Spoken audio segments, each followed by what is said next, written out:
Hey, what's going on, Hobo? Thank you for the 79 months of support on Twitch. I do appreciate it, man. Welcome back, everybody. See some familiar names already in chat. Some shoutouts where they're due. Jan, how you doing, sir? OG Chad Nerd.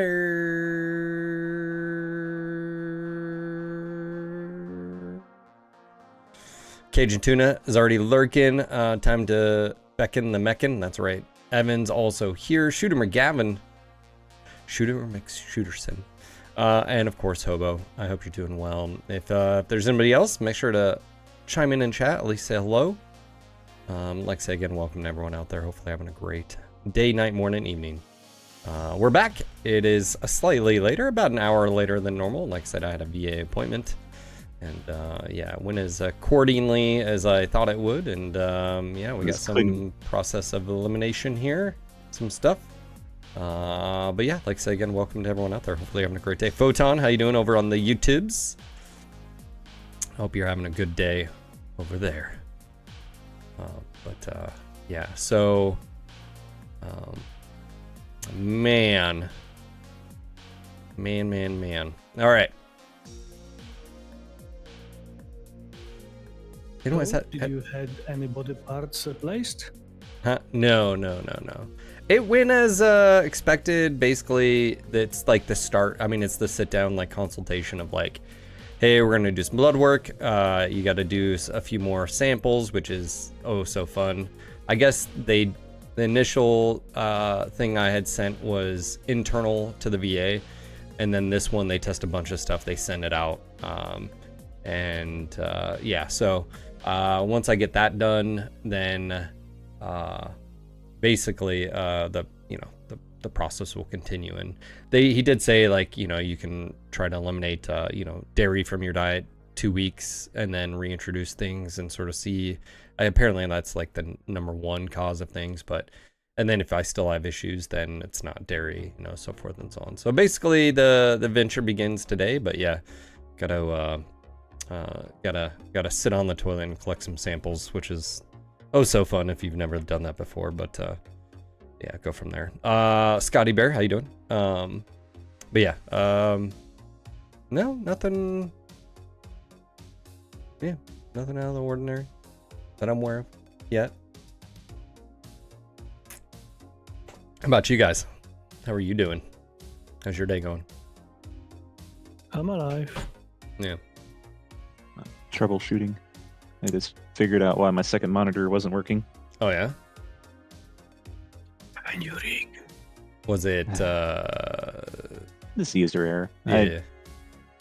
I moved everything around to clean everything, and Yeah. apparently the plug on the monitor side was undone just enough so that when I plugged the side into my computer, it realized it was being plugged in, but it was saying no signal. Yeah. So I was like looking for driver's issues and all this other weird shit for no reason. And then it was just the Just a little. I'm glad it wasn't a all I needed. 4090, you know, because that would have been problematic. You would have just like fried your entire computer. Oh, is that a thing? Oh yeah, that's where all that came from. Was like the if you didn't like push the 4090s, like where it clicks and all that stuff. Yeah. Was awkward as Henny Nurse bag of my poo. Yeah, Scotty, this one's yeah, I've got like 2 vials I gotta fill up to a certain line that have liquid in them, and then the other ones, yeah. I was like, so how much exactly? Anyways, me and the nurse were laughing about it. She's like, I got a present for you. You get to. It's like, oh, thanks yet again. But yeah, it's all good. But yeah, so I'll be proceeding forward with that and however long it takes, but trying to figure some stuff out. So yeah. Oh, and I have to. Oh yeah. I have to take fiber every day to see if that helps. Because of reasons. Well, and it's like, oh, I remember my grandma taking that, and yeah, it's just like, oh man.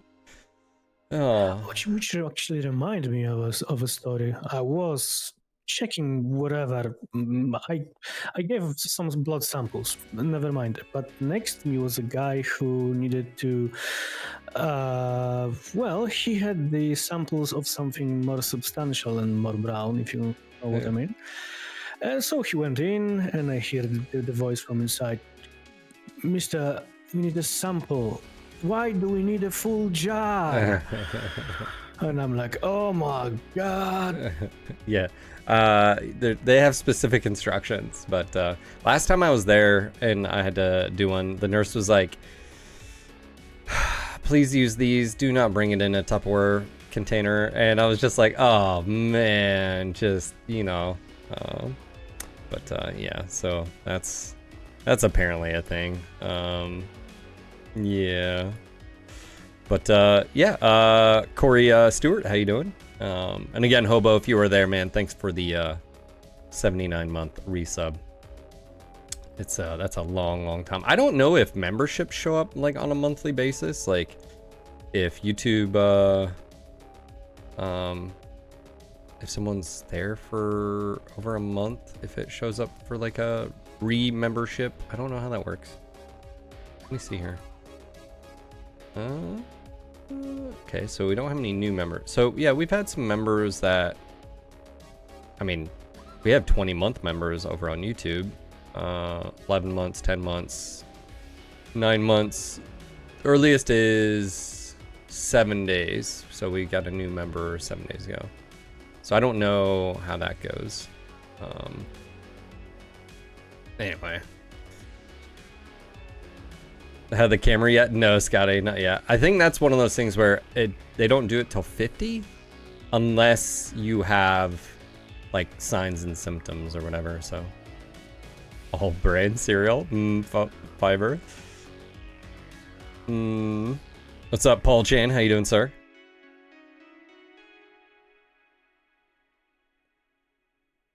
Did I try out Trials of War? No, not yet. I do have it installed.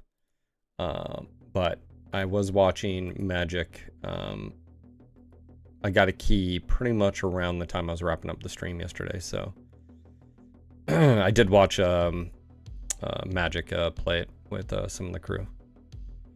So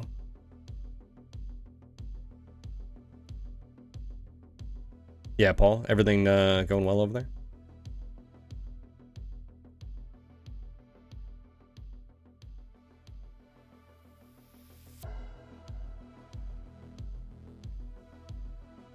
Pretty much, Corey. Yeah.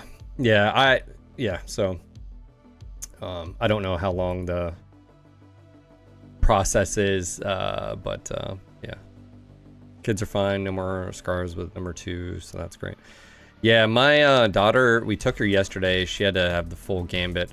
Pretty much, they ruled out you know, just virus, continue as is, and if she still had a fever, I think tomorrow we were supposed to bring her back in, but she didn't have a fever, I think last night, and then today she doesn't have a fever, so, you know, it's like one of those, like, of course you bring her in, and then the next day it's, like, taking care of itself. Yeah.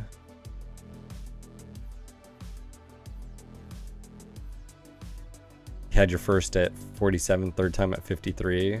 Holy moly, you had a kid at 53?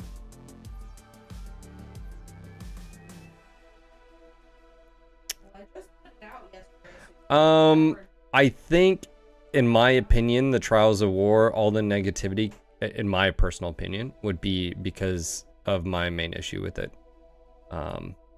Which apparently I think I touched on her on Twitter about. I haven't put up my video. I had a video yesterday. It's actually like, I recorded it yesterday. I think I'm going to redo it based on the comments I've seen by PGI. I'm trying not to be emotional here, but I don't know how else to sort of feel about, you know, it makes me feel like I'm being gaslit. Yeah, I don't like that. So, yeah, I mean, am I crazy here in looking at the DLC? Like, I have no problem with the content. I have a problem that it's being sold when I feel like it should be free. The mechs I'm okay with doing. And that's sort of my sticking point here. Because I have no problem. Like, Horde mode, like, what I'm asking is this setting a precedence where game modes in the sim pod that I talked about, that I was like, yeah, this would be dope if we had, are gonna be paywalled now? Am I crazy in feeling that? Because I'm being told I'm over the top, I'm the only one. That Willow doesn't like it either. Yeah, sorry. I don't know what just happened. I'll shut the door in a second, but am I crazy here? Like, I feel like I'm the asshole because I'm like, hey, I haven't even played the product yet. I'm sure it'll be fun. The PvP stuff probably not so much for very long, but I mean, it's a great idea. But like, he's even stated that Horde mode will get more content to Horde mode. But how am I supposed to feel of saying you're putting stuff behind a paywall? And his first response was, is inappropriate in this situation. And he mentions, like, again, I can sort of talk about, like, but I'll be right back. 1 second. Let me shut the door.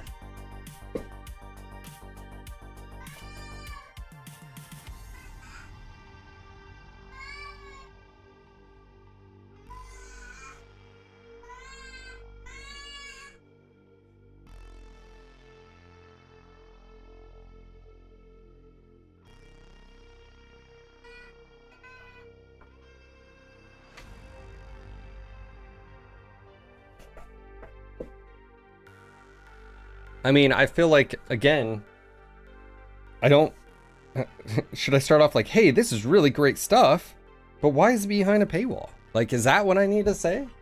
Is that the more appropriate thing, tact way to say it? Is like... Is it, are you guys okay with, basically, from here on out, like, the SimPod or anything to do is going to be behind a paywall? Like, am I crazy in thinking that? My piece. You're not the only streamer that's brought that up. Not only streamer.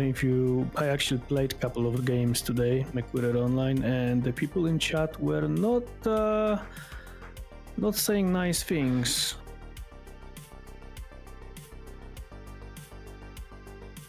So I had a video. I recorded obviously yesterday at the beginning, sort of a stream, and I feel like I'm gonna recreate it because obviously we have a few tweets here that I think are part of the discussion, but maybe it's me not conveying, hey, I think the content is cool, but it should be free. And you know. Well, you could say that it is nice because, well, it is great what they are putting, and it's fine that they are putting it so fast. But as I said yesterday, it's strange coincidence that they are putting it so fast after the game, like almost like it was in the game already. Well, apparently that's I do not accept. Apparently that's not the case. And hold on, yeah. Before you go any further. I do believe Tori when he says it. He basically has said that the tools that are now for creation allow them to do stuff like this very quickly. I'm picking up the reviews here. So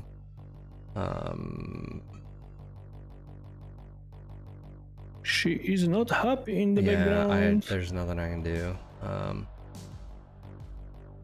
I know that the devs need to make money to support their business and deliver future DLCs, but €20 for some content which is already finished on release date and was just cut from the game. Now again, according, and I'll take Tori for his word, this was not cut from the game, that it was quickly made, and if that's true, that's fine. But it still doesn't, I don't have a problem with the content. I have a problem with that it's behind a paywall. Purchase refunded. I encourage others to get the message. This DLC isn't worth $20, not even worth $5. Not worth the money. Like, would I pay $5 for it? That's maybe. So my issue with some of this is that I feel like, and again, I'm gonna go to this tweet here. His first response was, the base game, so he's looking at strictly as business. Well, people thought the value for money for 25 to 40 hours of high play quality, yeah, but Horde mode so horde mode in itself isn't going to bring people back to play the game. It's there to keep people entertained while they're, and by the way, the horde mode is attached to campaign. And I'm just like, well, if you want people to come back and play a single player game, wouldn't this be more popular as a free thing? And then like, oh, hey, there's other mechs that you can buy for, money for variants. To me, that's like, I'm okay with that, but I feel like, okay. So again, my issue is the money and the paywall. And, he clearly states inappropriate in this situation. How's that inappropriate to say? And by the way, guys, me talking about this like this is, I'm burning bridges right now. I just want to be very clear. PGI did a sponsor stream for Clans. I happily did it. I enjoyed the game, and I did my review based on that. Like, I enjoyed it. But if this means like there's no other opportunities, I get it from a business standpoint. I'm not a journalist. I'm a dude who plays video games. And if this means you won't reach out because I can't just ask questions, is this a loaded question? Legit, tell me if like, could I have worded it differently? Is this an issue? Do you see this as an issue? Is this a legit, like, I'm not a journalist. I'm a dude who just, oh, you guys can't even see it, but I'm fucking looking at. Well, first of all, you are kind of journalist when you are doing these reviews. And secondly, did you highlight the good things in there? Like, horde mode, probably good, PvP at least. But I've never claimed to be a journalist. So I think that's very clear. You did a journalist job. You review a product, and remember how a computer game journalist works. Either they are nice, or they are not it's because they're getting paid to do so. Like I'm not okay with doing a sponsored stream if you expect me to just give you a positive review because of it. I'd rather just not take your money. That's how industry work. But well, no, that's bullshit, and that's also why people aren't doing it anymore. Yeah, like me just asking, and look, I know I have a weird relationship. Russ used to be my boss. I like the guy. I'm okay with the content. Here's the issue. I'm not okay with it being behind a paywall. That's my main issue, and if it's inappropriate. And if this means I burn bridges, it means I burn bridges. I mean, I've thought a lot about this. I saw this tweet. I've had some other messages. And it's like, look, guys, you're not my boss, first off. And I also have an opinion. I'm not a journalist. I'm a dude who plays video games. It just so happens to be Battletech Mech Warrior centric. And am I out of line asking this? That's all. Am I out of line? You're giving your honest opinion. I would think that they would respect that. No. First of all, you are giving your honest opinion. That's true. B, they don't have any. They don't need to respect that. They are.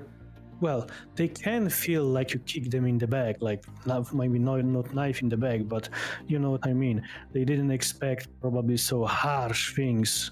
But how is that hard? I mean, again, harsh is me being like, oh, well, you're greedy, which I never said. Yesterday, that was said in chat, and I said, no, I don't think it's about greed. I think it's that's just how the status quo is within the games industry. Is like you charge for everything. I've never said anything derogatory towards Russ. I've never said anything about Darren or PGI. I don't like this practice of like everything's going to be behind a paywall for stuff that I feel like. And again, it bothers me when you say stuff. PGI will continue its generous free updates, and in an industry leading DLC sharing among co-op mates. My issue is hurting their business. Huh? No, my issue is.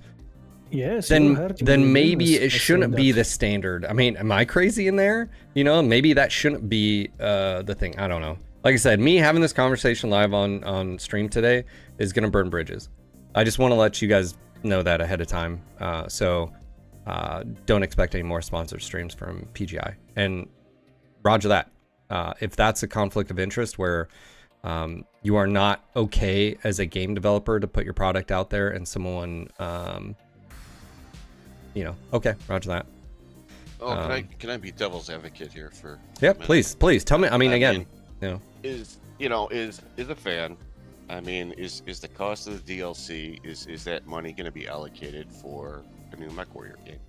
Because if that's the case, then I get no problem paying $20 for a DLC, as long as that money's going somewhere for a particular reason.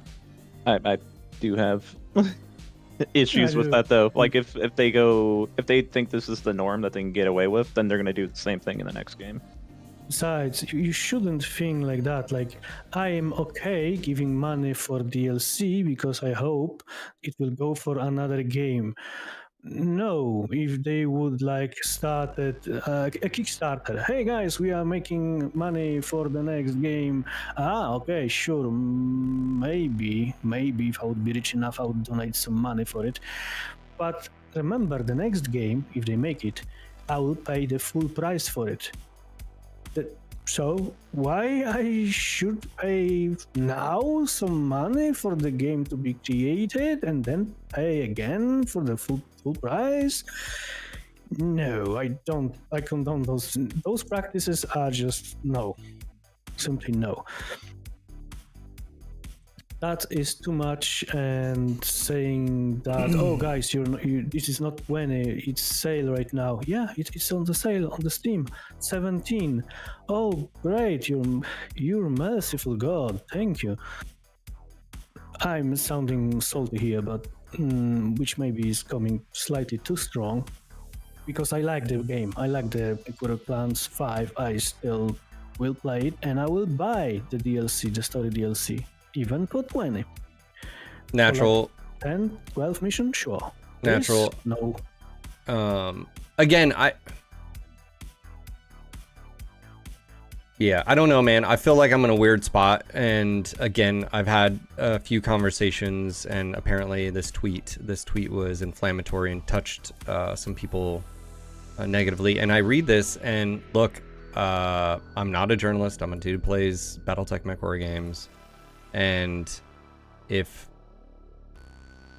me just asking a simple question, I don't think it's loaded. And you know what? Even if it is, let's roll with it is. Maybe I knew exactly what I was doing here. Is the response, how you feel about it, my fault, or is it legit because, you know, like, that's what I'm sort of saying is, like, if I ask you and you get mad, is that because...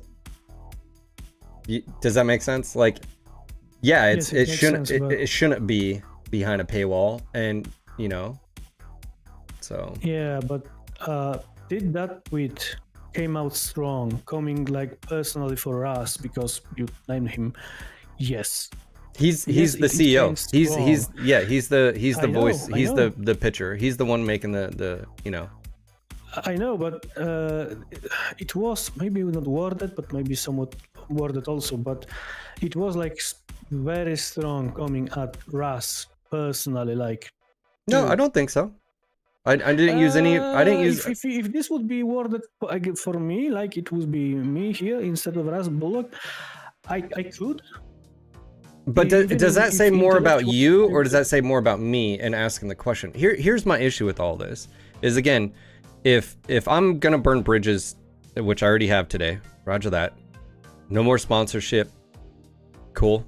I don't rely on a random sponsorship every once in a while to support my family. That's you guys, the community, do that. You guys are the ones you guys are my sponsors daily. So if this basically means like, hey, no more mech packs, cool. Never asked for them in the first place. If that's what it means, and you can't take criticism, and by the way, a question, loaded question is if even if it is, I will put my foot down and say, I feel I'm, as the saying goes, I'm being my true self here. I don't feel like it's appropriate for the content behind the paywall. My issue with I was uploading the review I did yesterday. It's literally right here. And I literally uploaded it to YouTube, but I forgot one thing. I was going to do a sponsored ad for DOS per house. Okay. So I was like, okay. And then let's just say I saw this stuff going on, and like I said, I had other messages, and I don't feel it's right. I don't think this was a loaded question, and even if it was, I think it just highlights the issue, which is going forward. I've literally talked about this, is I think the horde mode is awesome, the idea of it. I literally talked about that on my review. Hey, you know what'd be really cool in Simpod, is we had different game modes. I think it's super underutilized. And a month later, let's just take them for the word that a month later, the tools behind the scenes, they were like, you know what, I think, let's do this. It probably wasn't for my review. It's just general speaking. I'm sure they had the idea anyways. They say, hey, here's horde mode. Here's PvP. We can do this. I don't feel it should be behind a paywall. And I just don't. Would that package? And to me, that's all I'm saying is I don't hate them. I don't not dislike Russ. I don't despise PGI. I don't think this is good for me as a fan or you as a fan. If you can't see that, then that's cool. That's your opinion. But I see that as an industry issue, and he sort of reiterates it here. Industry leading DLC sharing among co-op. It's look. I don't look at this as your product as a business. I look at it as hey, this is important to me, and from your perspective, yeah, I don't. Yeah, but as I said before, if you are reviewing something, you might be thinking about yourself as a dude, but you are, let's just say unofficial representative and voice of the community because you have the highest reach. So you're kind of doing the job of journalist by putting a review. And from their perspective, is obviously a business perspective. No. This isn't a journalist review. This is just a gamer. This is a journalist review. A strictly journalist is just saying, here's the thing, and you decide. I'm not doing that. That's what I'm saying is I think you need to disconnect. I've never stated I'm a journalist. This channel's never been about journalism. It's never doesn't matter. No, it does matter. That 100% matters. But to you, maybe. No, but in general, it matters. You can't put a label on someone and say, well, and then we're gonna hold them to journalistic stuff. You can't do that. Why? Because basically what you're doing is you're putting me into a box that I never claimed I was in. Doesn't matter to them. Yeah, because it's called or not claimed. You're not allowed to give your own opinion. Exactly. I'm doing an opinion piece. That's what I'm doing. That's what I'm doing. I don't see an issue. I don't understand why people are upset. Yeah, we don't see the issue, but and I'm of course playing the devil advocate here because I'm entirely on your side, and I spoken even harsher than you did. But if I am looking at this from the business point of view, as a business owner, let's just say, I do understand why RAS or PGI or whatever would react strongly about what you said and how did you say that. I don't think you just burn the bridges and they will just cut you off. I don't think it will. This conversation right now will be the nail in that coffin. And again, the sad part about it is, like I said, it's because I smell drama. Yeah, man without. Anyways, I'm going to redo my review and just sort of make it clear that, hey, this is what the DLC had. And I just want to be clear. I didn't really clarify that. I think I did, but my main issue with all this is behind its paywall. Yeah, that's it. Totally that's it. With you. I think Horde mode is awesome.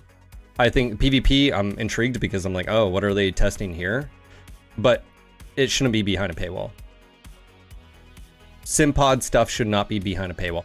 If anything, because it's not like a separate product. Like, are you going to come back and play for 20, 40 hours? It's not that type of content. It's there to, while you're playing the campaign, which, by the way, everyone who's played this game has already played through, right? And if I'm being defensive about it, please let me know. Call me out on my shit.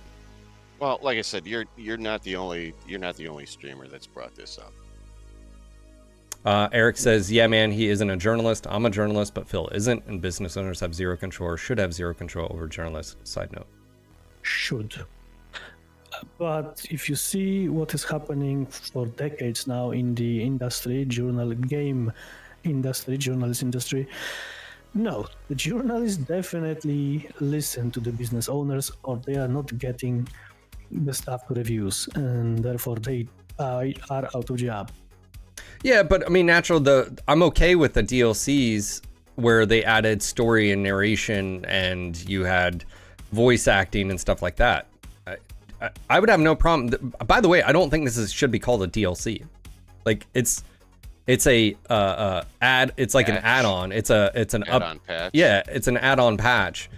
The problem is they're selling it as a DLC in the context of, yes, technically is it downloadable content? Yes. But in the context of what normal DLCs are, is like, hey, what if your next DLC is, I don't know, the Battle of Tukid?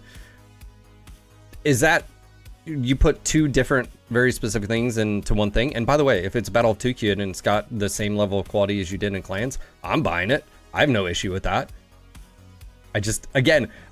I feel like this is an industry, and is it a mountain out of a molehill? Maybe, but again, the level of response I had offline and off air, and then this, and again, it's just one of those things where I legitimately had to ask, am I the asshole? Am I wrong? Because I feel like, and then, go ahead. I don't think this is like the proper medium for that, just because you could easily say it's an echo chamber. Sure. So, and but no, I'm okay with someone disagreeing with me. Like that's, like Evan is saying, the only disagreement I think me and Evan have is the technical use of the word journalism. Other than that, I think we agree. Like it's like yeah, this is, and I did not know this. This is all new, and this happened within the last. Most of this is happening today. So. Yeah. Review bombing on Steam. Yeah, an expansion pack back in the day, yeah. Question is if those things were posted before or after your reviews? Well, I haven't posted it. No, I haven't posted it. I literally uploaded it last night, but I forgot to do my sponsorship ad for DOS. So I was like, oh, okay, I'll record it. And I couldn't record it last night because my mother-in-law was already in bed. So, and this is I'm not in the office yet. So, no, by the time the trailer came out, it already had negative reviews on Steam. Yeah. So unless they're watching the stream, or, and even if they are, like, everybody's got their opinions, right? Like, I think it speaks for volumes, so. Well, and you need to remember, while you have the widest reach in this community, you're not the only one. Oh, I don't. There were streamers. Bear Duel, definitely. There. But it's not even about the size of like your audience. Well, other streamers also said similar things to you, so it's not like you influence. No, I haven't talked to I haven't talked to any streamers yet. I haven't talked to TTP. I haven't talked to Bear Duel. Haven't talked to Magic. I haven't. They said some stuff on their streams, so. It's not you. Like I said, you're not the only one that's not happy with the cost of it. All right. But I mean, PGI, if you're listening, I mean, take the criticism, do better, move on. Like, I didn't think this was a big deal, but again, if this is, hey Phil, I don't know if this has been said, but I feel like you have to ask, is this okay? Am I being an asshole? It doesn't really sound like you have a safe sort of relationship. Could be misreading things and could be wrong. I came in late. What do you mean by that, Spectre? Magic, do you want to hop on comms and we talk about it just so I can get a better understanding of your thoughts on it? Like I said, I'm going to re-record it because I feel like I need to reword it. Also, when I recorded this damn thing yesterday, if you go to their news, it was like two different things. You could go here and you couldn't see anything. You had to click here to then go to a different page that showcased all that, and I didn't find that out till the very end. It's like, why doesn't that first link just take me to that? But wasn't gonna buy the base game because I don't feel it was worth the money, knowing DLCs were absolutely going to come and be money sinks. Let me know when Magic hops on waiting room for me. Yeah, I mean, clans seems very unilateral. Hello. What's up, buddy? Hello. Is my microphone clear enough? Yep. Yes. Oh, okay. So I just joined in. So I just before I say anything, sure. I kind of predicted everything. I talked about this like even before the DLC launched, and not knowing what you guys have discussed before, the way I see this is almost like a research and development DLC. And I know people will not like to hear that. I know people will like probably like, why should I ever buy a research and development like DLC? It makes no sense. I completely get that. Would I prefer this to be like part of the base game and something as an update? Yes, but I can also understand like why they did it as a DLC. Like especially, do you remember reading that EG7 slide, Phil? The one that that? the costs that were They always planned to release this DLC. Like I think around the same time. But because they pushed their game away, they haven't pushed the DLC necessarily. So now it looks like the DLC is like too close to the base game. But that's kind of just the unfortunate fact of like them delaying the game and not delaying the DLC necessarily. But I think this is something that they have been experimenting in the past, and being unable to deliver like a storyline content DLC that would be more expansive or something similar to the stuff that we've seen in the main campaign. This for them was probably the way to give players some special variants, give them like a little bit more replayability to the game. That was like I think it was somewhat of a problem. I think we talked about this like even before the game was released, and yeah, I kind of understand like what they did and why they did it.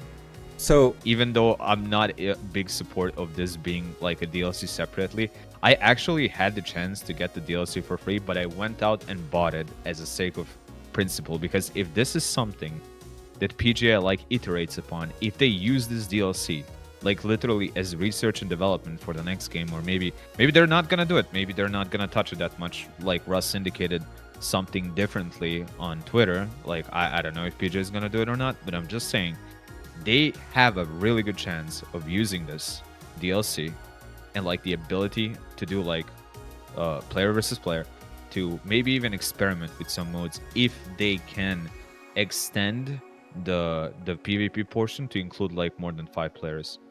And the reason why they did it within the sim pod, which was like I think one of my biggest like head scratches, but I understand, they wanted to incentivize players to play like the horde mode through the sim pod and therefore like earn the XP instead of making like a separate instant action game mode and then doing it that way. But if they did like separate instant action game mode, they could have like extended the peer-to-peer client to maybe include even more than 5 people, so you could have like I don't know at which point like you would start experiencing problems with peer-to-peer stuff. Yeah, like yesterday when I was playing, I was paying really close attention to it. Even though I was the one hosting, I kept asking players who were playing with me, like if they're experiencing any networking problems, so like if their damage is not being registered or something that was happening. I was literally hosting from Eastern Europe, and we had people like in North America, Canada, other places, and they didn't really have like any problems like with the hit reg. So let me jump in here because I feel like you've said a lot.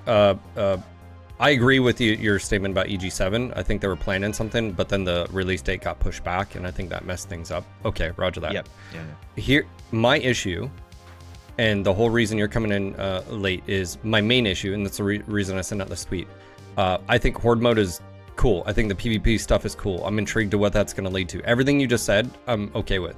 The issue I have is game modes being behind a paywall is like a no-go for me. It's like it's so crazy and counterintuitive to me that we have to like, hey, this is cool behavior from game development companies. I think the status quo is in the gaming industry is charge for everything, and in this in my opinion, a horde mode. So what this basically means is every single actual DLC we're gonna get, because this is not a DLC, actual DLC we're gonna get for to help the gameplay experience that's severely lacking in SimPod. There's literally what, 2 things and that's it, and it's like a training ground and whatever. You're gonna charge for. So something that should be free, in my opinion. That's the only issue I have here. I have no issue with the content. I was watching your stream. I was trying to ask Matt, and apparently asking questions like that is, again, inappropriate. It's not locked behind a paywall, which it is. And I have... Well, technically, like, if you play with like someone who owns the game, then it's kind of not. Yeah, but it's the principle of it. It's the and by the way, I understand. Darren sent me I completely understand. Darren sent me a code yesterday, and then I injected it, and then I sent this tweet out, and like I said, I would have just bought the damn game myself if that was the case. But on principle, I'm also on the fence of, should I buy the game? Because I don't want to support this behavior. I don't like this. I don't want a horde mode, a capture the flag, whatever, some cool shit SimPod mode. It shouldn't be behind a paywall. Like, it's the first MechWarrior game where you're gonna have to pay for a PvP experience. Hands down, full stop. I completely understand. Do not like that. I'm like, I'm not calling them shady. I'm not calling them shitty. I'm not calling them greedy. What I'm saying is, me as a customer, and me, and you can, I get it, guys. You can be like, well, you have a big platform. Okay, on a personal level, outside of my business, looking at this as business, like I said, I'm already burning bridges having this conversation, apparently, because you can't have an opinion, Phil. And if it's a little bit critical, you definitely can't have that. And like I said, there's other stuff. I already said this, if Magic, the problem I have with it is if I'm being questioned, hey, we've given you sponsorships, but, you know, then you do this, it rubs me so the wrong way, and all that makes me want to do is just buck the system even more. I don't know about like those private conversations. I haven't had like really any sponsorships from PGI. But apparently I'm the only like crazy one that said, I'm the only vocal one, I mean, that has said, hey, I'm not cool with this. I understand. I completely understand people like having a issue with this not being included in the base game. But here's the way I see it. Once again, I told you like why the DLC like launched when it did. Like, it's kind of clear to us who follow the situation more closely. Like, it's completely clear to us why this happened. The reason why like this content was not in the game, and I do believe Russ when he said this, is because it was not cooked enough. Like, when the game was released, otherwise they would release the game with like you know, not just a co-op multiplayer tag. Like, if you take a look at the store, you go to the store, then you take a look at the Steam tags next to it, then it would have like other tags to it, but it was just not ready then. Yeah. And I think this is something that they experimented with. They were like, let's see if peer-to-peer and how it's gonna work like over. Yeah, but that's cool. And I then agree. Created just a second, and they created some modes, like in some time, like it's been a month basically, like in a span of a month. They created some modes, and they like thought that this is like something that we can release as a DLC. And I understand completely a problem behind that. But if, in all honesty, Phil, I would rather get this, and I understand like all the problems with it, than like single player storyline content, like as a separate DLC. Do you get what I'm saying here? Like, between having like a multiplayer PvP and horde mode functionality and like a single player content DLC, I would rather get this. So I like went out of my way. I actually went out of my way to buy the DLC, knowing like the problems that it's going to have, like almost ahead of time, because I discussed it. I saw what it's going to be. I even talked with some of the testers that were there, so I kind of roughly knew what to expect. But I know this is like a step towards something else and something bigger. And if PGI does it well, they can really, I mean, if there is enough pressure, I mean, once again, not sponsored by them, never got sponsored by them in any way. If there's enough pressure, there is a chance that they could include this like in the base game, maybe lower the price of the DLC and then just give people the special variants, or maybe provide something else. Which, by the way, I do want to clarify. The just mechs, see- I'm okay with the mechs being sold separately and like as an add-on. It's just the game modes I do have issues. Yeah. I know, but those are the two parts that like PGA even wanted to kind of point out. It's at some point. I don't really care about the special mech variants. I really fucking don't. I care about the player versus player aspect, and if that can be expanded upon.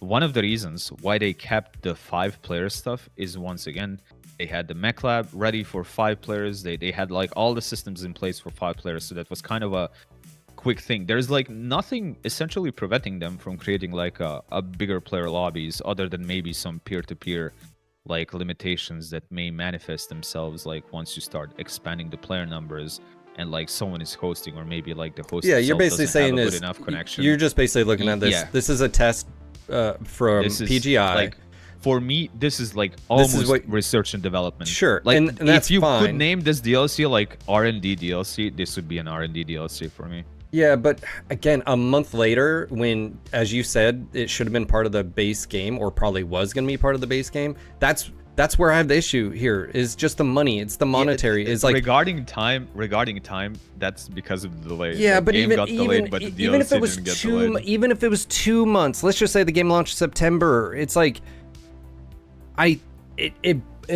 but okay, so I get it. You need to pay your employees that worked on it, and you need to recover your costs from the investment of doing so.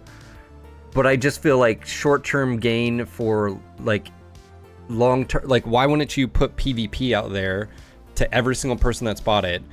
Also, the people that are playing for free on Game Pass, which maybe that has a factor to do that no one talks about. They're just sticking I don't know, to man. like what was working for them with the previous DLCs. They did something similar with previous DLCs. It was just like it was not that big of a like a feature thing. Like even with the Heroes of the Inner Sphere, you had like sections of the game that were kind of walled off, and some sections that were allowed to other players, and they thought they were doing basically the same thing this time.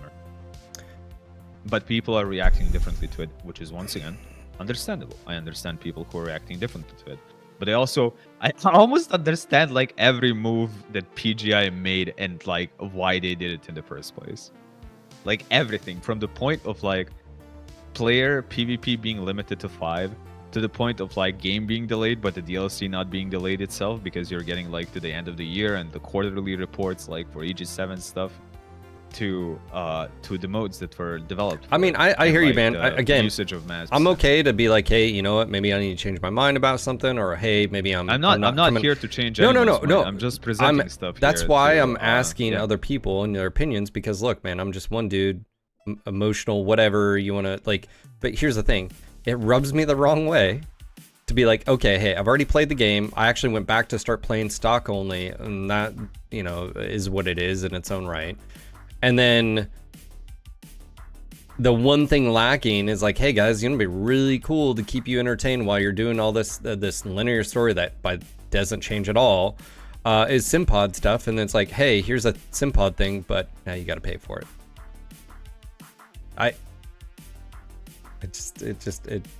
It bothers me, damn it. And that's all. Like they did it because they Because they can? saw it as what they did with the previous DLCs, maybe, and I they don't- saw it like in a very similar fashion. So you got like your mechs that are locked, you got some of the features that are locked, and like, you know, those are like the features. Like let's say the Heroes of the Inner Sphere DLC, when you got that, what was the name of the system that was introduced to it, like cantina stuff, like or maybe that was with the later DLCs. Like people who had the base game, like I don't remember if they had like access to the cantina system. Like I know there were like certain DLCs that had like locked systems behind them, and they kind of considered this like as a locked system as well. So like in their eyes, they weren't like really doing anything different from what they've done in the past with the previous DLCs. So they're just coming like from that position.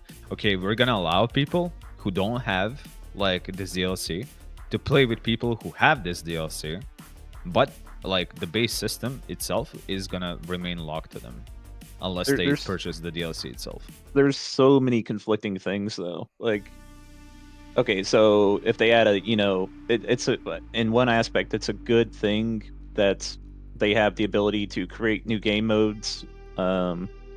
But like if they'll go and add a prop hunt or capture the flag, or we expect to like spend $10 to get each of those, and then when mods come out, can they not create any of that content because now it's you're overwriting our DLC to get this for free now?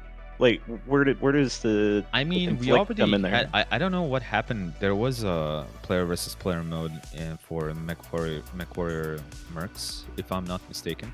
It was also using the same server ability. It was also like peer-to-peer. So I don't remember what happened with that, but I just remember TTB playing it and a couple of others. I wanted to try it out, never got around to testing it, but I don't think like PGA was against it like in the first place. And again, I they think didn't Not do any against it, PvP like in that, even though. when the Living Legends guys created dedicated servers for MechWarrior 5 stuff, and they tested it. They live tested that in the game itself. So I don't think like if someone develops like even dedicated servers for MechWarrior 5 clans, that they would go out of their way to shut it down. I don't think. So you're they saying would. if I think someone it would, comes benefit out- them. If someone the- comes up the same way With a like horde the mode. Living Legends 2 guys did in Mech 5 Mercs, they would allow. Yeah, like, I don't someone think to they'd shut create it a down system either. like Yeah, that. but I If see that's the where question. meta you're saying is like someone can literally just create these variants if they had the mod tools, which is probably 100% correct. Look, again, I have no problem with. I want more game modes. I think it's cool, but it rubs me the wrong way. That's behind a paywall. That's all, and I don't. Again, I think that's understandable. It's like it's very weird to have like your player versus player in horde mode locked behind a DLC. I get that. Well, technically it's not locked if you have someone who can play, but that's the thing. That's where I think the kind of confusion comes from. Like they wanted to do like a system lock like they did with many of the systems in Mech 5 Mercs with their like previous DLC track record, where they allowed some players like some free features and they were able to access them like if like they were playing with others, but in order to access them themselves, like they would have to purchase the DLC, and they just thought the same thing could be applied here as well. But I think like PvP and even the horde mode was a little bit too big for that. But once again, I'm just saying like I understand why they did like everything they did, as funny as that sounds, and that's just like their logic and like how they wanted to handle this. But As a if business, people they're want to not support, wrong. and also like the reason why they're releasing DLC, I think they had like a DLC schedule planned.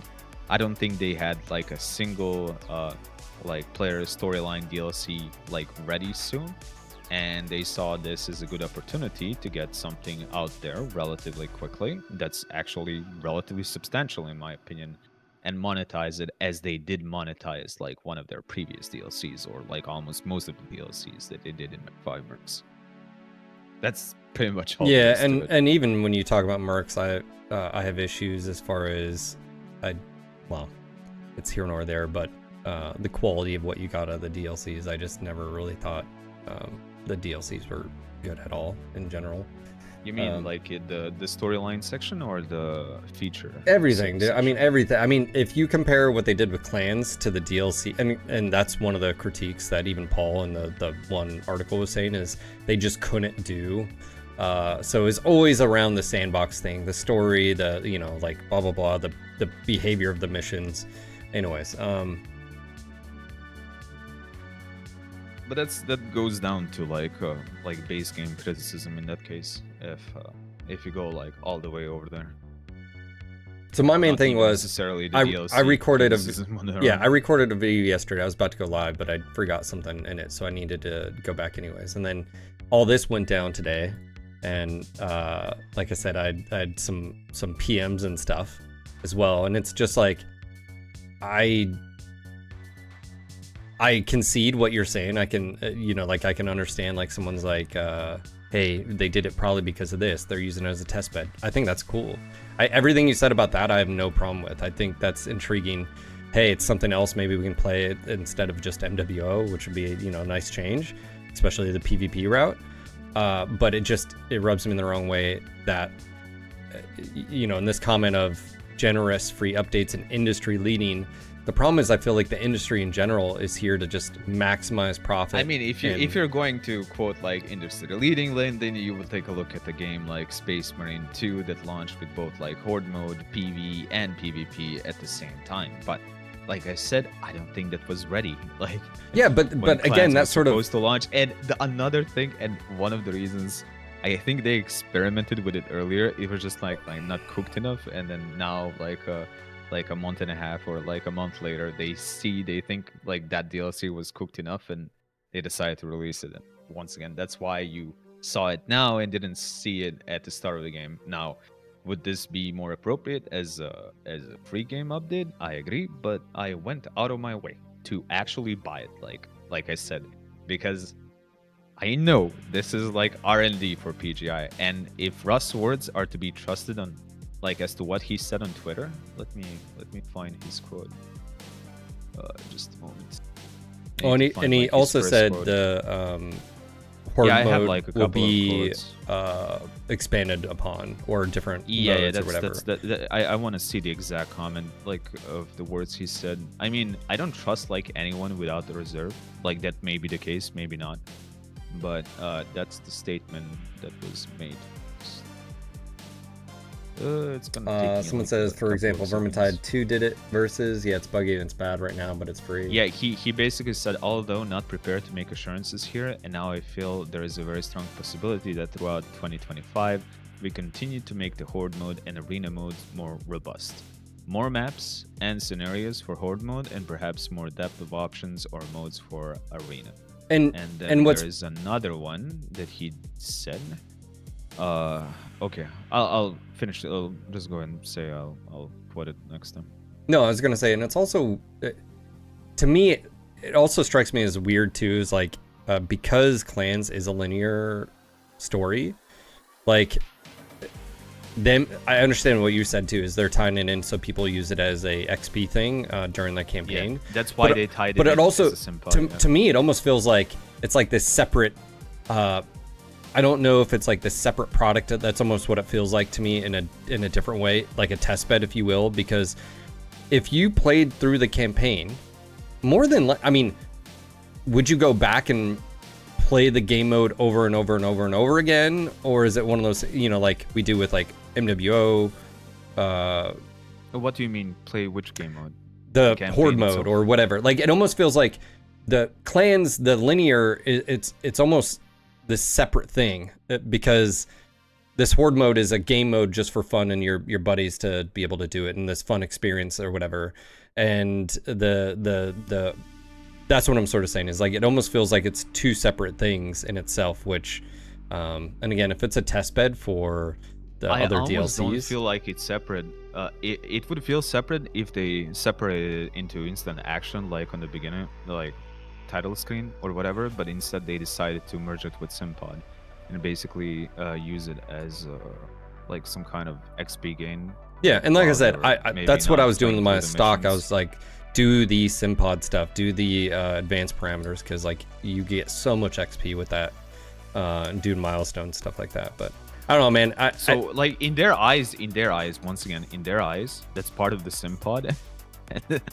And not necessarily like a completely separate experience. At least like that's how it seems to me. Otherwise, like why wouldn't you have like an instant action like at the start screen? There should be like 4, 5, 6 modes there. Because within the Simpod, and like this was obvious to me, and I talked about it even before it released.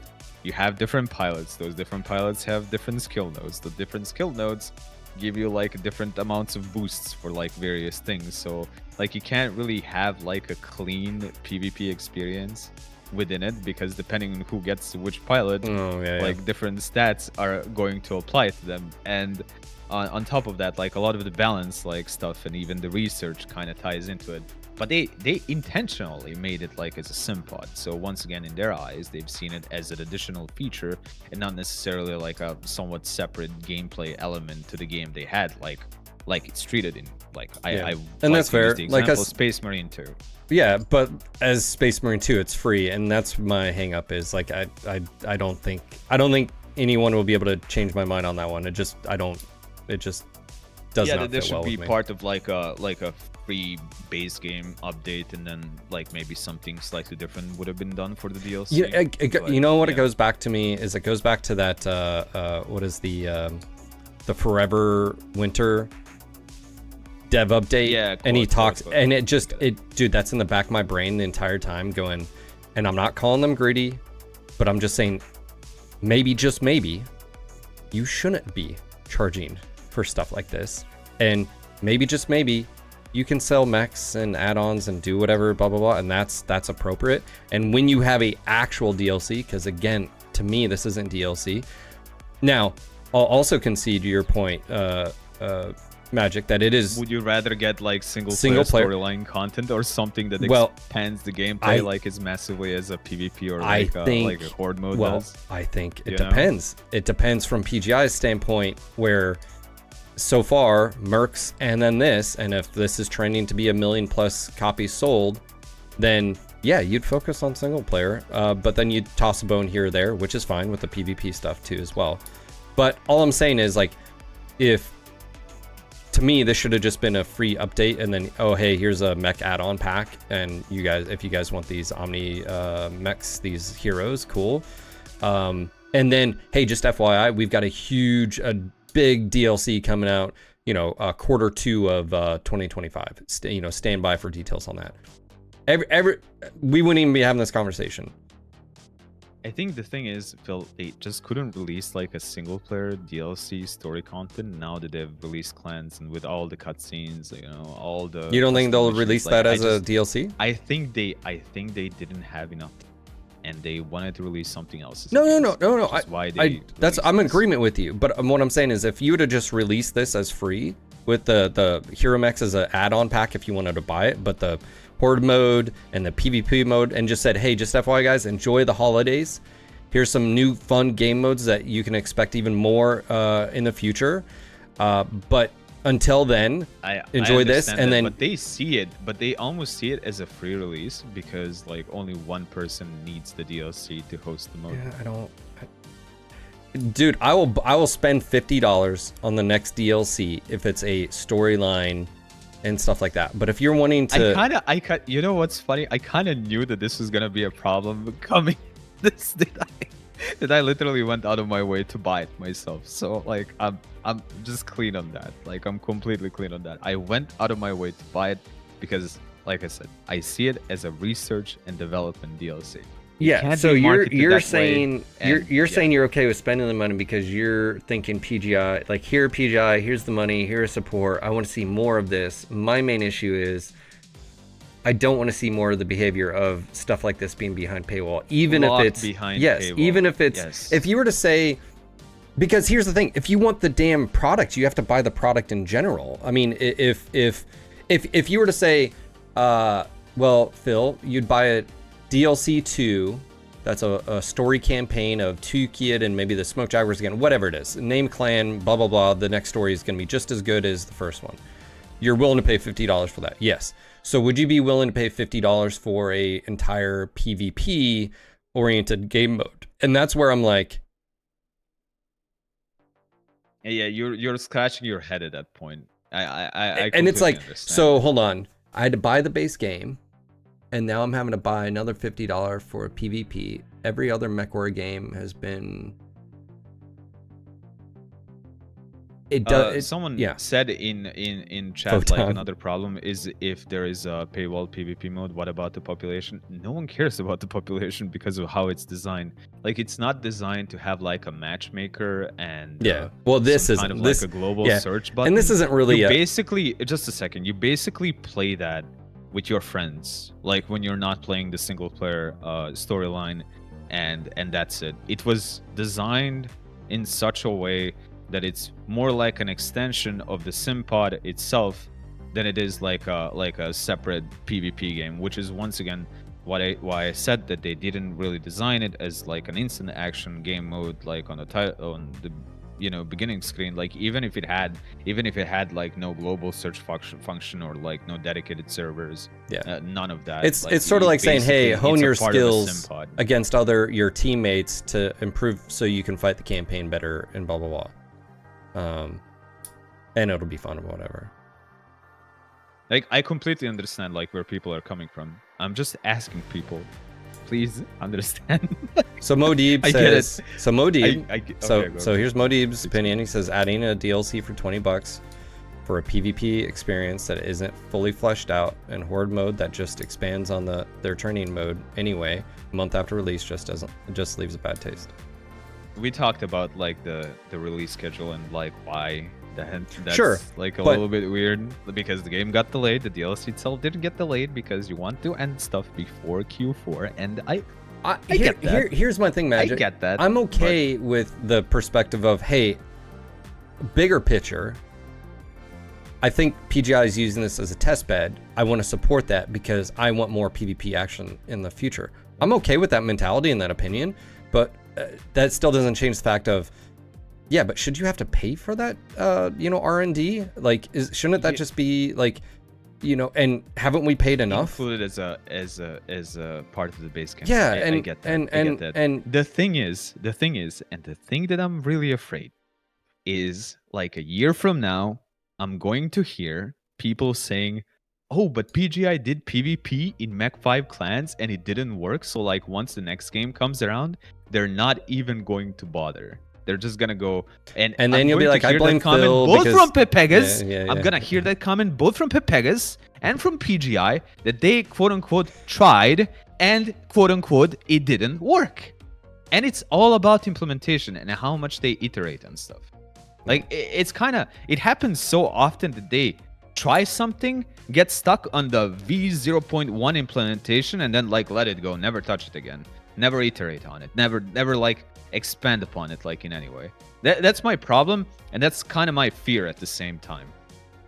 But I mean, again, if I can't say basically, hey guys, you can say whatever. No, I know, but I mean, like I said, apparently criticism isn't appreciated. This is not MechWarrior Online 2. Just making that clear. This is not something to replace MechWarrior Online, and this is not MechWarrior Online 2. It could be in the future if it was done right. I mean, again, the idea of like depends on implementation. Yeah, all depends. But on again, implementation. Sitting here, we're not complaining about what the product is. Like, you look like you guys were having fun. It's totally unbalanced. That's the whole point. The maps were cut out from the campaign, which I suspected. I literally said they're just going to be from the maps. Okay, roger that. Some cool looking biomes. Okay, roger that. But it's not like it's designed for any game modes because it's pretty much free for all and respawns, which is cool.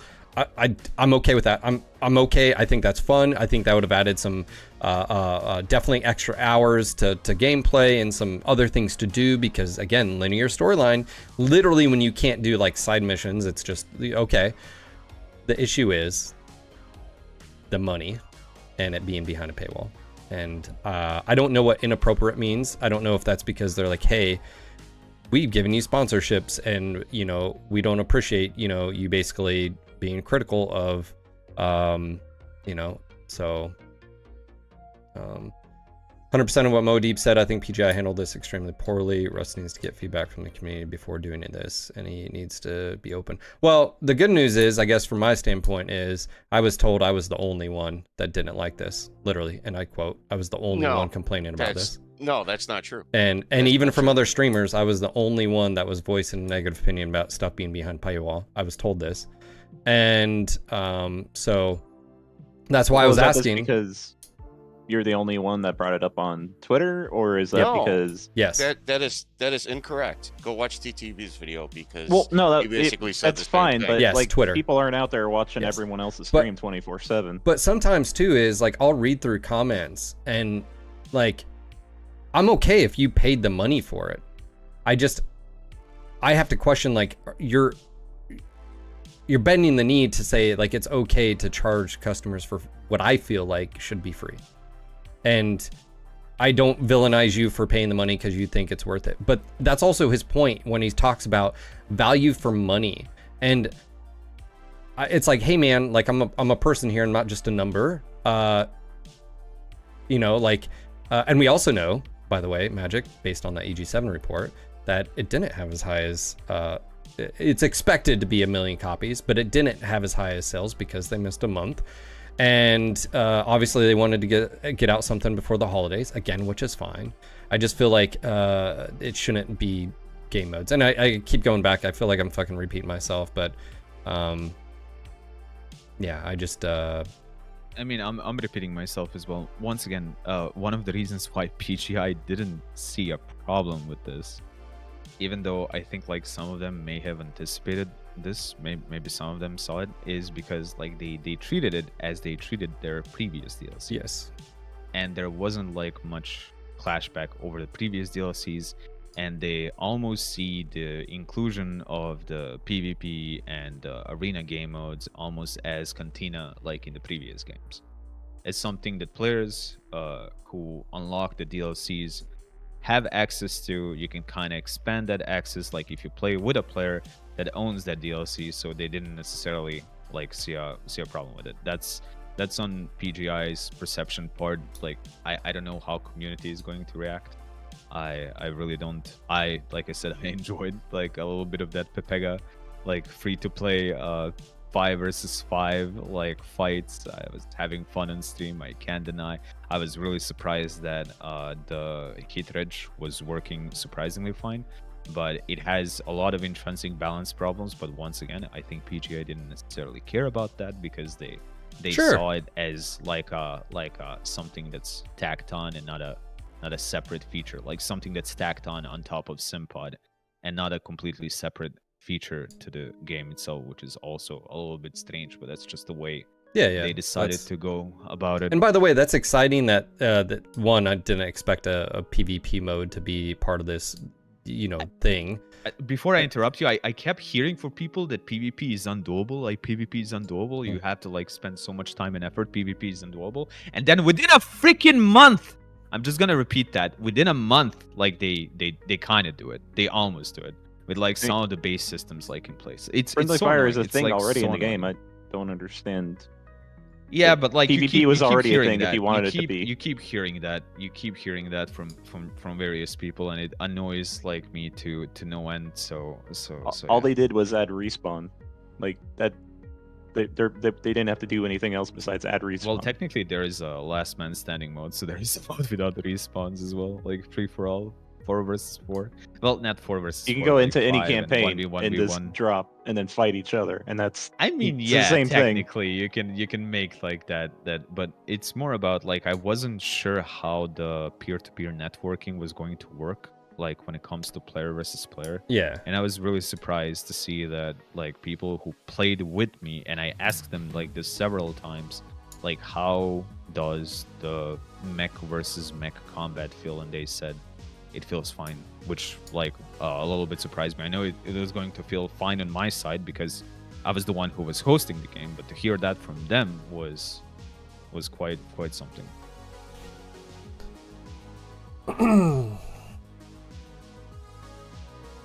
Yeah, Drake. I mean, again, I think it shouldn't have been called DLC. It should have just been like a holiday update, and then or add-on, and DLC should have been left for like what you're talking about, which is like I wouldn't get too Wolf, focused Ghost on Bear, Jade Falcon. Yeah.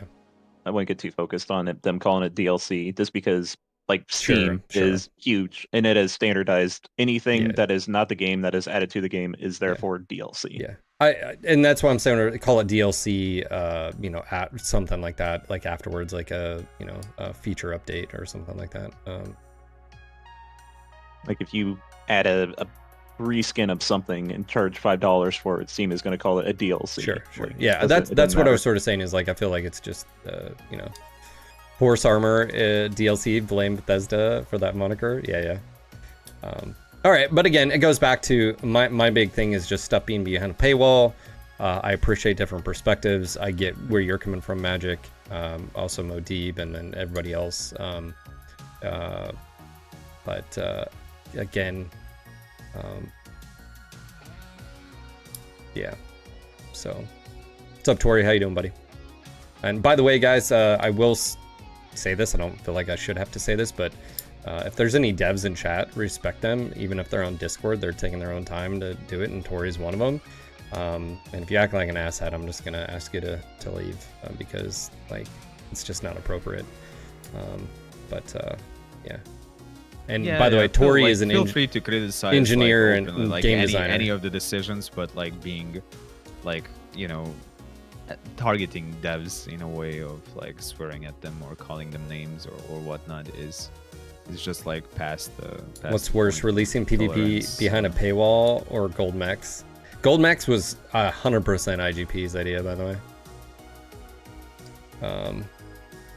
It's a funny question, but like once again, I keep reiterating, they kind of don't consider this like a separate thing from Simpod.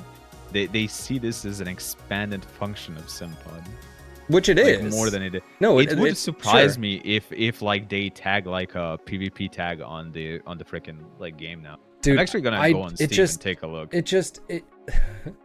The one I was like, hey, Simpod is it's like looking at mercs and saying, hey, your lack of co-op stuff, like except for just like going on and just doing the basic like game modes that you include, it's the same issue I have here. Is like you have a linear story. The Simpod I think is a great idea. One, again, it's just one of those things where when I did that video for Simpod was a good idea for like, but it's completely underutilized. You literally have and so I'm like, hey, you know what'd be really cool? And then the first thing they release is a horde mode, and it's behind a paywall, and that's where it just gets me. It's like, no, guys, this is for keeping people playing your game. If you go and look at the tags like on Steam, you will not see the PvP tag there.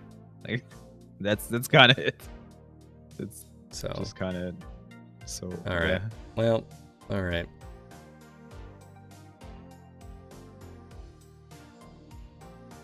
I think it's good to have the discussion. I mean, to get it out there. Yeah, you've walked me. I don't understand why PGI is getting upset. I mean, this is your fan base speaking. And also, too, Magic, me and you have talked about is we've had how many times in the past because Russ has stated a lot of times like, almost like he doesn't get, I don't know, constructive. Like, how many times does someone not speak up and then it doesn't get to his ears? People need to separate like constructive criticism from positive and negative quote unquote feedback, because like people tend to see feedback as positive or negative instead of like seeing either as unconstructive or constructive. That's like my only problem, because if someone is criticizing something, oh, they're negative, or if someone is like praising something, oh, they're positive, you know. And it's just that it's kind of pointless both ways. Like both ways are kind of bad. If someone just decides to like shit on a company for the reason of, you know, shitting on a company, or if someone, you know, just likes praising a company because they're afraid that something bad is gonna happen to their product if they don't praise it, and they praise like every move, even if it's bad, like both of those things are bad, and both of those are unconstructive. Well, that's what if someone like provides a feedback and it happens to be not fully aligned with what you want as a company, you should consider it, like take a look where they're coming from and make, you know, judgments based on that, and then plan future moves as well based on that. Like regardless if the feedback itself is positive or negative, you can have like good, positive, constructive feedback, but you can also have like feedback that may be seen as negative, but it's still constructive. Like that's why I'm like, man, if I'm in the wrong here, please let me know. Like I'm a big enough man to be like, hey, maybe I should have worded this differently. That's why I dropped, because I had this whole discussion like 3 days earlier. Yeah, but it's like one of those things where it's like I would have if you would have told me. And by the way, I wasn't on the computer because of family and, you know, stuff going on, so I haven't been on since this really like I ended my stream and this fucking thing dropped, and I was like, thanks, Darren. And so I haven't been able to make a video, but I was like, if you would have told me horde mode, a Simpod mode, was going to be behind a paywall, I would have said the exact same damn thing. It's like that's the thing about communication. That's the thing that I did mention a lot in the past, is that I want PGI to be a little bit more open, like with the upcoming stuff. Okay, you don't want to reveal spoilers. Okay, I get that. They have their own closed test group. oh, okay, I get that. But you will benefit tremendously if you just communicate a little bit with the player base about features you're implementing in a game ahead of time before something literally drops in their lap and it's like too late to change anything. Please, this has been my like most sincere, like how should I say, message to PGI as a company and individual like employees at that company. Again, I talked about this a lot long before clans were released. It's just nice to have a little bit of info ahead of time as to what is being cooked, how it's being cooked. Like same goes, for example, like you don't have to reveal much, but you can talk about the mech lab like before you release it in clans. Well, like in the end, like the mech lab turned out mostly fine, all right, at least like for Omnimech. Like I didn't see as many complaints about the mech lab as I did in Mech 5 Mercs. But like you can be a bit more open, ahead of time with stuff like that. Do not just, expose it to the closed beta testers, like expose it like to a little bit more wider crowd, maybe even have some kind of like in development stuff like on your Discord, like the main Discord or whatever, to show people like what you're working on.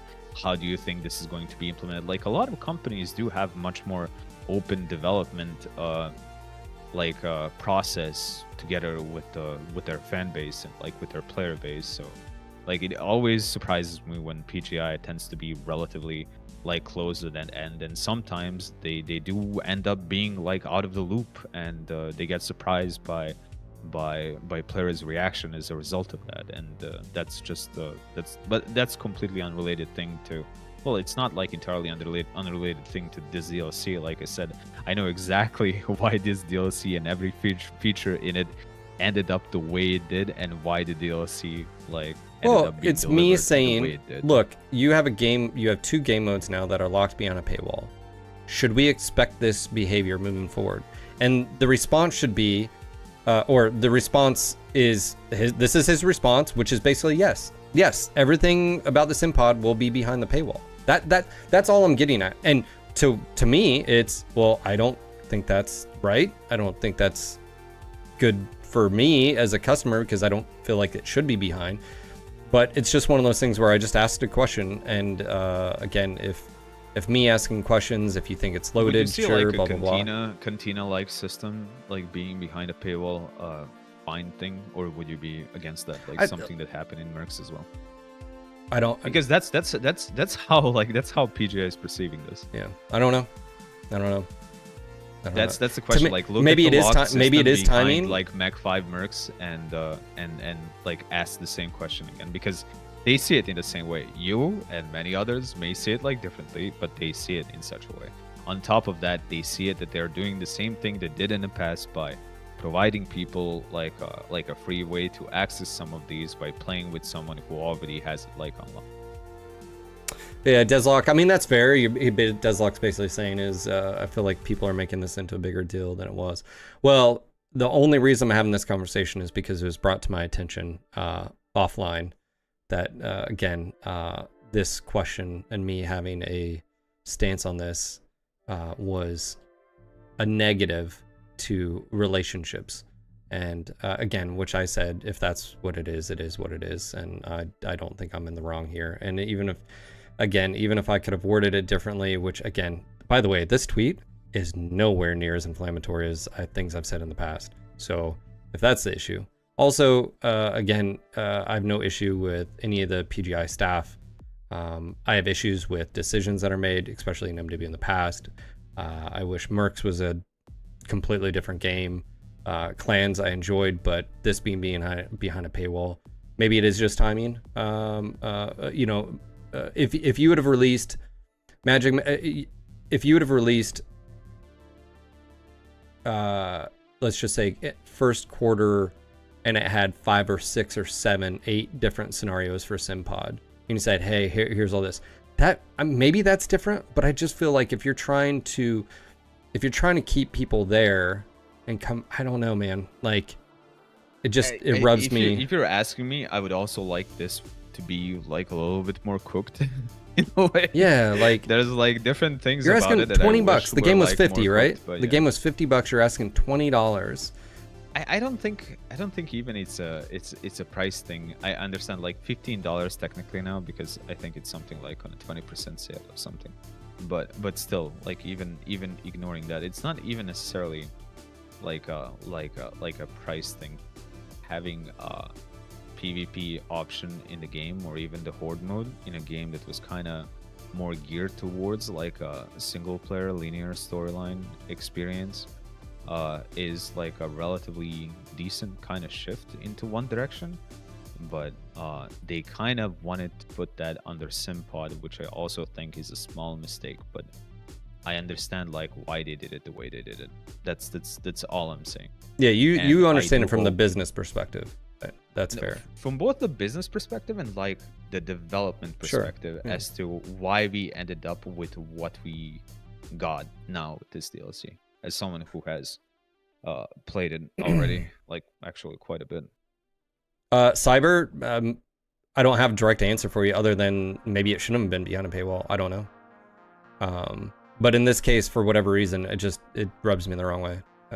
Maybe because it's completely I told the same thing lacking. to Phil. Yeah, I know. I completely get where Phil is coming from. I told the same thing to Phil, and I told that's the perception. That's why PGI is like partially scratching their head. But we were doing this all time, you know. Like this was all the time. Well, like we did this in Mech 5 Mercs, you know. Well, like why? What's the problem now? It's like expanded functionality that's like also unlocked to people who play the game with others, but like clearly some people are having a problem with it, and I do think like Phil and others have a point when they Both things can be true at the same fear- time. Magic's point can be my true, fear- and my point can be true, and Piranha's point can be true, and there can be truth in there and everything. But again, for the response I got offline for asking a simple question is like, should we expect this moving forward?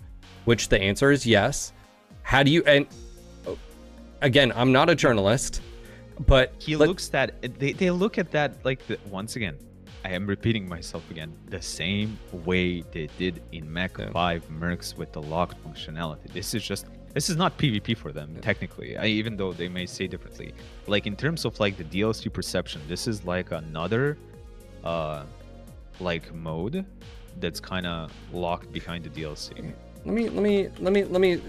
So again, this sort of goes back to it because he mentions value. Okay, so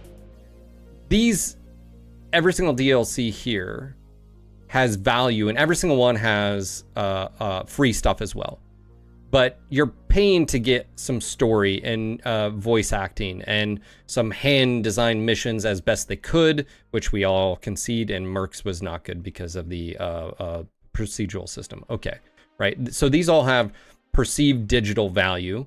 And if you think it's valuable to you, you spend it. It's like anything, like you pay X for a car because there's a value attached. And if you don't agree, then you don't buy it, or you wait till it's used and you buy that used vehicle, whatever it is. Right. It's the exact sort of thing. Right. So when it brings up value, the issue I have is like, is this bringing the value, and how much are these DLCs? Now, granted, it's been a while, but let's just say it is $20 when it first came out of 15. The what you're getting out of this, again, the replayability here, this helps, if you will, if you're playing through the campaign, but it's not like Mercs where you're gonna dump. Some of you guys are dumping thousands of hours into this. So, and I never like to say, is this worth a buy? Because I feel like $20 to someone is different $20 to the other. Okay. But I just look at this. I can say for myself, like when I make a comparison between like Dragon's Gambit and like this DLC, I would rather buy like this DLC than Dragon's Gambit, like in Mech 5 Mercs. Yes, because of the idea of PvP shooting. Yes. Okay. Yes. Right. But if you had a DLC that was on par with what the storyline was in Clans, would that change your mind? That's so massive to like be unfeasible almost. You can't like create 25 hours of like storyline content with the DLC. Well, what we don't know is if there's really impossible, like especially if you combine the cinematics into it. You can maybe have like 20 or 15 minutes of cinematics in a DLC and like a 4 to 6 hour storyline Like that would be my expectation for like a $20 DLC in the game, expanded with mech variants and some functionality, like the same thing they did in the past. You will not get the whole like MechWarrior 5 clan storyline experience, you know, in a DLC for a price of $20. Well, like I said, some of this comes down to just perceived value. Some of this comes down to, well, we feel like we can make that. Yeah. We also want to increase our, you know, bottom line. I get that from a business perspective. Again, it just goes back to this. It says this game is profitable, so there should be a free update this soon after launch. Again, and I have no problem. The mechs here, by the way, sell them. Have a mech add-on pack. You want the variants? Cool. Pay $7.99, $8.99, $9.99, whatever. To me, that's my main complaint here. Is game modes should be just part of the base game for people coming back. See it as game modes. Once again, repeating, they almost don't see it as game modes. Bro. Yeah, they see it as expanded SimPod functionality. Yeah. And even if that's true, it shouldn't be something you have to pay for extra. Like it's not like. It happened in Mercs already, and there was no clashback around it. Yeah, like, I don't know, like people should be scratching their head like 4 years ago or 3 years ago. Where does this go? There's a question. Where does this go? Should we expect this behavior moving forward? Where does this go? Is everything's going to be behind a paywall moving forward?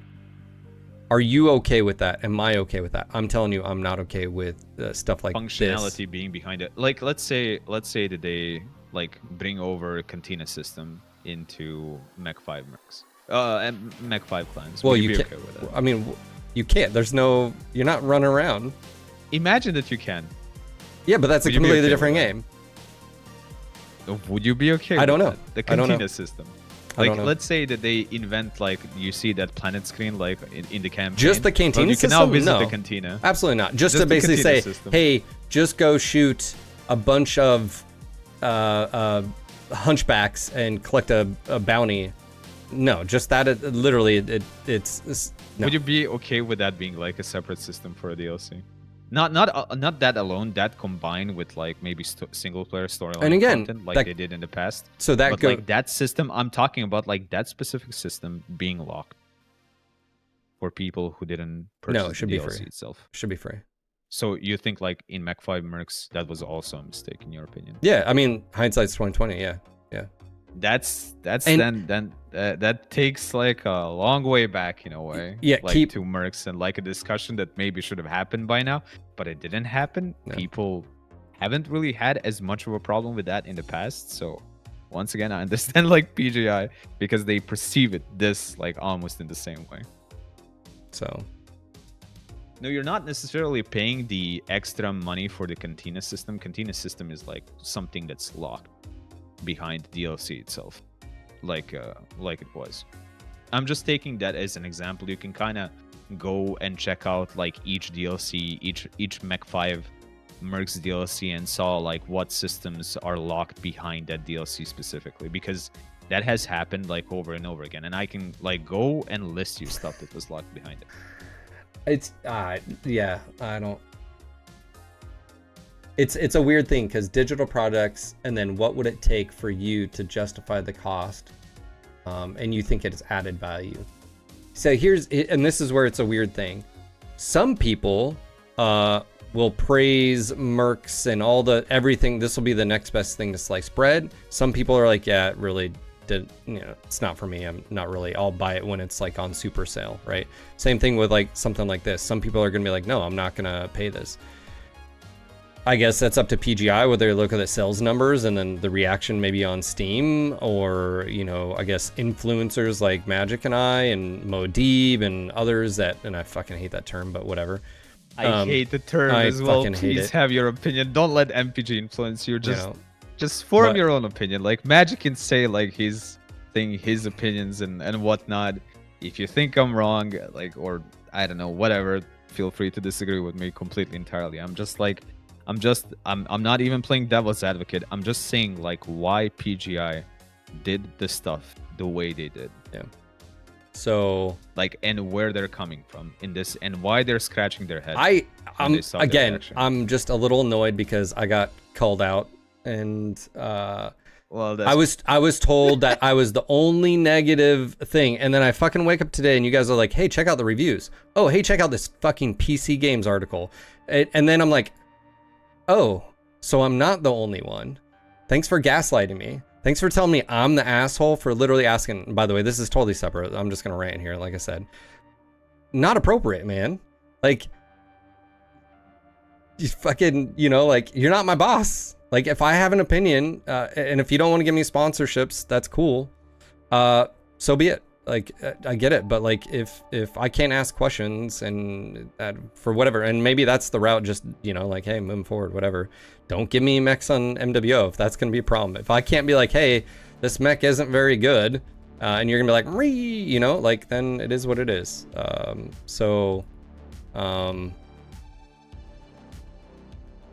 Yeah, it's like,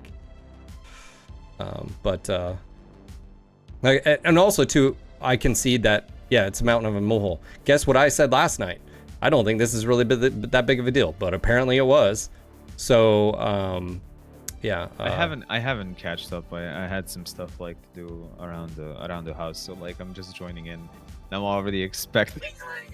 I briefly tune in and I already know like what I'm going to hear, but yeah.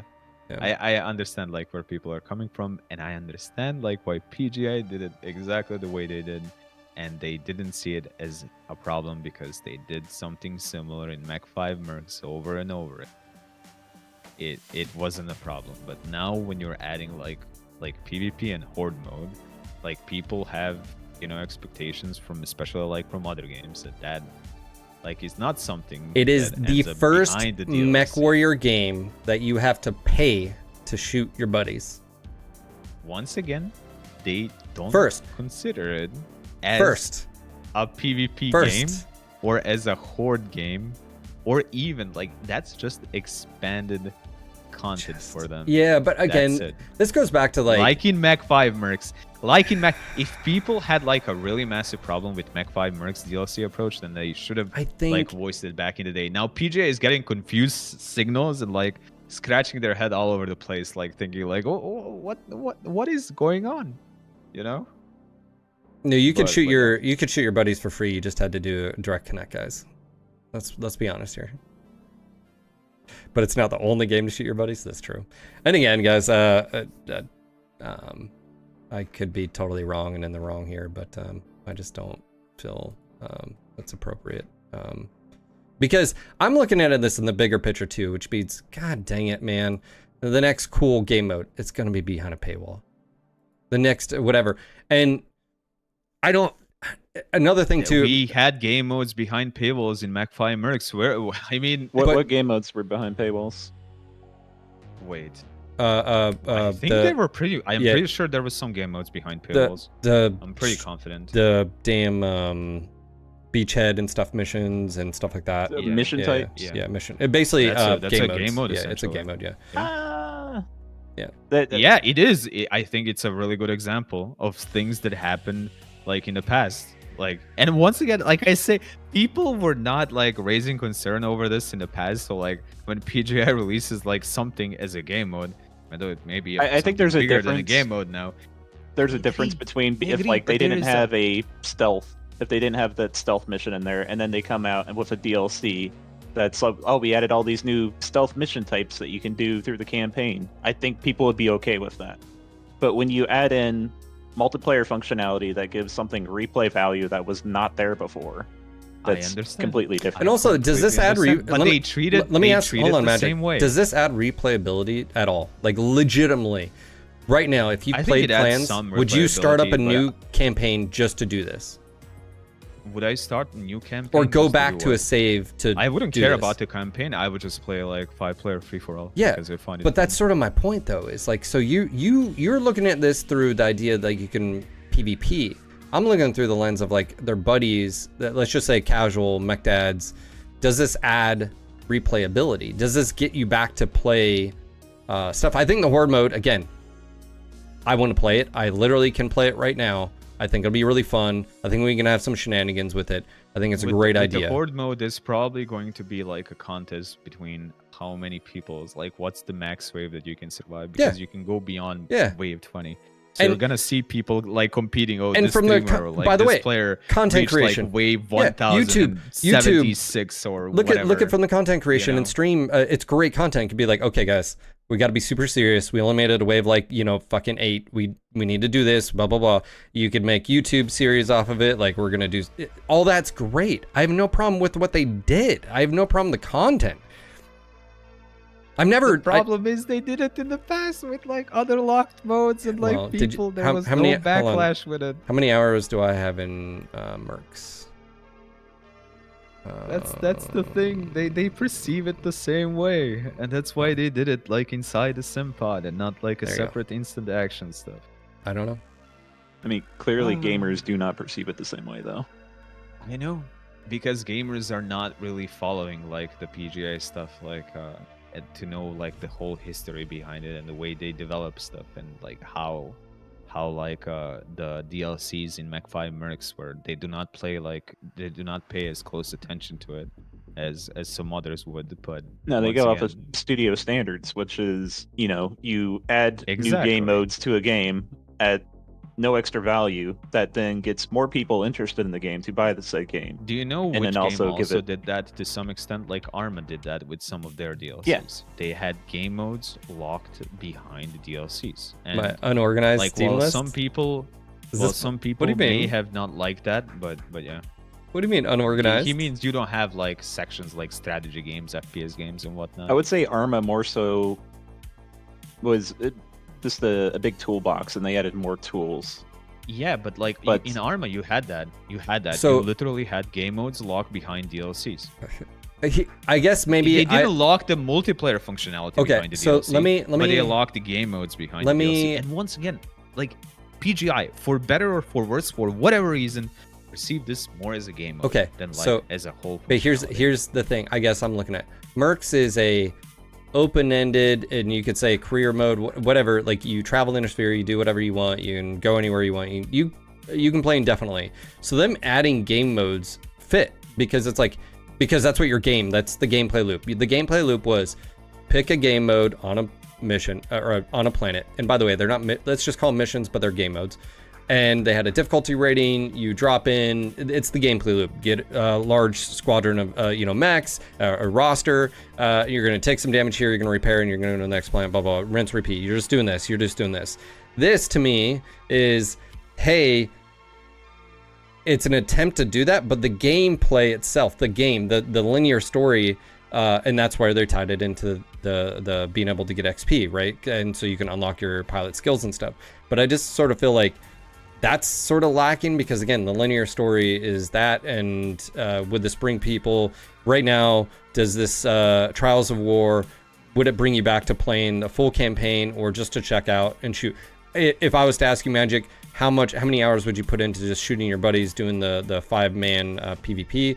I would assume probably not very long. It would probably just sort of get old. You'd rather just play MWO, and that's fair because Probably it's, 70, 80 hours, maybe know. maybe more than that. But like that's roughly my idea for You the know. DLC, and like I would be fine with that. And then, the horde mode could be really, really fun or whatever. It's just, to me, is it shouldn't be behind, like, it all comes down to it shouldn't be behind a paywall. And maybe that's what's different is because you're asking me, are you okay with it with Mercs? Yeah, I think I was okay with it with Mercs, even though I think cantinas and stuff like that. There's, again, the whole, like, free and you're bringing out, like,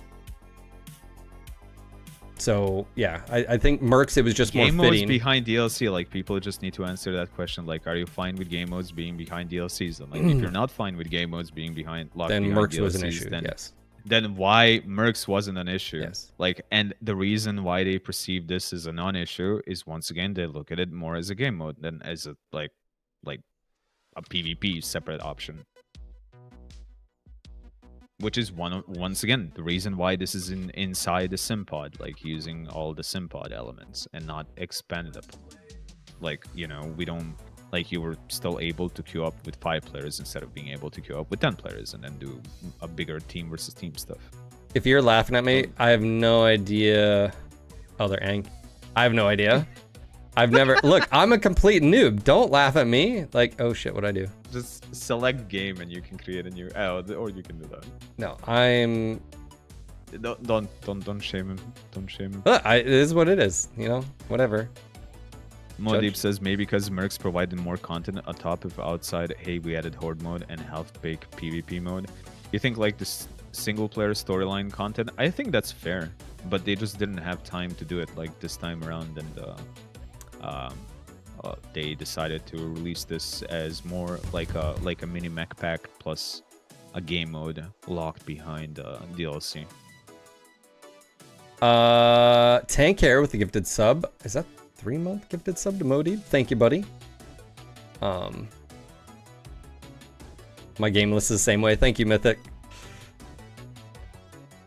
What is another example of a possible node? So far, PvP mode is the only mode I can think of. Horde mode, notwithstanding, they basically have like a team versus team or a free for all with respawns and without respawns in MechWarrior clans. Like those are the only PvP modes. If they could expand like player numbers, they could create like other custom objective game modes if they wanted to. But it's really like a big question of how much PGI is willing to expand upon that like small PvP experience within clans. Like in my opinion, once again, this is my opinion. PGI can disagree with this. Like other people can disagree with this. Like it's not something that would replace MechWarrior Online, but you can create some fun and unique like PvP modes that are not necessarily the same. Like I think I talked this with Tori like yesterday on stream. I don't know how many of you guys are familiar with the game called Enlisted. Like Enlisted basically has this functionality where you command a squad of like 8 NPCs, and each enemy player on the other side and on your side also has a squad of like 8 NPCs, and you can kind of command them and switch in between them. So like imagine a mode where you had 2 players on one side, each in control of like 8. Like I'm not talking about like Enlisted as a game. Ignore the game itself or monetization problems with it. I'm just talking about the type of the mode itself. Like so you have like 5 mechs, you have a star, your other friend has a star as well, and you have like 2 other players on the other team having a star as well. And they can order their mechs and they can switch in between those mechs, and you can kind of make a small like 10v, well, it would actually be 10v10 match between like 4 players that also have a small lance of AI that they control, and they can switch in between the mechs and fight another one out on like a relatively sizable map. I think that would be cool. I think inside MechWarrior that would be like a very awesome mode if implemented correctly, and something that they could potentially do. But I think Tori like told me that there are some system limitations like yesterday, so yeah. Tori has an unhealthy amount of PvP co-op game modes stashed away for MechWarrior. Yeah, we'll see. I really do hope that PGI does expand upon it. Like I'm kind of, like I said earlier to Phil, I see this as a research and development. I understand like why PGI, what like people have a problems with like PvP or even horde mode being locked behind a paywall. Like something that's not really done in many other games, like with exception of like Arma locking some game modes behind the DLC and stuff like that. But like I said, PGI sees this as a game mode more than like as a PvP functionality, which is why it is done through the SimPod, and like why before releasing this they didn't necessarily see a problem putting this behind a paywall. Not that I agree or disagree, that's just how it was handled. System limitations, more like I'm not 100% sure how messy it would get and haven't even looked at the code. Yeah, I'm just saying, Tori, I see like a lot of systems are in place, and I do think it's doable. Well, I really do think. I mean, you've talked about the potential for Mech 6, as we're coining it, the next iteration after clans, which we both agree, if there was to be development, has either because of Darren stating and Matt, stating earlier this year actually, that talks are happening. For those that, if this is a news to you, talks have been happening behind the scenes of, you know, what would they do next? Obviously, one of the things that was clarified sort of is, why is it called Mech 5 Clans instead of Mech 6 like Russ originally stated with a clan game? And we come to the conclusion that it had to do with licensing. They probably still only had the license for up until 2025 with potential, you know, blah, blah, blah with mercs.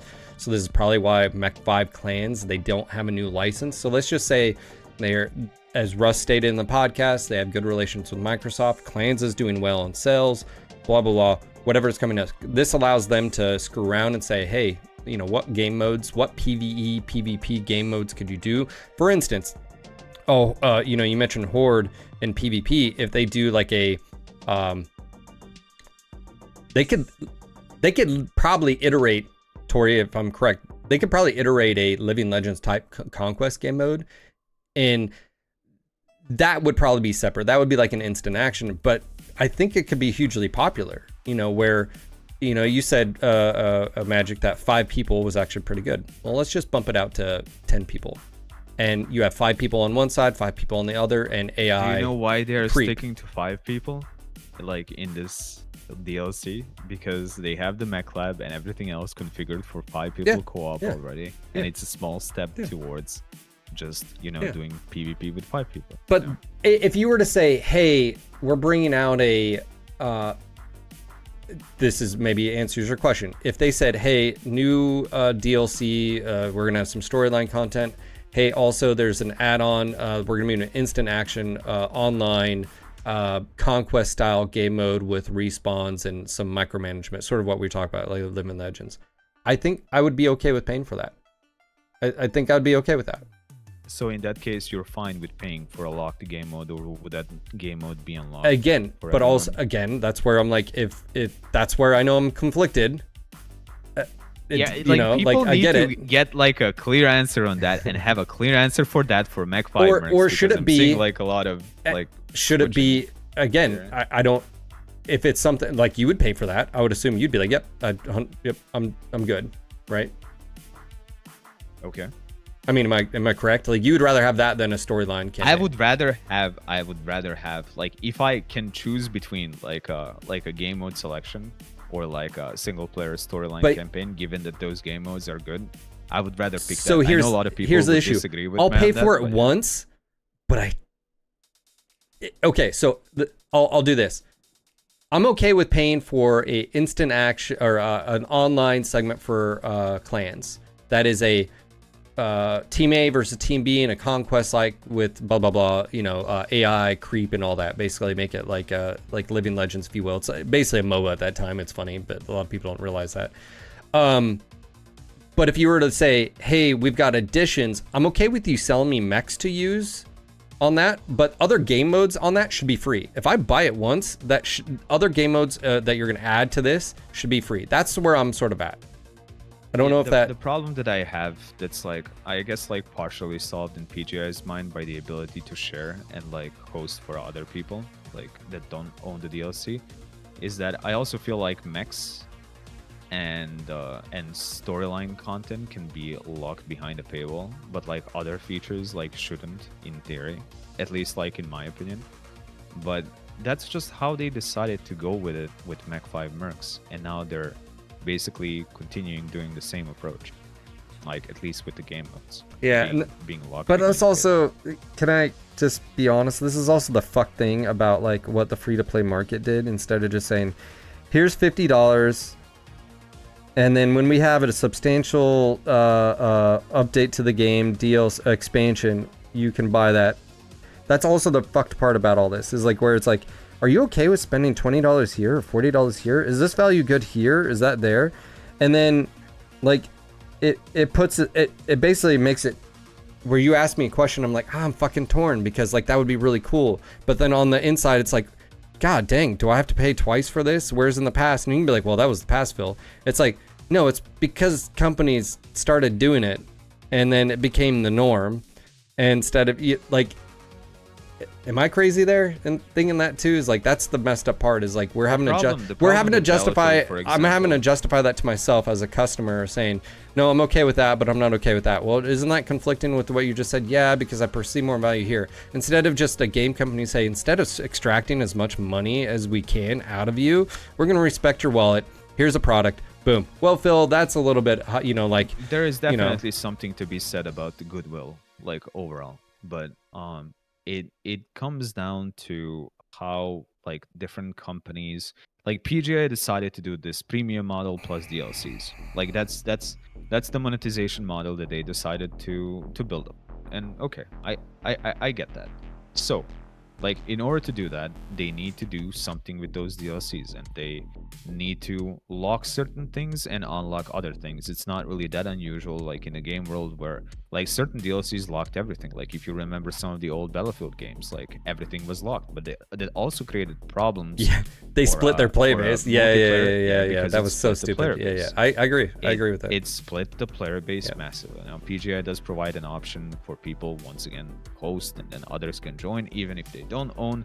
But like it all comes with its own, like every decision comes with its own set of problems, and like how that is being handled, it just needs to be better communicated between the players and PGI. If players do have a problem with like PvP being considered like it's essentially like a game mode that's locked behind a paywall, then go ahead, communicate that to them. I'm not necessarily against that. I'm just telling you like that we essentially had the same thing happen in Mercs, like over and over again, and there was no massive uprising over it. So it's just repetitive behavior based on that. Yes. I understand why PGI is scratching their head, seeing like and maybe that's my disconnect though, Magic. Maybe that's my disconnect because Mercs was not my thing. I played the DLCs and I pretty much just left. Just like that. I didn't stick around because it's the gameplay loop isn't for me. I get that. And so Stout says, so all added modes and features for the sim pod should be free and new content. I agree. Like instant action, matchmaking, PvP is paid, and all the future editions features should be free. Makes sense. I have no problem with paying for DLC. By the way, just saying that. Also, that's been confused. Some people think it's like PvP, like because MWO, and I'm like, no. You mentioned PvP. It's everything. It's McFarlane Line 2. Oh my God, please don't get me started. No. I have no problem paying for DLC, but this DLC needs to be valued to me. This one feels pointless. The modes seem boring. It seems like it was meant to be part of the main game. If there was a new game mode that adding a big change to the game or added a lot new mechs, then yes, I'd pay for that. I have no problem paying for the work that was put in. What's up, Nut Naya? And also too, that's another point too, is like nothing of the campaign changed. Like, and so it's not like they added like, hey, when you're on Santander, we added a few extra to whatever things to do. People are used to this Mech 5 Mercs. Yes, and that's what I'm saying. It feels weird. Like that's where I was sort of saying is it feels weird to me that like this would have been great in Mercs too. A horde mode in Mercs, which some of the game modes were sort of that, but it wasn't really a contest per se, like to sort of see. But like the idea of SimPod where it won't affect your actual repairs or whatever, like it's not going to screw you financially. So yeah, Modib,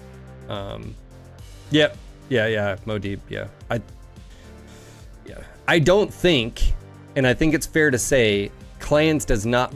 It's not the same game, and so you're gonna play it once. Some of you guys have played it 3 or 4 times because you're just that's fine too. But I remember talking about this, Phil. I remember the replay. Yes, the replayability was going to be asking you. Will you be fine with the linear storyline experience with like limited replayability? Yep. Like I remember asking that question like very vividly, and I think like PGI down the line later also noticed that they kind of need to keep the players in the game a bit more, so they needed to add like some additional replayability aspects, and that's what they're kind of doing. Yeah, but you don't charge them for that. The insanity, like again, it should be part of the base product. Like you want to keep me playing, you want me to come back and try it out. They couldn't include it as a base product. Well, they could. It wasn't like no, they could do it right now. That's what I'm saying. They could have been like. Well, after the DLC, I don't know. Like it's gonna be a little bit tough, but so if Game Mode Plus was added to this DLC, Game Plus would be worth it. Case, is it ranting time? It is, Navid. It is. Oh God, Navid's gonna hop on here and we're gonna go over everything. Go through everything again. Oh my gosh, Navid wants to join us. I might need a drink and some food. But here's the thing. I don't appreciate feeling like I was gaslit and literally I'm the only one that has a negative opinion about it. And again, that's on me and the person that reached out. But it's just one of those things where if this burns bridges, then so be it. I've put a lot of thought. I mean, I literally ran like 6 miles after last night and was like, am I the asshole? Am I doing it wrong? I mean, I get the perspective, you know, by the way, from a business perspective, and let me just be very clear. A lot of people in my scenario would tiptoe the line and not cross it. They wouldn't cross it because, and this is the problem I have, which is I think I have a good relationship with PGI, or I thought I did, but if I can't criticize, not be cynical, by the way. And by the way, if you take anything what I said as cynical, there's a problem. That's a problem. And me and Magic have talked about that, the whole white knighting and black knighting, and like if you can't just be critical. So if I can't be critical, and then all of a sudden it's like, well, we're just not going to help you out. You're not going to get, you know, but it's like, okay, roger that. Stand by. Like, that's fine too, if that's what needs to happen. But like, if I'm, you know, again, I woke up this morning thinking that I was the only one, apparently. That's what I was led to believe. And then that's not true at all. There's all these reviews and there's other people. I can understand Magic's point of view. I can understand other points of view. I can, you know, everybody here. But like, that's where all this stemmed from. And Nevid, if you're coming in here, is like, it shouldn't be behind a paywall. That's how I feel. I'm going to ask a question. If you think it's loaded, fine, whatever. It doesn't matter. That's how I feel. I'm not a journalist. I'm a dude who plays video games. And I, you know, don't put me in that box because I'm not claiming to be in that box. You're going to get an opinion here. Did you say like you're not a game journalist? No. Isn't that like even worse? No, I'm not. I am not a journalist. I'm not a game journalist. You know, and by the way, like PC Gamer, all those things, and blah, blah, blah. So I'm not going to like sit up here and like, and I'm not trying to be a drama queen about this. I'm not trying to be like, I'm better than, but if you're asking me to toe the line and not be able to bring my opinion to bear, and for the instance, like, you know, like the review I did, that was just my honest opinion. That they didn't pay for that. They, you know, Wait, so it's which just review, like the one Clans that's review. 1 hour Yeah. plus. That was just me, like, and I literally talked about this thing. It's like, hey, Simpod, this would be great. And then the first DLC that comes out is paywalled Simpod stuff. And so, yeah, it rubs me the wrong way. Is it a contradiction to how I felt about Mercs and I didn't feel the same? Maybe, possibly, potentially. And then on top of that, I just didn't like Merc's gameplay loop. So, am I the first one to speak out? And I guess I'm the first one.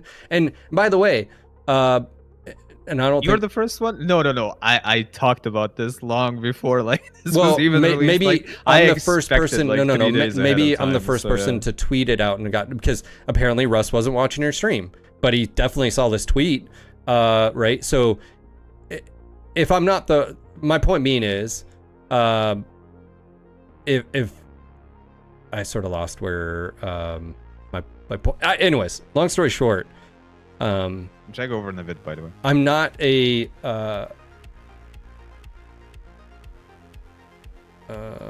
I'm not going to kowtow and not share my opinions. I'm going to be respectful. I've never called Russ an idiot. I actually would have considered him a friend years ago. I think it was obviously sometimes a difficult relationship because I am emotional about stuff. Because here's the thing, like, this IP matters to me. At the end of the day, and I say this with all due respect, Russ, you're the CEO of a gaming company. Your bottom dollar is what matters. Like, you're selling products is what matters. I'm the customer, you're the, you know, developer. So like, I'm gonna be here when you guys are gone, right?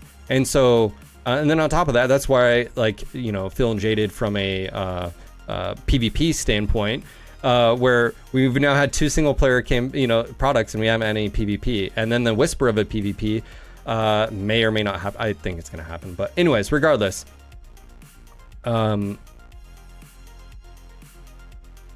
many people don't like something and then just don't say anything?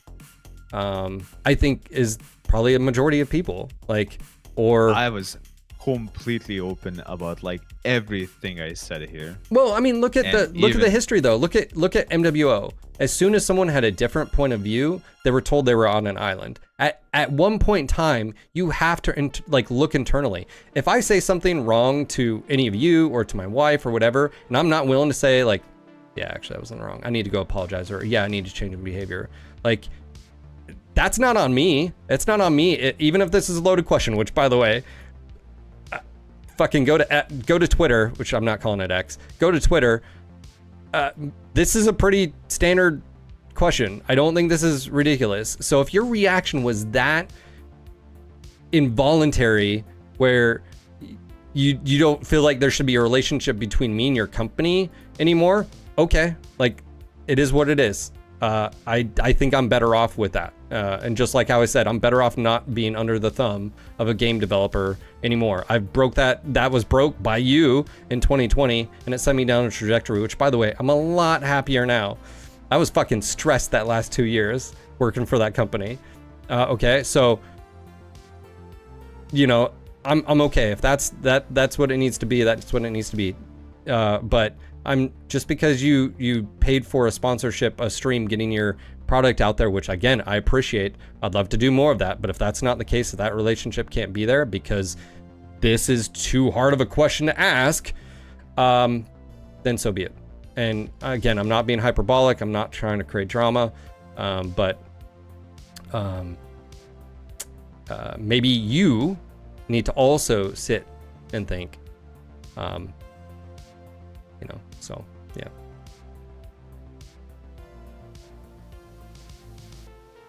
I'm Hello, just gonna let Naveed. Naveed speak because he's been waiting very Hello patiently there. Hi, David.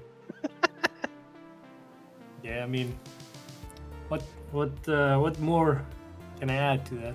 There's all the things that needed to be said was said, and I saw the discussion in your Discord yesterday about stuff that was about things being said about, like, yeah, this was already done. They cut it from the main game. I believe whatnot. Tori. Tori's. I believe them. I know. I believe mean, Tori. There are sides. There are sides to They it. maybe No, had like listen. some base system And Tio's told you that as experimentation with well. it, but I do Yeah. believe that Yeah, like and- this was Yeah, developed there are after things the to game it. launched. If There their are different tools, aspects. if their tools are that much improved where they can iterate and come up with stuff that quickly, which I don't have any reason not to trust Tori. He's never The thing like, is, you know. they use the No, no, peer-to-peer I mean- system, so they didn't develop like a separate Yeah, peer-to-peer yeah, system. yeah, They yeah. essentially had No, to I mean, develop that's- like a separate game what I'm mode trying and to get to. attach like stuff onto it, and that's fine. It not too surprising that's that it what didn't take I'm- them a lot of time to create it. But yeah, go on a bit. Say a word. That's what I'm saying. What I'm saying is, like, there are different aspects to it. It's like you can say that yeah, this was something that was done completely after the game was launched. From an engineer's point of view, maybe the idea came to you to do this right after the game launched, and it was not planned to be released like this. But the framework for this has like, you had to have this ready before the game launch for you to be able to carry this out like this. It's like all the peer-to-peer connections, the multi-team structure and framework needs to be there, and like everything that goes into the technical aspect of it has to have been done beforehand for this to be able, like, for you to be able to like realize this. And if you have done that already, it means that your engineers actually foresaw something like this, so that they put in place the stuff that needed to be put in place, so that making something like this is easy. So of course, I mean, I would believe when they say that this is something that we did like after the game was released from scratch. I look at it as like, okay, so the idea is like, hey, we have this framework in place. Do we have like this or that? There's like, oh yeah, we have it actually. And then, okay, so let's put together something like this and release it. and that I believe. The part that I cannot accept is that if the infrastructure for this feature was not part of the game initially, and they just like coded it in less than a month, that's like, yeah, I know how this works, and that's not how it works. No. So are you more, because you bring that up, and that's all well and good. Are you more? My main concern is you shouldn't be charging us for game modes like that. Absolutely, it's like yeah. if you're talking like, that was the technical aspect. If you're talking pricing and stuff, I'm like why even like price for, why even consider this as a DLC? It's like, why is it even a DLC? I mean, yeah, well, I'm gonna agree with Magic on that. He basically said it is Steam or in maybe their opinion. Yeah. Any update to any product is a DLC. Technically, it is a DLC as far as downloadable content. It is. But the problem is what we are expecting is we're expecting this. This is DLC. No. That's not necessarily like. No, that's not. I that's think like not PGI in the past had game modes in Mercs lock behind DLCs.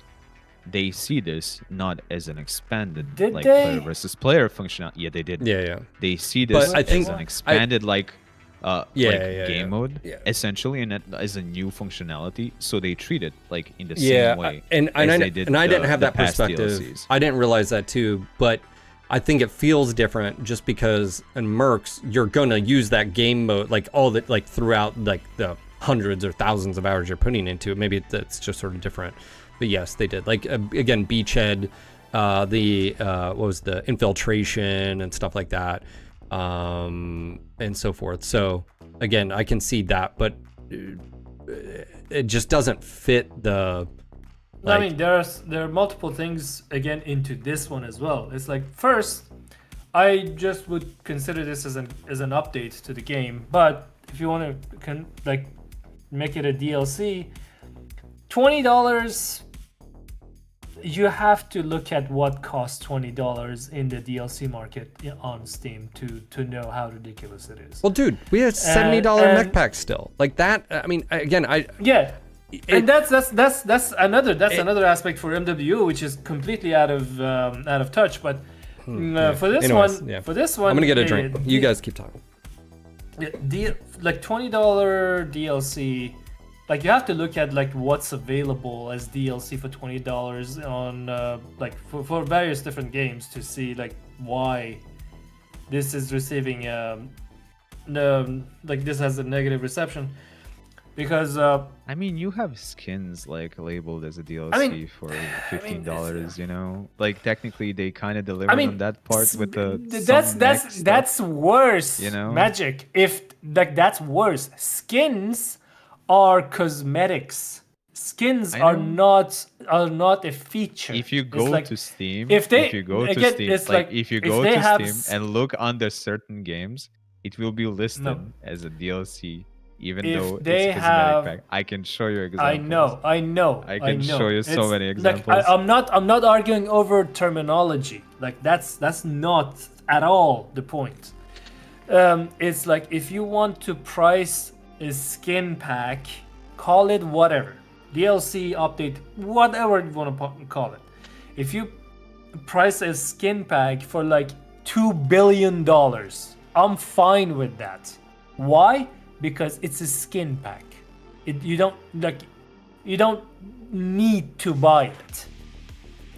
A gameplay feature. It's like, you're advertising it as like PvP, DLC, whatever. And it's not even like a server browser, because right like an hour ago in the MW5 Discord, I'm seeing people are saying that, where's the server browser? Like, is there a queue? And I knew that was gonna happen. I so much predicted. I talked about this as well. Dude, and I responded to the guy that, no, dude, there's no server browser. There's no queue. You need to have a friend, and you need to host and invite it. And dude was like, wait, there's no server browser? And I'm like, no, there's no server browser. Like, what did you? and this guy was like, but it says PvP, and I'm like, yes, it's technically PvP, but that's how it is. That's how it works. They treat it So- as a game mode. And I'm and telling again, you, I'm telling yeah, you. I know, They treat I know. it as a game mode. I And, like, know. even if you go to Steam right now, Listen, it's I not know. listed Even as a like, PvP on the listen, side, that's you know? that's the thing. That's the thing. Like the game mode, because it is a game mode. It's an arena game mode and a horde game mode. It's two game modes. The difference here is that they highlighted PvP. They made it to be the title because it's just like I would say like a free-for-all in the arena game mode framework. It's sort of like the main thing is the arena game mode. The PvP side of it is that your friend can connect in and we can assign them to different teams in the arena. So that's basically the core of it is the game mode. It's not the PvP side. exactly. But they sort of like made the PvP as the title, which is actually leading to some people reading leading it to in confusion, a different light and asking where's the server browser, where's They the have where's very the different queue, because expectations they're of it. they're Yeah. looking for a PvP, and it was like dude was like I can't find the available servers, and I'm like dude there's no available servers. It's just you need to host the game.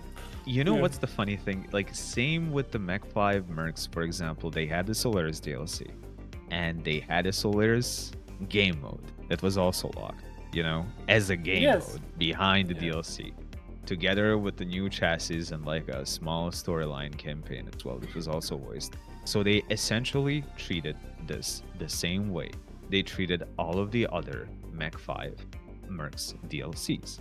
And now they're kind of scratching their head as to like why people are making a problem out of it. But once you include I feel like you have a big point about talking about PvP.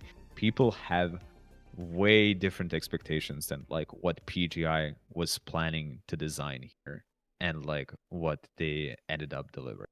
Like, So I you guess know, the real when question you is- announce like just a second, when you announce like a PvP as a part of your game, like even as a DLC, like Navid gave one example of that guy. He opens the start screen. There is none of that. Like, where is my PvP? You know, like what do I click? Like what is happening? You know, there is no instant action game mode, like even from the first screen where you will invite people. It's part of the sim pod, and much like in Mech 5 Mercs, where like Solaris was a select place in the map or select places where you could fight other mechs. They listed as a game mode within the game itself. So they don't. I feel like they don't even. So consider why? This as PvP. So okay. So I think I understand that. I think a lot of people do.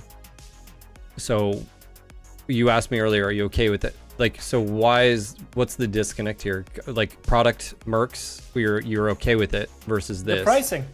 The pricing is the disconnect. I mean, And is that the disconnect, or is it like this? Is that the disconnect? Or is it Okay, this let's- shouldn't just be- one thing. Imagine they're- if this yeah. was just a second, Phil, in a bit. If this had like a single player story content attached to it, that was, let's say, 5 hours long, would this be fine with you? I wouldn't. No, yeah. anything locked in the sim pod, I think, is absolutely just like Even though we had Yes. like lock modes in No. Mech 5 Mercs yeah, as well. sim pod, man. I think the difference is you could just go and anything sim pod, I think, is absolutely crazy considering there's nothing there right now. There's nothing there. It like in the game. Yeah, But you're- if you look you're- at Mech it's 5 called- Mercs, there was dude, so much. okay, many but lock okay, modes so as well, but you we're know? not talking about That's mercs. the Right now, we're funny talking about thing. clans. So right now, you can replay the missions you've already done, and then which is cool. I like that. It's got advanced parameters, stuff like that. But you go to SimPod, and it's literally shooting range and whatever, and then it's just empty, and you're like, oh man, You're that's just hinting at the lack of replayability. Okay, I no. get But it's also it's like, hey, there's other things to do. no, You I can have a go, question. you know, like. I have a question. Like, where do you think can? Hey, hold on one like, second. imagine- Oh, Naveen, 1 second. Knocked, guys.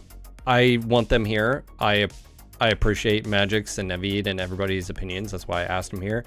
And every once in a while, we have basically a live podcast like this that we just talk. So if you don't like live And it's fun, podcasts, yeah. talking about maybe sometimes the same thing for, however many hours, totally get it. But I don't mind. I talk enough on a day-to-day basis. Letting some other people talk I think this isn't is a bad important. thing. I think I do this too. is freaking No, important but as I as well. I wish I could have done this, but again, I was gone because I had family stuff come up. So it's like, it's one of those, it's a great discussion. My thing is, I pointed out, and for those that are tuning in, this just shouldn't be behind a paywall. I don't mind mechs being behind a paywall, but this shouldn't be. Does Phil have a hair in his belly button? I do not. Above and below, though, yes, but not much above. It's just, that's the only thing I'm fundamentally disagreeing here, is that this shouldn't be anything Simpod related, where you as a player are going through the campaign. This is a part of your base campaign. The campaign didn't change.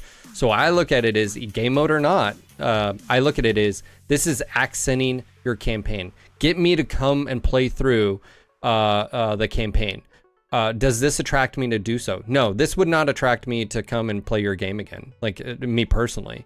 But if you made other changes and the campaign, you introduced systems, what you were talking about, okay, cool. But there's nothing fundamentally the same. The same mechs you killed before are going to be the exact same mechs you did before. Nothing changes. So for me, that's where I was saying earlier, it feels disconnected, because the modes in Mercs were like, oh, I could, here's a planet that has this game mode, I can play it. Oh, here's the game mode, and this, I can do this, I can, all this. Whereas this is, you have the story, and this is like, it's disconnected other than XP. That's the only thing that really connects you in here. The PvP thing is cool, but again, it shouldn't be behind a paywall. I also feel like Horde mode should be in the Simpod, PvP as well, and then maybe just instant, I don't know, whatever. But it's just one of those things where, and then that way, by the way, Magic, if you also had PvP in the instant action mode, you could then disconnect I the actually players. disagree with PGI. Like PvP and Horde mode should have been separate of the campaign. Okay, But so that's my opinion. yeah, You know, so- that's just my thing. So- but I understand why they did it like within the Simpod and why they're treating it as a game mode. Like, Sure, like sure. I just don't Solaris think- was a game it mode feels in weird. Mech 5 Mercs yeah, as a part of the DLC. it feels It is disconnected. incredibly weird. It is incredibly feels weird, but it's. I'm not going going to use the word do. scummy, because I don't think it's scummy. I think it's, as Magic points out, It's and weird. I pointed out that I was like, I don't. So you shouldn't have to pay for arena mode. You shouldn't have to pay for a friends v friends mode, by the way, because it's not MechWarrior Online. Charge me, ask me $10.99 or $9.99 for the hero mechs. Some people are gonna buy it, and hey, enjoy the holidays. And I hope some of you guys come back to play the game. And then, oh hey, 6 months down the road, here's a big fat DLC that actually is warrants the like Mercs. But for me, again, that's just how I feel about it. But Nevi, go ahead. I got to make a PB&J. I have to cut out dairy for 2 weeks. I don't know how I'm gonna do this.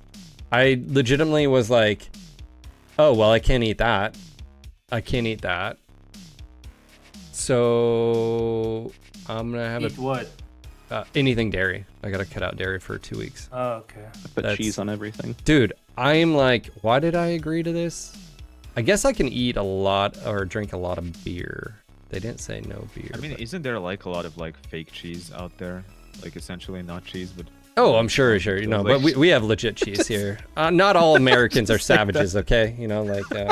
And are you saying American cheese isn't real cheese, sir? No, Is that what you're that was, saying? that but there's was, plenty of Yeah, like good. That was a good plant-based save. tree That was a and, good save yeah. because I was gonna I was gonna say something about American cheese.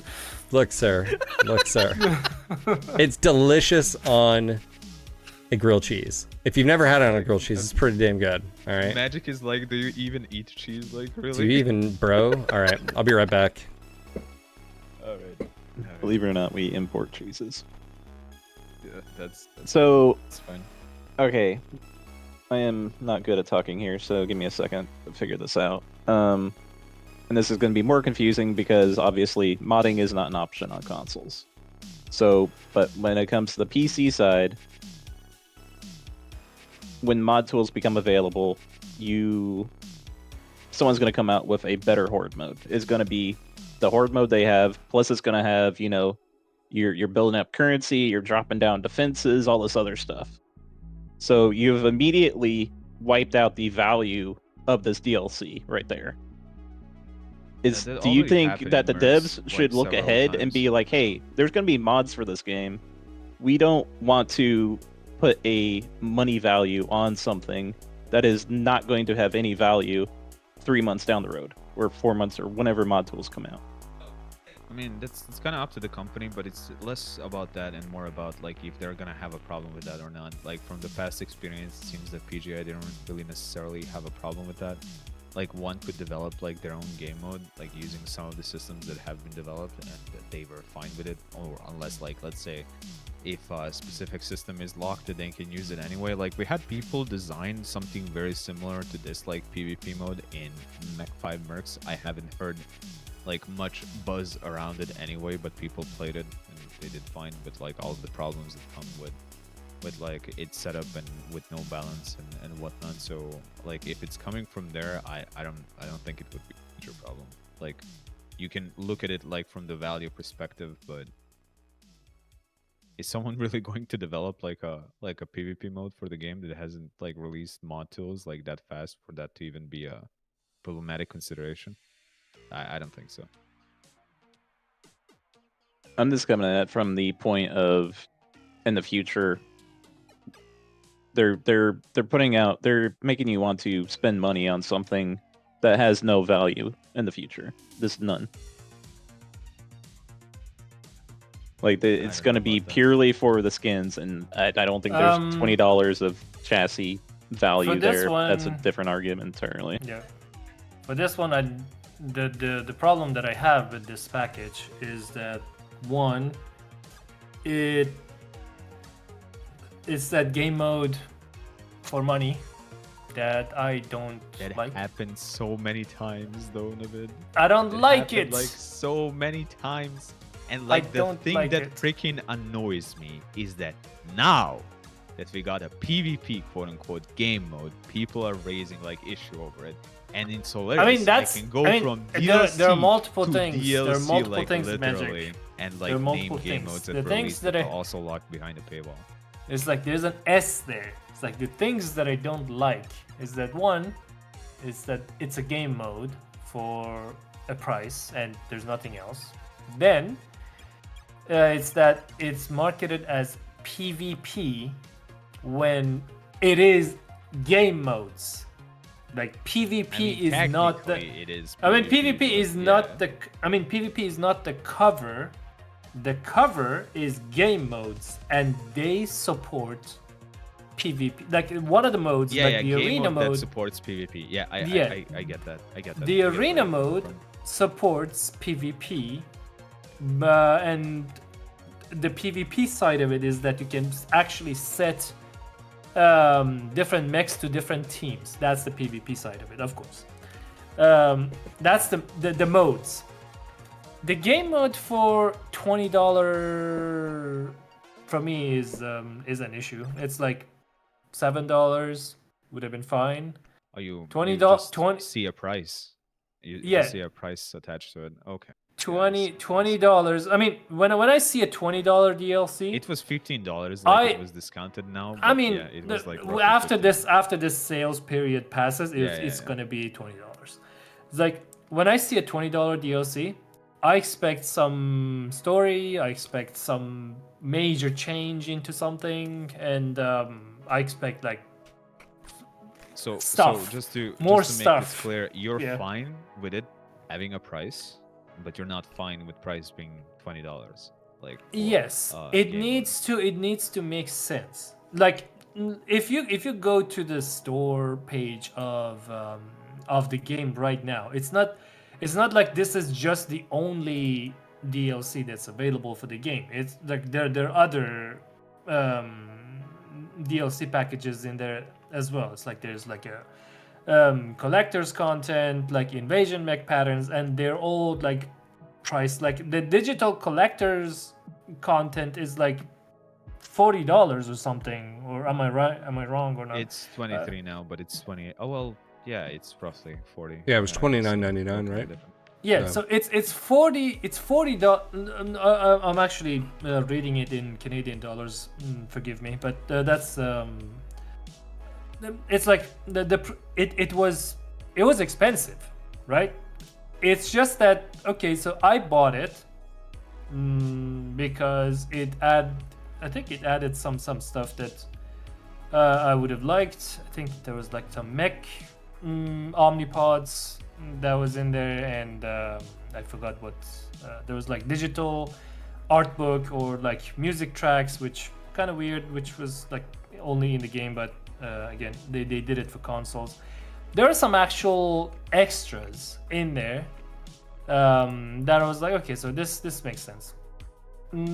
This other one for $20, and I'm like, okay, so what's in it? I'm looking at the mechs, and I'm like, the mechs are not really that amazing because everything that I have in the game, like, it's far superior to whatever these mechs are. They're basically MWO heroes, and they're not going to add anything to what I run.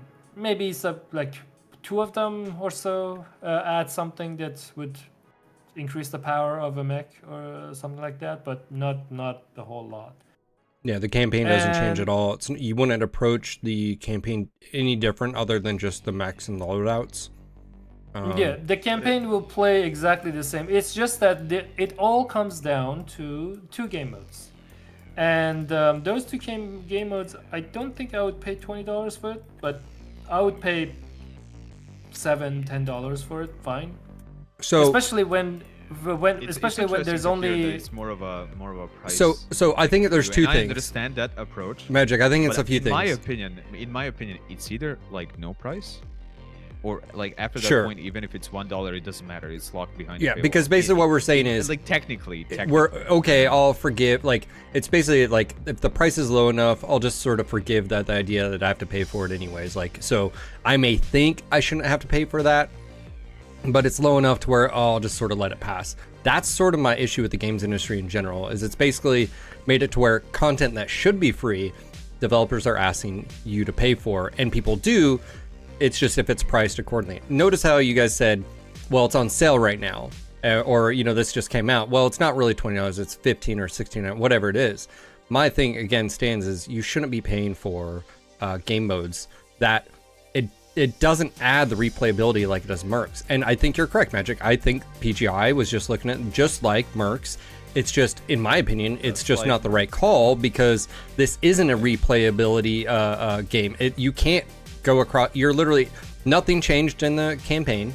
There's no additional missions. There's no additional options other than this arena mode that helps you, by the way, because it's a grind to get your XP values, because they put so much emphasis on evasion and so forth and so on, and the mech skills, and which is all catered around grind and playing a lot, which again is fine, which means this should be a part of the base game. You shouldn't have to pay for it. And I do think people, if the price is right enough, are willing to basically forgive. Also, some people just are financially, they're like, it's $20, what are you guys bitching about? Like, literally, and I get that. I can understand. But not everybody's have $20. But then also on principle alone, you just came out with this. Maybe it was quickly iterated on and it's out. Clearly needs a lot more time in the oven. If you would have said, you know, like, maybe this would have came across a lot different if the value is there. But again, I feel like anything in the sim pod that is a helping the single player experience, which is the campaign, anything in the sim pod should not be charged for. Yeah, I mean, I have something to say about that that aspect of it that you're saying. When you're charging money for 2 game modes like this, you can't just put it in a sim pod like a menu item, like you've installed some mod for your game and then okay, so go there then find it. It needs to be integrated into some form of the campaign. Like, it needs to come at a point that you unlock these like horde modes.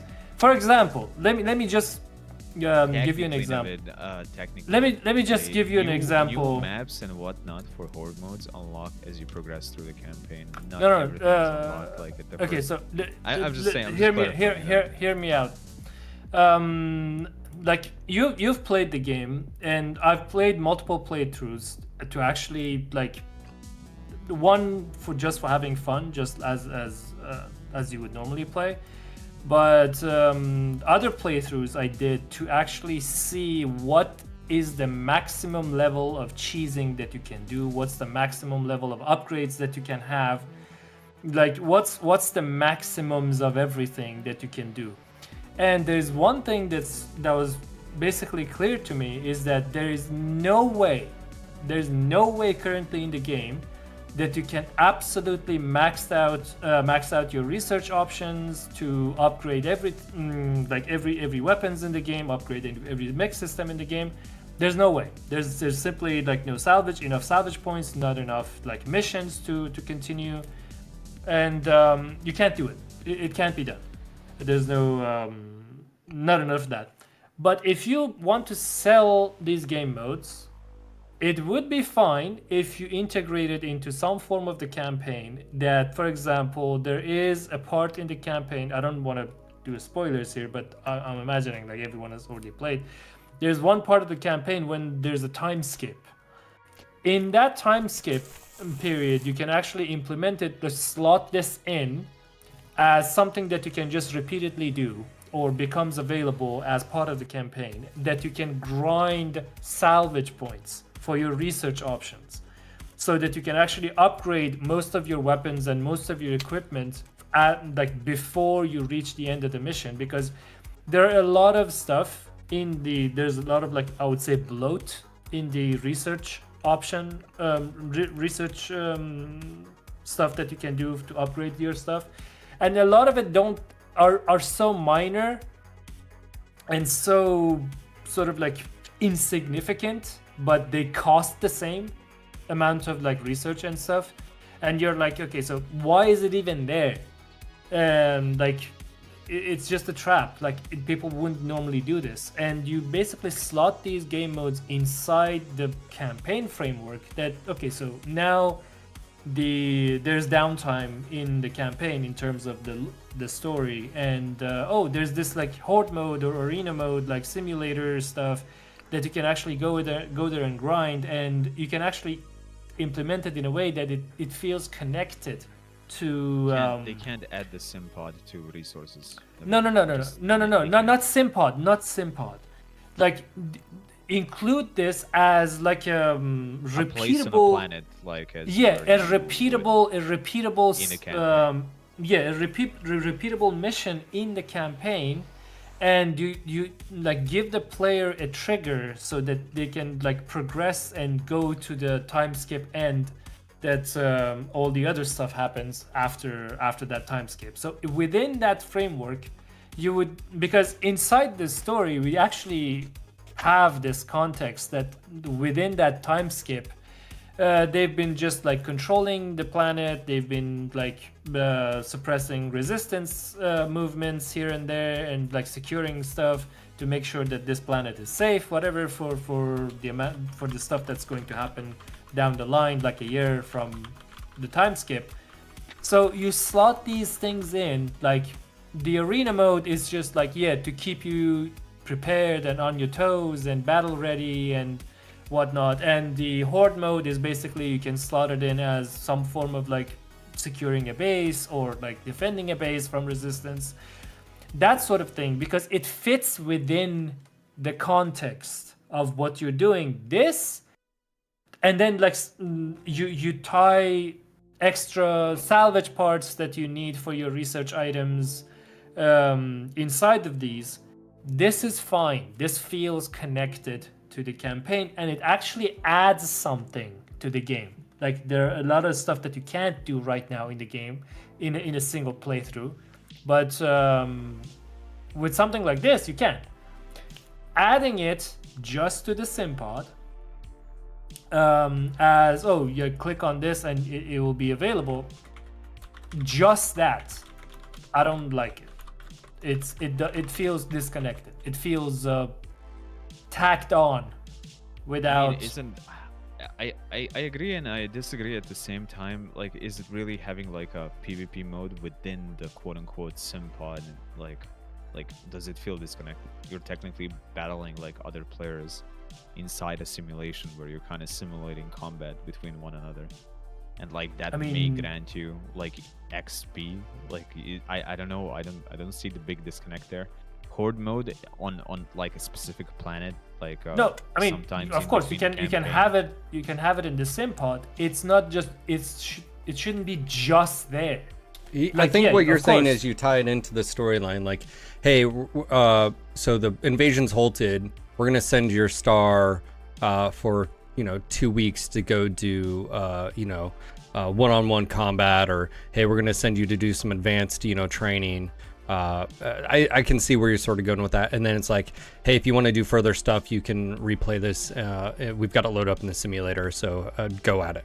I can sort of see that. I mean, regardless, that's not what we got. We basically got 2 game modes that are locked behind a paywall. And I mean, even in Navid's example, like that would be locked behind a paywall. It's just that it would be integrated in the It would be like, integrated overall in the campaign, and it will contribute to the story and the Yeah, to narration the and the final- flow yeah. to the flow. Resources Yeah. to it No, or to something yeah, like to that. research to research store research items for your mechs, because it will actually make your end game more, I would say, enhanced. It's like having like purchasing a DLC for a game like Skyrim. You might get a legendary item from that story DLC that would be a lot better than the gear that you would normally have in the game for normal like standard playthrough. It's basically standard. It's just what I'm saying is that locking game modes behind a paywall isn't a problem. Implementation of it is a problem.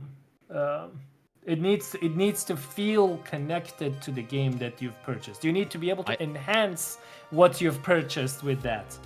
I partially disagree with you on this, Navid. I feel like it would have been better to put it as a part of like instant action and have it like completely balanced and not dependent If it's on, going like, to be in the players' sim skills and pod, whatnot. if it's only going to be in the sim pod only, and some like a form of like a tacked on mode that's not connected to any of the like the rest of the game, I would agree with you that yeah, of course, it should absolutely be free, and what's it called? It actually, like at that point it would look like a mod rather than a DLC, because that's how mods do it. Right now inside the sim pod you can like earn XP from it, and one can make a claim that like if you haven't like leveled all of your mechs, like I haven't, like you can use those like arena modes or horde modes to But level can't up your you? mech I mean, can't XP. You can't already- earn resources from it, but you can earn XP. I mean, from it. that's And yeah, just you sim could- pod. That's just sim Yeah, pod. You can run that is any just of the sim pod. missions. You can run I any know. like you can run any of the missions and you gain XP, and it's I like know. And you do the same thing with like these 2 modes, and I understand like where PJ was coming from, but once again, they treat this as a game mode, and I understand where you're coming from. I understand that you want those to be better integrated into the mission structure, like placed somewhere in between, and then you do it. It was just like it's I don't like know how the they problem. would integrate the PvP mode in there. I can understand maybe how they would integrate I mean, the horde they mode can. in it. But, I mean, they already have co-op in the campaign. The PvP mode is like, yeah, this mission, you click on it, and everyone that's connected as a co-op basically takes a slot of one of your mechs, and when you load into the game, it loads a different game rule, and So everyone is on a different team. let me chime in on here, because it just sort of hit me. The game is missing something very important. They're going through the campaign. It's missing something to where you can go and not have to replay the same exact missions that you did before, and that's what horde mode is. The game is missing that.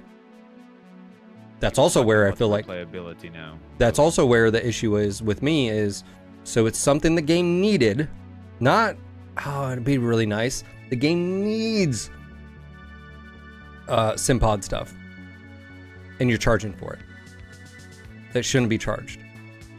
Like, Remember I asking you this still like long ago before the game was released, if you would be fine with a single player storyline, like you know, game that has like 30-40 hours of playtime and then it's done. And I remember you saying So yes yeah, with that. I still agree with that. But that's not saying that you included a feature. Everything's based around your the skills, your research points, and I don't think it's crazy to say that yes, I agree with what you just said, and 100%. I still think that. But you introduced SimPod. You introduced the idea of skills and pilot skills and research, and you introduced it, not me. Like, if you wouldn't have had SimPod, okay, but you did, and then you based the gameplay and the gameplay loop around going there and getting XP, and now you're asking to charge for it. Okay, so you basically have a bigger problem with the SimPod as how it integrates like into the game design. I mean, like, it's even though the game is, like, there's some storyline. Yeah, there's some things in the game that just and again, I went through over this in my review, which is it's redundant. I mean, you have a pilot skill that has to do with turn speed, and then you have a mech mech unlock as well that's turn speed, right? It's like you have a selling equipment it's just one of those things where there's a lot to be added to, and I think that's fine. You come out, you're gonna iterate, the base product's gonna improve, but this is a part that should be part of the base product. Am I crazy in thinking there should be like 8-10 different things in SimPod? There should be ambushes, there should be whatever it is, and I say this, there should be things in there that help you during the campaign, and this is the general problem I have with the campaign, which is it's mercs. You just aim CT, blow it up. There's no tactics, there's no strategy. There's one mission that sort of puts hey, if you don't get out of there, you got an assault force behind you. Well, guess what? You can still destroy that assault force. There's one mission that has like a time frame on Edu, but there's no tactics. So it's not like you have to learn what an ambush or how to fight out an ambush or how to retreat or how to, bound or there's none of that stuff. It's just click, point, shoot, destroy, click, point, shoot, destroy. That's where I have an issue with the difficulty. The difficulty, by the way, the one thing that you brought up that I thought would be cool. Okay, so you introduce Trueborn difficulty. Give me more more salvage for doing that damn thing so I can unlock more stuff, because all you're doing is throwing AI. You're basically allowing AI to shoot me in the CT more and core me out. So, well, then allow me to have the ability to unlock everything in the research thing, and again, all the little improvements in the research lab, I think are pretty standard honestly, fare, but that's one of the things. But I know it's completely separate of this, but like I absolutely hate the dice roll aiming that AI has, and I know how like it's handled in a lot of other games where it's not just like a freaking dude. dice Why roll isn't system. why Like, isn't it? You can make the AI why isn't simulate it cone of more fire? Yeah, why is it not a cone of fire? Why doesn't the AI like follow the player and then like you can overshoot or undershoot depending on like the same way like a human would, and you can code that.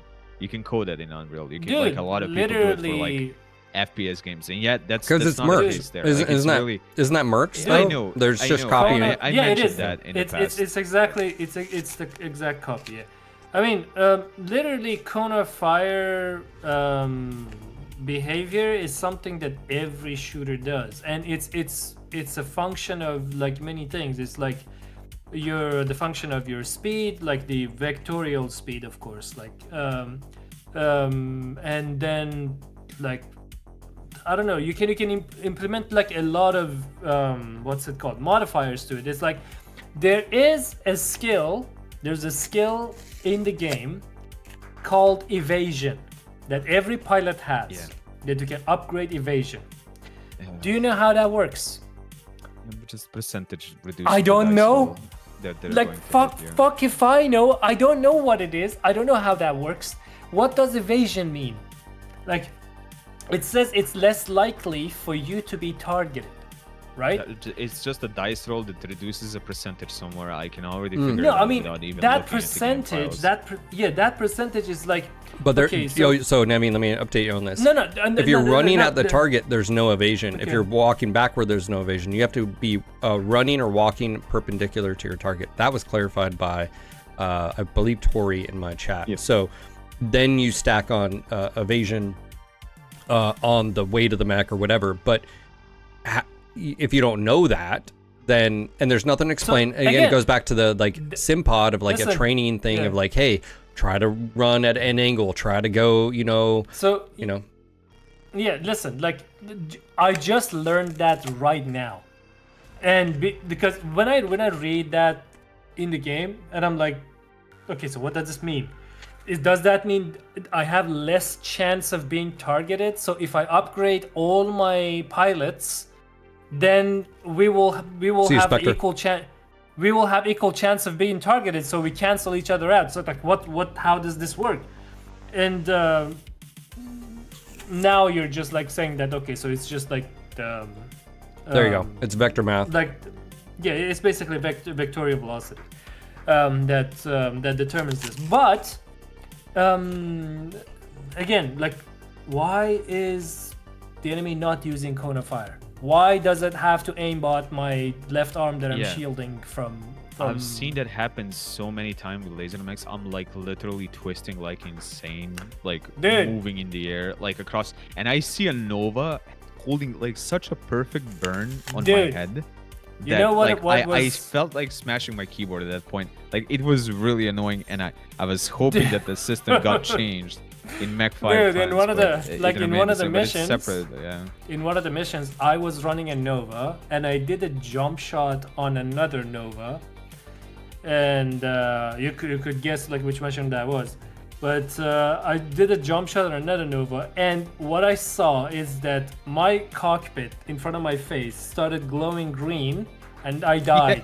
And I'm jumping. I'm in the air. I'm like jumping from like a perpendicular to the target even, and I'm like, oh yeah, that was a head aimbot with like It's 6 just- medium it just lasers, had with like 12 aimbot medium dice lasers. roll. It's funny, yeah. The targeting system, please, Tori, I beg of you, just like talk to It's them. like, I'm make fine them change it taking- to like I'm more fine- human-like aim, please. Yeah, All they have to do I'm is add drift to it. That's all. I mean, I'm fine can add taking drift 12 to ER it, medium lasers. It's like I'm not fine taking 12 ER medium lasers, but I'm jumping above the target with my cockpit being above the target, and it's just like locking 12 beams to my cockpit. That doesn't even like match well with where the enemy is looking or where the arms there's is. like various different ways like different games handle difficulty. I know this is like completely separate of the discussion that we had, but like regarding the DLC itself. But like you can make like the way that Yeah, I like but anyways, difficulty like in this, games. I know. Just a second. I think I need to mention this is like when you make like both sides kind of a little bit more lethal at the same time, especially like in single player stuff. Okay, Yeah, you can make the enemies more lethal towards me, but I'm also more lethal towards the enemies. So it's more so you know, you're still like on a balanced level field, or you can spam like a little bit more of them. The things that I hate like for difficulty is when developers just increase the freaking like sponginess of enemies, or like in some other cases like where they increase the dice rolls on you and there is nothing really you can do about it. Yeah, I mean that's a topic of its own. To wrap up on that DLC, like I feel like there are two things that you need to be discussing here. It's like, are you discussing like the DLC in its current form, not changing? This is what we get, or how this is supposed to be priced? Or are you discussing if you're paying for a DLC, what it should be? Because there are two different things. Yeah, I think if it's SimPod related and it should be completely free.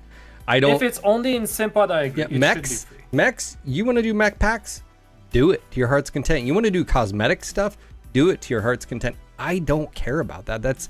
But if the arena mode is to help you gain more XP and stuff for the campaign, but also it's a gaping hole in the base game is co-op options for you and your buddies as well, and it's a huge just void. You shouldn't be charged for it. And so I have a problem with that. I have a problem with like the idea of PvP. Granted, they do call it arena mode, but it's just one of those things where it's not PvP, it's not MWO. It's you can have 4 of your buddies join you and you can shoot each other, and there's some other stuff cool. But this should all be free, and especially at the timing. It just I don't think it's acceptable to have this as paid content when your game is missing it so severely. And then on top of that too is like the timing isn't right. It doesn't affect really the campaign, other than what I said, maybe you can unlock a few more things. You want to get people back. The reality of what is going to get people back to playing in number, in mass, and all we have to do is go Mech 5 Clans Steam chart is an actual DLC. That's what gets people back. Like Mercenaries here, and here's Clans. So this is what gets people back, is a DLC. You come out with an actual DLC, and we're like, okay, now we're popping here. How many people are playing this? Let me see here. Just type Mech Warrior and there we go. 512. Show you, so like, what's going to bring the spike back up to where it was? What was it? I think 5,000 was like peak. Yeah, but that's normal. That's actually relatively similar to Mech 5 Mercs. But that's my point though. Have, like similar launch numbers. Yeah, but trying to sell this as something that this is this is like an added value, like benefit of like of a thing, like again, especially right now. So like to me, it's like if you come out with another DLC and that it's a story and all that blah blah blah, 6 months, whatever it is down the road, awesome, cool. But this stuff should be 100% free. And I mean, so that's like, even if this DLC, I'm asking this again, even if this DLC had like storyline content, you still wouldn't Simpod stuff. Okay. Yes, Simpod needs to be completely free with the game modes. Yes. Well, what if it was not part of the Simpod? You would still say the same thing. Yeah. Yes. And by the way, like we could hop on there and do PvP and theorize and craft and do live streams and talk about it, like you were doing yesterday. Like, oh, you know what they could do and blah blah blah. It's there's value there, but the value is almost just like the positive marketing PR just from like you doing it, and it's also keeping people in your game. Like, I don't think this will keep people in the game playing a ton. And again, that's just me. It's total, my conjecture, because it's just like my opinion or whatever. But like, what brings people back in mass is an actual big fat DLC. Boom, here's a new story, whatever, you're gonna continuation from the end of the game, whatever it is. But this is, when you're doing that, you have more options. So instead of me only doing 30 hours, I just did 50, 60 hours instead. Why? Because god dang, between some of these missions, we went and did horde mode, I got my guys up to like max XP, stuff like that. Why am I having to pay for that? Okay, so listen. Okay, just a second. Just a second. Okay. Just a second. So you're fine. You basically don't see enough value in this to warrant. No, it should always. This stuff is that's a word. Supplementing. Is it the Both. principle Both. of game modes being always like free for players? Both in this game, in Clans, both are true. I think it's supplemental content to your campaign. I ask myself, like, is it a value problem, or is it like a principle thing where you want like game modes to be a part of the game? Because that was not the case. I think that's where we agreed, or that I made a comment of. I think a lot of people, if the price is right, you justify in your head. You may not agree with it morally or ethically or whatever it is, but the price is okay. It's negligible. What's $3.99 for? What's $4.99 for a Steam game? Okay, or whatever, blah, blah, or whatever it is. Let's just say for an item. Like, for instance, where does free to play come from? Like, oh, it's $1. Okay, yeah, I'll spend that.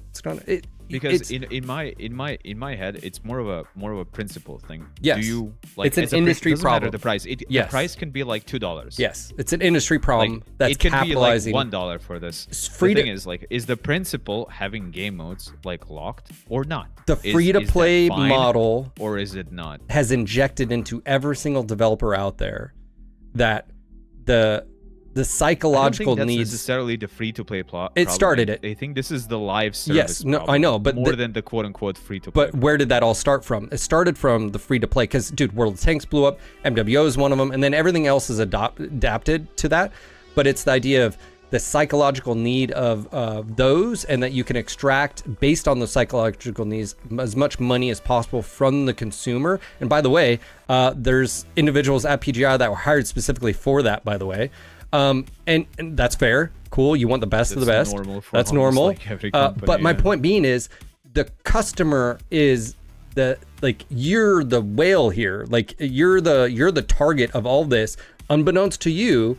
And that behavior has evolved and gone forward, and that some devs would look at this and say, no, absolutely, this should be completely free. And then some would be like, well, of course, you spent time on it. Yeah, charge people. And then they have us here going back and forth.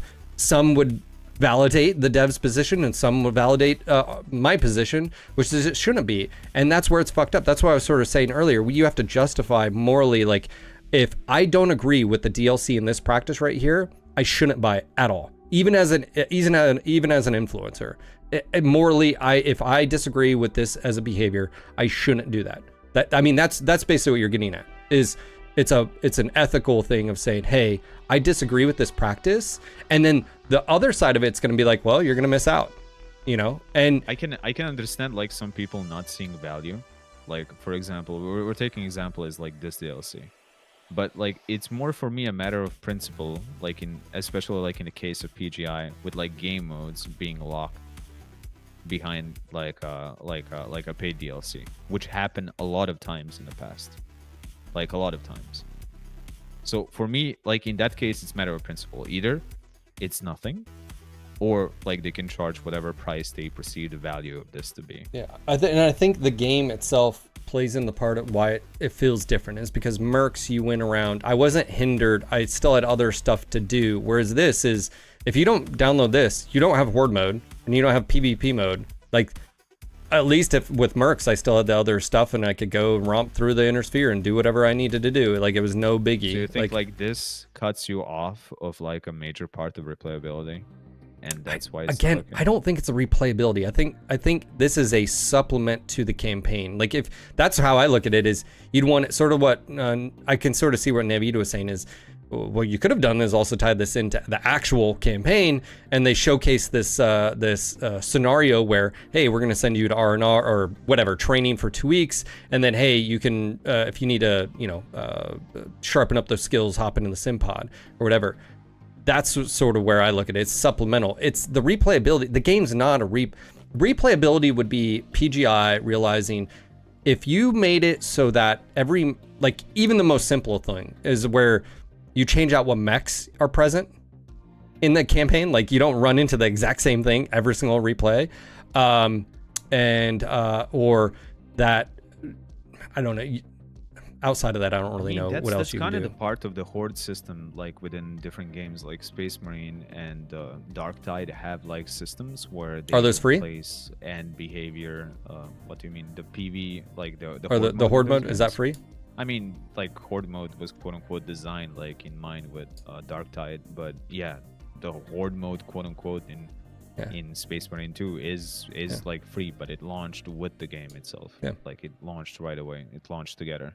Yeah, probably like Darktide is a Horde shooter, and so like it has like more in-depth like Horde systems developed in place. Yeah, and Darktide is not a single player.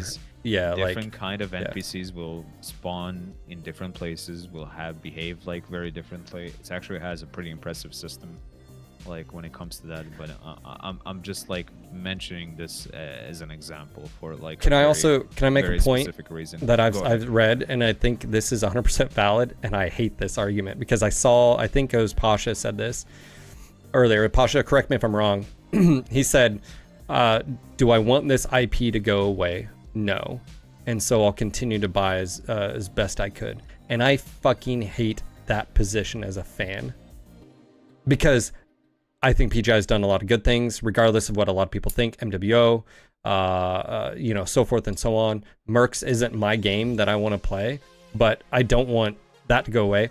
Hey, they introduced clans. It's got features that I really like. Mainly the cinematics. I mean, to me, it's like, okay, they've stepped up their game for cinematics, but like gameplay wise, it's literally Mercs. It's very similar to Mech 5 Mercs. And so I said that. I hate that so many fans out there are like, yeah, but if I don't support it, it goes away. And I hate that that statement, because I feel the pains, and I remember because it will defend like any decision. it will, and they'll regardless of support what it any is, decision. and, it will You'll hurt the game. You'll like, buy any mech else. pack, you'll do anything. And so it sort of brings us back to what you said earlier, which is like, if you never hear negative feedback because, or whatever, and you just base it off sales, like, yeah, some of those fans are literally buying it because there's nothing else. There's no other game developer in this studio. HBS is gone. I think a lot of people, again, if a Battletech 2 happened, a lot of people would be playing that, and so I don't say that for PGI making their decisions. I don't think Russ sits there and like, ooh, they have no other options. That's not what I meant. My point being is, if you don't support it, you're gonna feel guilty as a fan. So do you feel guilty of not, blah, blah, blah. And then also too is low expectations, man. I don't think this is the first title that I felt like we've seen a developer step up quality wise, and that I mainly mean that cinematics and narration and storytelling. And even then, it's not perfect, by the way. I could go through with the scalpel and I have my opinion, this and that, as far as the cinematics. I think they still did a fantastic job though, right? But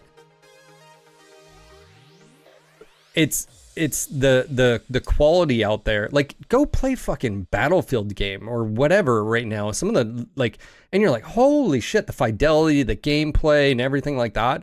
And I think a lot of MechWarrior fans want that. Of course, what does that mean? That means you need a bigger studio, maybe more budget, and that's where it comes back down to, it being niche. I know Magic lives that name, that time, but that's my point though. Is just say core. Let me remember how they called it. Yeah, dedicated core audience. Dedicated core audience. Yes. Yeah. Yes, I remembered it. Yes, dedicated core audience. There you go. Yeah. No use for the N-word, please. But like, I respectfully disagree that this shouldn't be paid. And like I said, Darren had sent me a code. I injected it, made this tweet, and then I get on today, and last night on Discord and stuff, and I'm being told I'm the only negative one. I'm the only one that's asking questions that doesn't like this. And by the way, it was never brought up that I like the game mode. I think it's dope. A horde mode? Yeah, more please. More. I want more. Come up with some very fucking creative stuff. I want more. But it shouldn't be behind a paywall. This isn't Mercs. This isn't MWO. This is a linear story that you didn't tie any of this into other than just getting an XP. You could, if you put a little bit more time and effort, which, by the way, this was basically a month effort. This was done in a month. It's got a bunch of issues as far as the patch and deal. Again, you're releasing something that isn't even polished out. It shouldn't be a paid product. Now, if this leads to something, a cool idea, I agree with you, Magic. I look at clans as being a test bed for them to do stuff. But that test bed you shouldn't have to pay for. If they come up with some cool ideas for an MWO2, a successor to MWO2, sorry, awesome. Hell yeah. But we shouldn't be paying for it. I'll pay for a DLC that has story and narration and cinematics. Awesome. Handcrafted missions. Not literally you took a mission map, put a bounding box on it, and just, wrote you know what I'm saying? Like that's not, this should be, this is a supplemental content to the campaign. It's not its own content. It's not its own, like, you see what I'm saying? Like, I mean, as I said, I basically summarized it how I'm looking at it.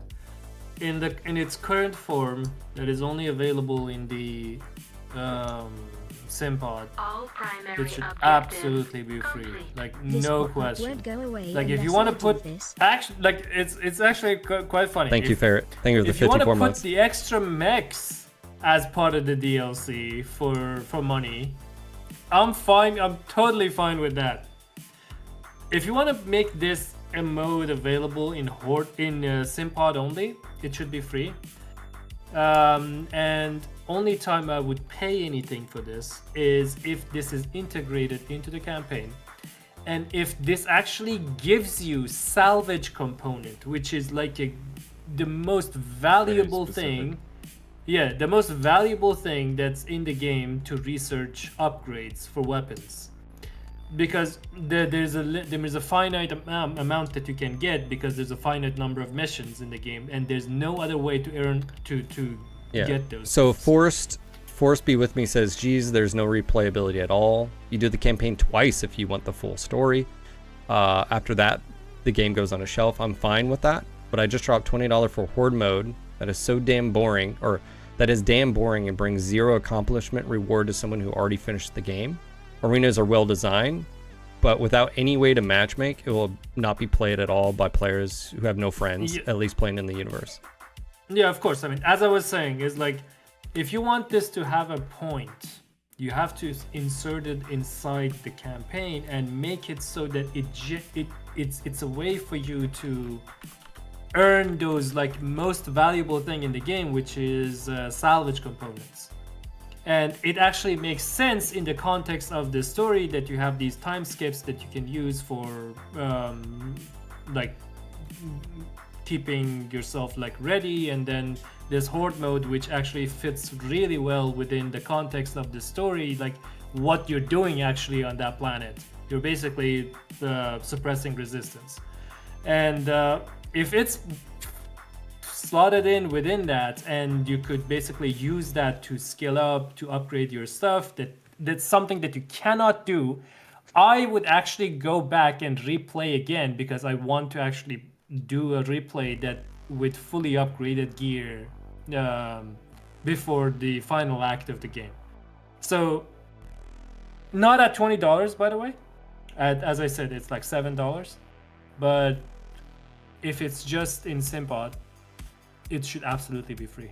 Barrett, you can't insert the matchmaker into like. Well, it's not No an actual. matchmakers. Yeah, No there's matchmaker. there's no PvP No system matchmaker. here. It's just literally shoot your friends and that's it. That's again, and it does sort of say that. I mean, in a way, it's like arena, but I don't think like right here it doesn't mention anything about like PvP. It's like test your skills, customize your experience, better Sipco. You basically can have your friends No, I mean, fight with you. like it's not even. It doesn't even need to be PvP. It's like inside the campaign, you're like, yeah. There's today is training day, and we have secured this like base that we can use as an arena, and you go in there and you fight Ezra, you fight Liam, you fight Mia, and everyone is for himself. It ties it into the campaign, so it actually feels natural of saying, hey, we just landed, we just did our objectives, we completed our objectives, we're gonna have some downtime, go ahead and do some training, and then it's almost, you know what that feels like too? It almost feels like mercs, how you'd hit like your level and then it says go level up more, get your mercs ready, which is basically like go train more before the next part unlocks, right? And imagine like you can actually like slot it in like so well within the context of this. You can actually slot in so much banter between Jaden, Liam, Mia. Is like in the context of the arena mode, it's like, yeah, like you think you're like better than me, I'll prove to you that I can take you all on. Like there's so much banter potential just from that in the context of the story. And like if it was something like that, that's the only way I can justify paying for this. If it's in this Simpod, and of course, as I said, for earning salvage components, because that's the only thing that matters in the game. Thank you, Lance. Thank you for the 38 months. But if it's just Simpod, it should be free. Right. There's no question.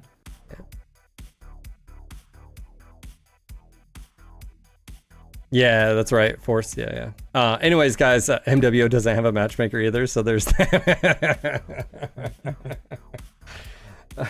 oh man. Almost. Oh. Almost. But I mean, like I said, there's I was watching your stream. I didn't get long because literally, I was wrapping my stream up, and that's when the everything was happening. And so I haven't played it, but it's just one of those things where, yeah, it just rubs me the wrong way. Yeah, I mean that's I mean I completely agree with what you're saying. It's like and the arena mode, the response, like it's inappropriate in this situation. I feel like it should have been like, hey man, I'm sorry you feel that way, you know, or like, yes, this is where we're gonna proceed. Instead, it was like defense mode of like, well, the base game, we've had no complaints about value for money. It's like, yeah, we weren't talking about your base game. Do you think they didn't expect the negative reception? I don't know. It's pretty obvious. I keep repeating myself. But apparently I was the only one. modes That's in what the I was told. past- That's they what I did was the told game last modes night. In the past, locked What? behind DLCs. They I was treated told I was the versus, only one that brought game a modes negative. being But locked behind the DLC. magic, like you're ignoring something. There was never a case like this where a DLC was not accompanied with campaign missions. You mean single player storyline? Yeah, that is Yes. an exception. That is an exception. I Like, do that's- agree. But that's why I literally- asked that's- Phil. that's That's literally, why like, I because- specifically asked Phil if he would be okay, like with the game mode being locked behind the DLC. No, I mean If game this had a mode. single player storyline content. Yeah, I mean, like that's two different things. Like game modes being locked behind paywall is wrong. It should be free if it's just So you were an wrong option. with it, like for Mech 5 Mercs, like the whole time as well. No. That's because in that context, of course, I mean it's expensive there, but it was packaged with a campaign inside the game. Yeah, so that you goes see back it to as the a value thing. yeah, not the as a value. principal Well, it's like thing a side game thing modes of being behind. yeah. You're like it needs to be. yes. In my opinion, Yes. it needs to be separated. Yes, Like, it really I needs agree. to be separated. The value thing needs to be separated from the principal thing, where like if you're fine with the game modes being locked behind the DLC, Oh, hold on, or hold you're on. not fine with the game modes being locked behind the DLC. Now the The value beach portion is like separate. Listen. Hold on. The beachhead mission type, it was free. The game mode of the DLC was free update. The only part that you got from the DLC was the campaign missions. there you go. Are you talking about the beachhead? Yeah, I think Stuff? I'm Beach. talking about like the last. I'm pretty sure Solaris. was Solaris, locked. I don't have much experience with the Solaris because I played it once and I didn't really pay attention. I remember much like attention to it. certain base systems, like the upgrade system, being locked behind the DLC as well. I don't know if There's, that's the case. That shouldn't. that's- be...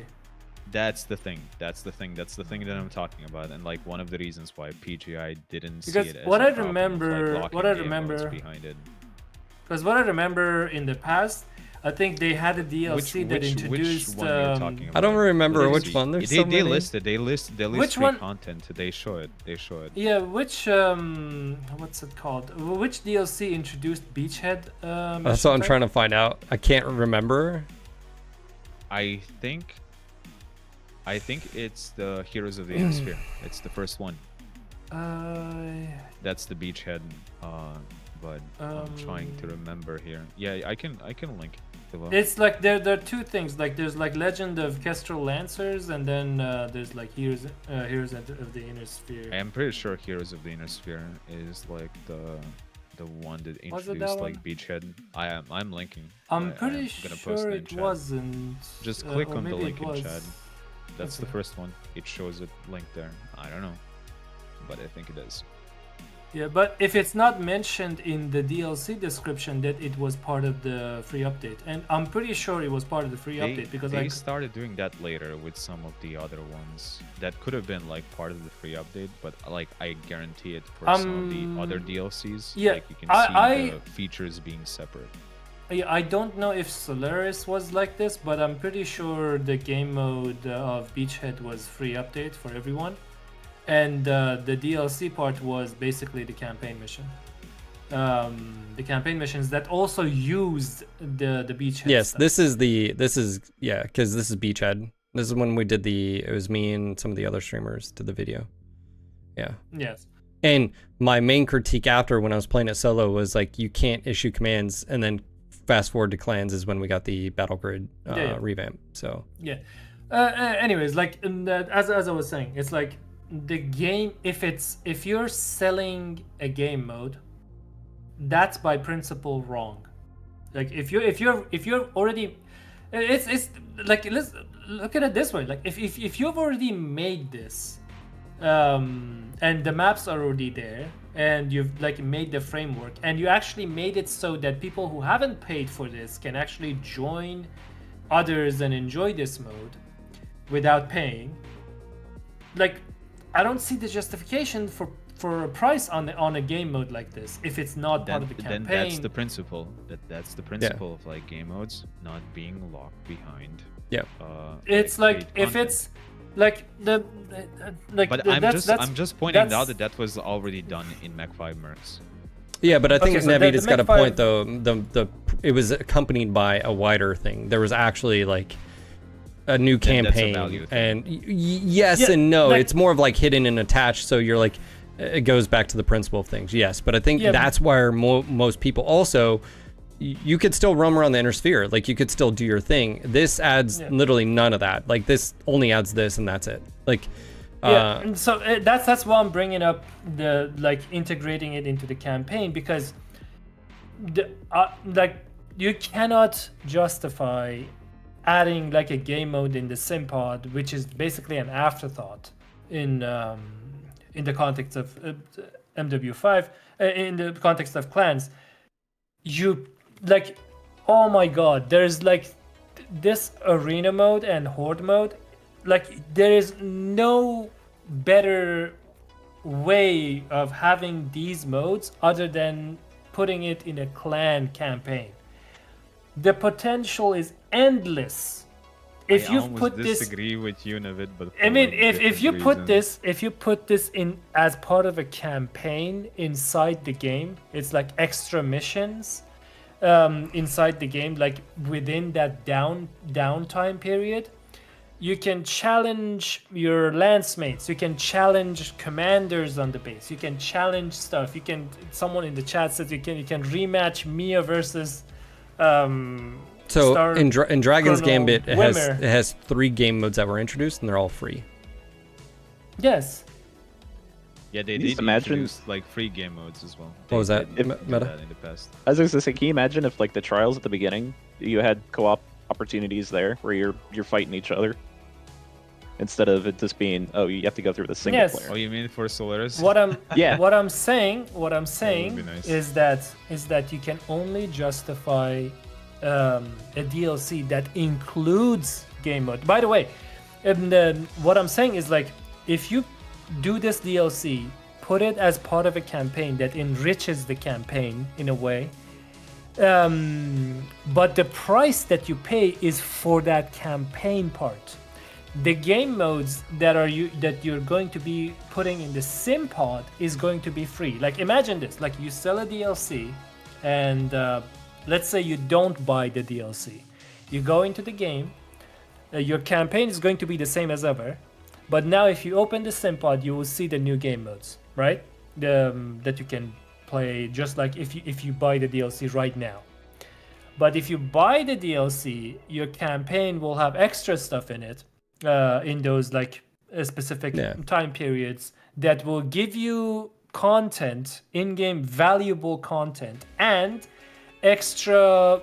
You're literally describing the DLC option for Mercs. Really, that's what you're describing. You're describing an additional campaign that if you buy it, it'll add on to your experience, and then the game modes are just there, which would be the sim pods. You're describing what they did with Mercs. Literally, yes. Literally what they did. The difference being is this has no story.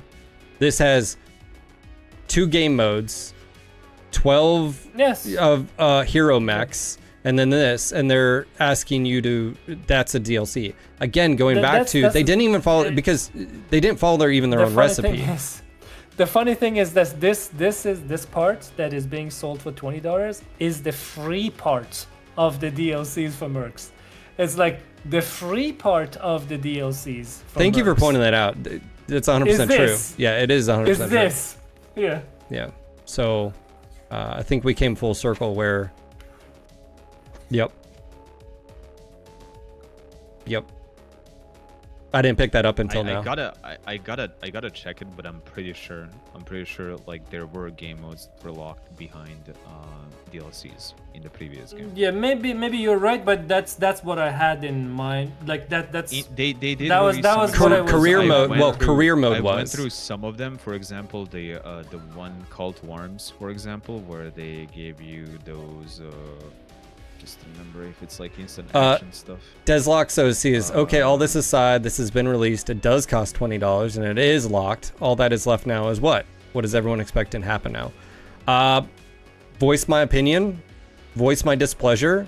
And if you, based on that knowledge, basically what Magic and Navid are saying is like, based on the knowledge that you have now, if you don't agree with it, then the idea would be me as a customer, I'm not, or I am going to purchase it based on that information.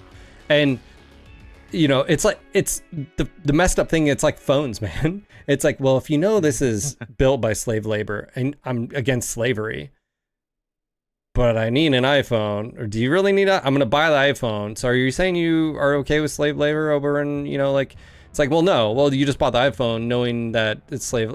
I'm not, by the way, I'm not conflating fucking PGI to slave. My point being though is like, yeah, sorry, that's wrong. I redact that. My point, yeah, call it shrimp, whatever other industry. That's not fair. So, my point being is, if you know you don't morally agree with a company's whatever it is, a company's stance on something or a product that is, you know, the fur trade or whatever, you don't believe in fur coats because you don't believe in, you know, animals or whatever it is, then just don't buy it. That would be the thing. Looks at your iPhone and cries. It's all funny because we all know it's true, but yet here we are. Again, that value magic. That's funny how that works. So the principle of stuff. And by the way, if PGI is listening, I wasn't conflating you to fucking slave labor. So We'll go Blood Diamonds instead. Blood Diamonds, okay. Yeah, like in my eyes, it's really just it's either the principle or the value. I don't Like, know. What do you it think can't PGI be should both do? at the Do you think same PGI should refund and just be like, yeah, actually, we've listened. The reviews, I mean, apparently I'm not the only one here. Apparently I wasn't the only one. Apparently Magic was talking about this a few days ago, but he didn't send this. I was talking about the problems that it could like produce for people, and a lot of people in chat were also talking about like, is this gonna be paywall content? It's a little bit weird for PvP to be paywall content. But here's the thing, Magic. I mentioned that they treat it as a game mode, If and I- not as a separate PvP. If I wouldn't have tweeted this out, and we wouldn't be having this, like, you know what I'm saying? Like, actually, I think we would have still had this conversation because I wanted to talk, but like It's very unfortunate that this is how like the initial reception of like the first PvP like option in a in a clan game was. There was a lot of things going on. Because when they announced this, I was actually seeing people posting screenshots of some Reddit posts. Like people are like, yes, like finally MW and all the toxic community in it can go die in a fire. We will have our glory in MW5. Where was that? Where was that? It was in some Discord servers, and I'm like, oh my god, these guys don't know. well, no, And I saw then- Reddit. I saw a Reddit Yeah. post about that. And then, what's it called? In the official Discord for MechWarrior 5, people are like, okay, so where's the server browser? Like, where's the matchmaking and the queue? Like, which where That's the where funniest do thing. I never where- expected them to it's do like, where do I server need browsing or to- matchmaker. Yeah, Exactly. where I do knew I it need was to gonna be queue a up? play with friends experience. Yeah, pretty where much. do I need to queue up? And I'm like, okay, so when you see these things coming up, you know that you've marketed the wrong things, because this. You know, Like, you know you're what it just comes down to. basically saying Deadlock? people got the wrong impression. Let me get this. basically. I'm not your champion, if you will. Like, I'm not the good guy here. I'm not sticking it to the man or anything. I'm not gonna claim any of that. But I think it's one of those things where when I ask this question, the ball is in his court, not mine. Obviously, I triggered a nerve just asking a question like this. How ballsy of me.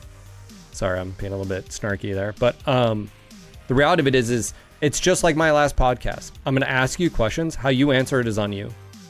If you don't like the question, and if I'm not being cynical, if it's a critical question, and the answer we got is yes, SimPod game modes is going to be behind paywalls. So now is the reaction, well, they just, they're in the wrong. We'll just keep doing what we're doing. The sale will continue. Could it be that PGI changes the way? Maybe. I don't know.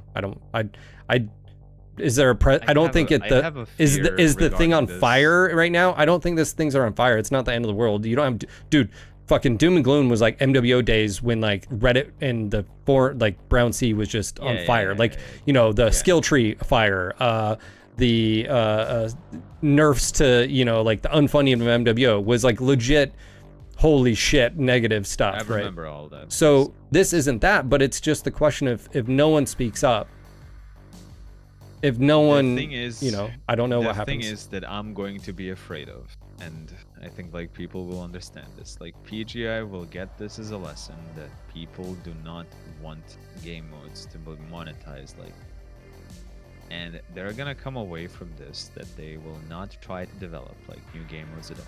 They will just focus on single player storyline content, which like people might completely be fine with, and that's fine.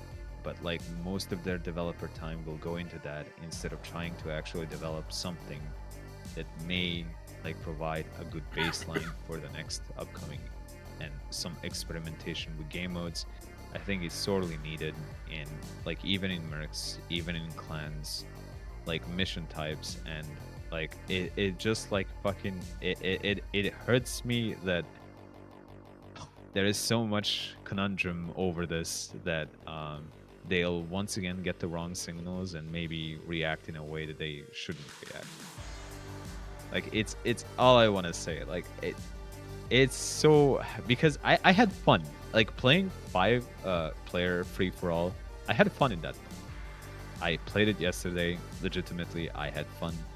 Like I circumvented the balance problems by basically giving everyone stock builds and Pepega builds that takes like really long time to kill, and we had fun. Like horde mode, it's like relatively basic, but considering that there's like infinite waves, I see a possibility of one just going through and trying to get that, max wave count, and I can see myself doing that. How long is that gonna hold me? I gave you like a rough example, like maybe 70 hours or so, something along the lines of that. But that's the thing, like if PGI gets burned here, I can almost guarantee you what they're going to do. But the bad thing is we're not talking about the mode. Just a second. They're going to retreat back behind single player storyline content and mech releasing, and that's gonna be it.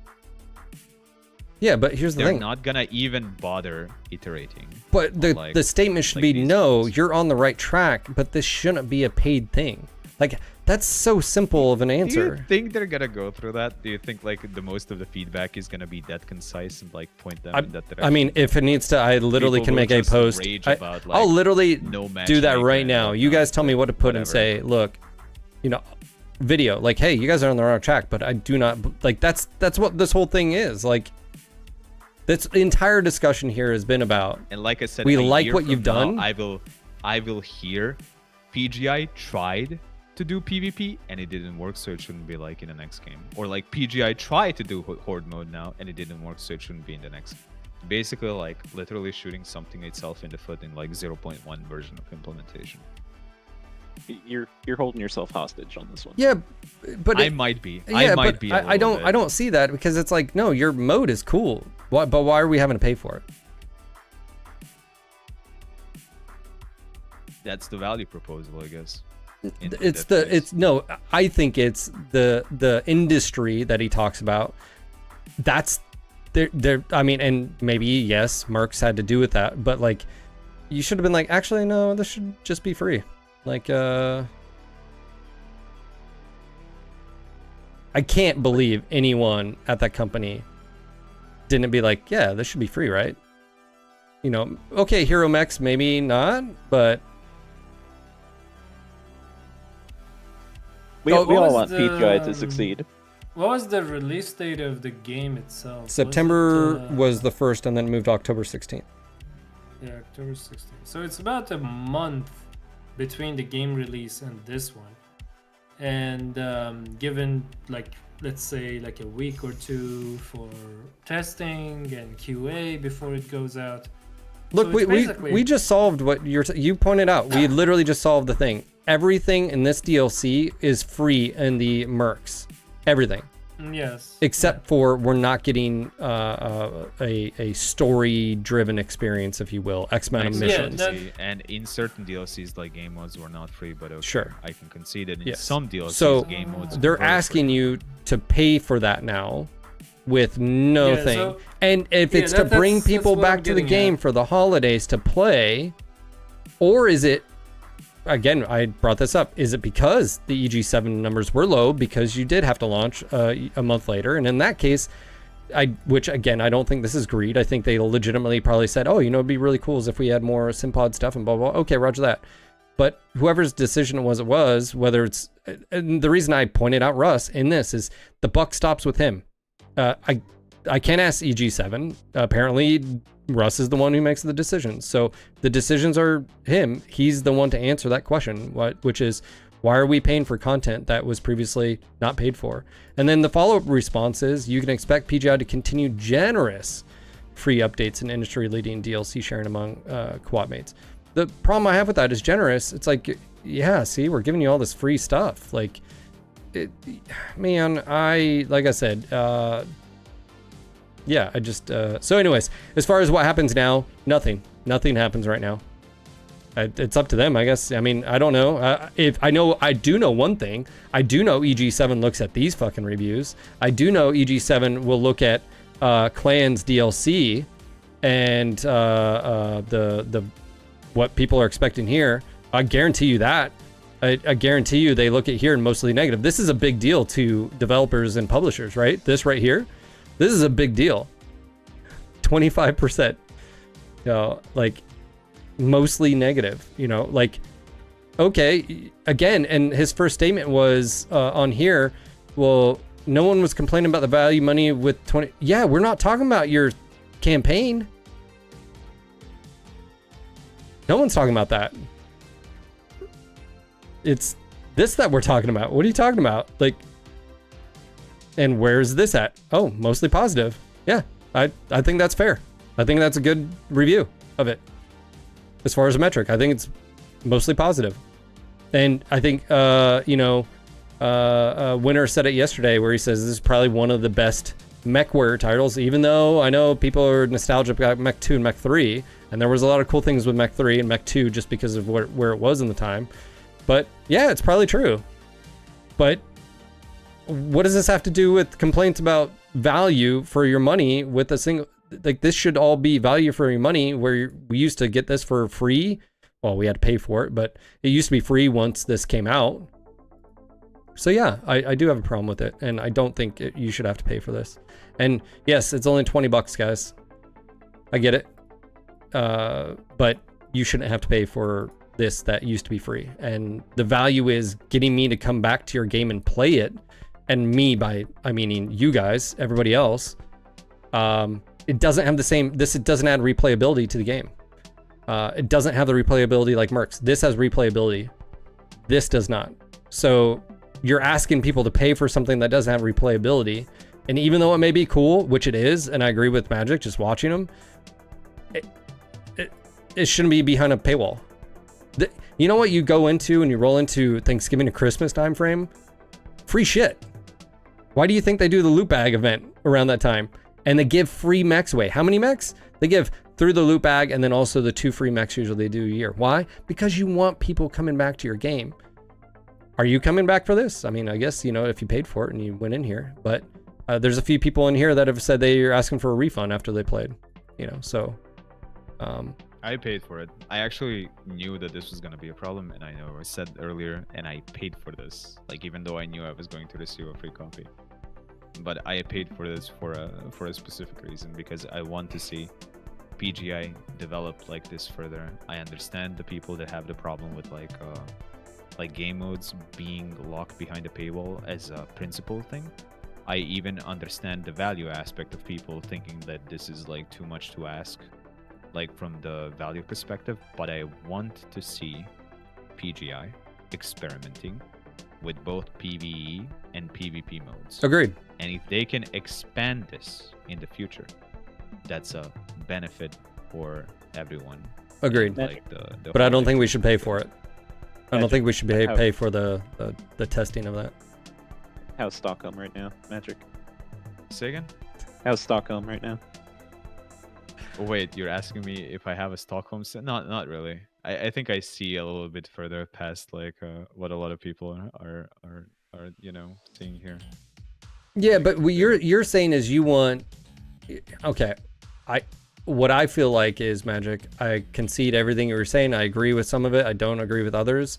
You're wanting this to succeed, the PvP aspect, because what you're doing is your fear is that if it doesn't, then PGI is going to do what they did in the past, and then you're putting at the yes, V0.1 but that doesn't. So that is shifting. I think, at least me personally, It's how I gonna like be it's really shifting funny to your have this- perspective a little, because what you're wanting this to succeed. And I'm not saying you're ignoring the it other is. stuff, You're right, but you're right, you you're are right. shifting a little bit because you're like, oh man. You And are right, dude, to, you know like, me. to some extent I about want, that. I want a PvP game too. Like I want that. Like, but the fact of the remains It's is gonna like be really funny to have this discussion like a year from now. Yeah. Do you?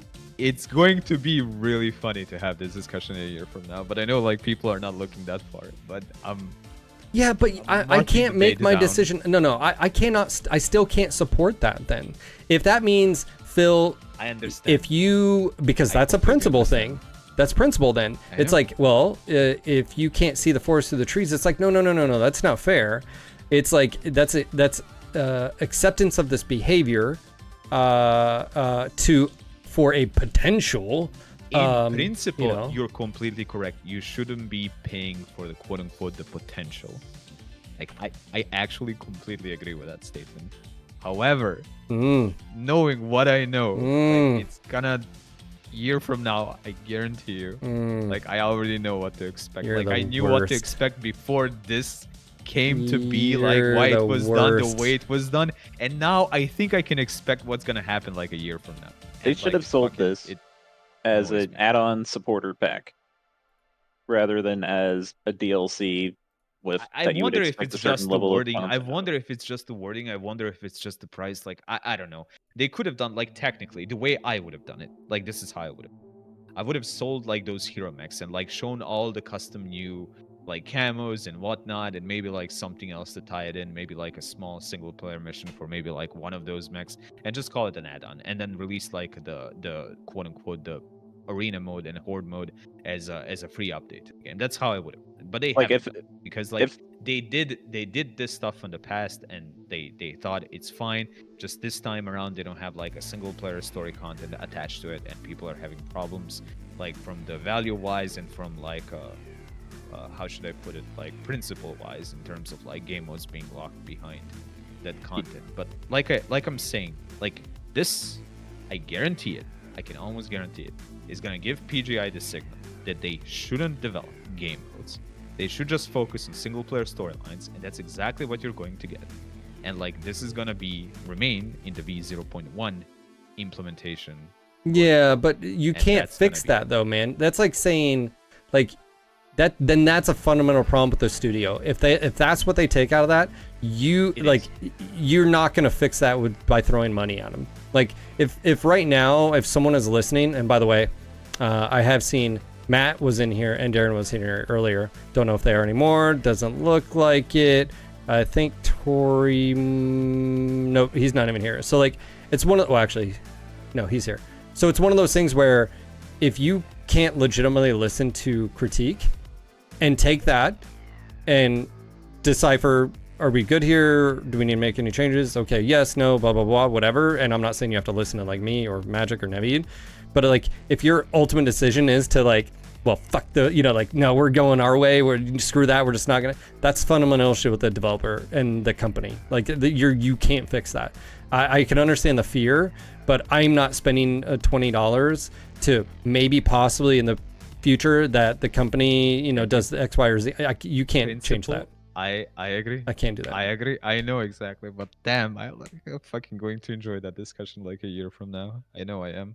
Yeah. If they released this like 4 months down the road and called it like a mod tool support pack, and it gave you access to the mod tools when those go live, and then they basically gave you all these templates to go off of and make your own mods off of, would that have been a lot more palpable? I don't think people would have developed like this. It took a while for even like such a mod to be developed for Mercs.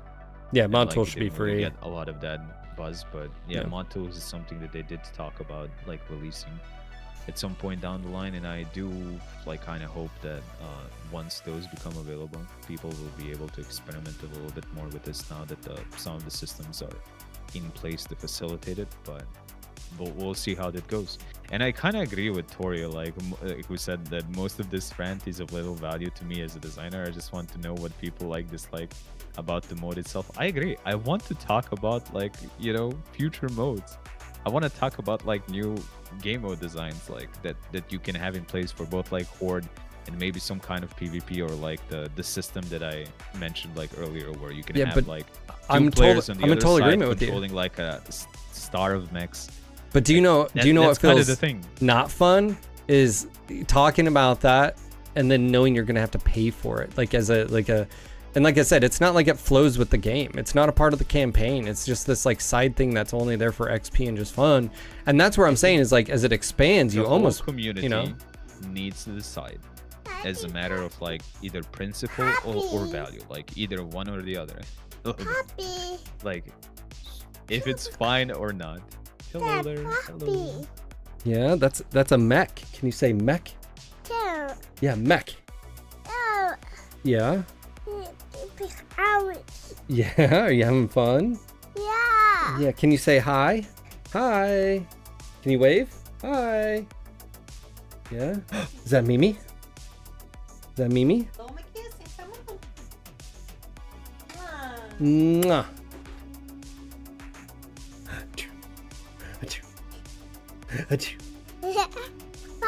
Oh, puppy. Yeah, that's definitely a puppy on the screen. 100%. That's a light? Yeah, it's bright, and that's a light. Where's the light? Is that light? Yeah, light. Right? Oh, you ready to get down? Yeah. Okay. Love you.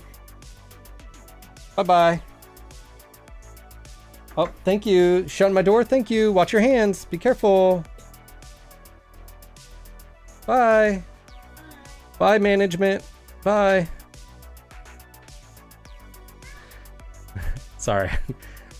No, it's all good.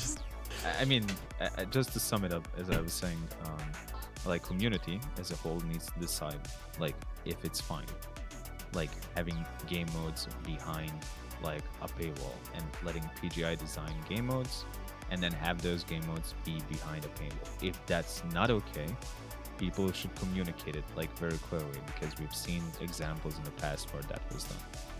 And like, or if it's a value thing, then they also need to communicate it clearly and say that that needs to be like, I don't know, a lesser of a price. But people need to decide, and the problem is it's going to be different for different people, and I'm not sure if consensus can be reached on, You know, on this thing. look, and I'm not asking you guys to be an echo chamber. We have a poll going up. Let me know what your thoughts are. Should, you know, game modes be behind paywall and Simpod? Pretty simple question. You've got 115 people here. Granted, I know there's some people over on YouTube, another 50. But this is just a poll up on Twitch. And like I said, I know a lot of you guys, look, you don't have to agree with me. Like, I don't want you to, like, if you don't feel this way, I mean, you don't have to. Yeah, but the question, Do Yeah, you I don't think expect it's like anybody formulated. to really press Fine. yes on such formulated question? Yeah. It's not like you're gonna find out who they are. Like, You it's can. total anonymity. I think you can. No, it's not that. You just formulated the question how do you like killing babies? Yes or no? Well, not many people will press yes. Maybe Magic or Navid because they are assholes. But This is the best a $5 purchase. Yeah, like I said, I think there's a line for everything. Like if they added some sort of resource management thing where you have supply chains out in space, they basically add a game within a game that you have to do. I think people would pay as that being its own thing. It's a thing of like value versus like principle in mind. Like it's really just that. Principally, are you? yeah, but principally, you're Game modes being behind a paywall, or if you're fine with game modes being behind a paywall, it's just the value that's the problem. It really depends on what the game mode is. Like if it can work as its own standalone thing or not. Okay, let's say that this is what it is. Like what you got with the DLC. Is it a value or is it a principle problem? like right now. Yeah. Yeah. With what's out right now, like I've already what's been on on right now. statement that even if they had single player campaigns attached to it, I wouldn't be for it. You think it's both? Okay, I think that's fair. You can say that it's both War Boss as well, but it has to be at least like one of those.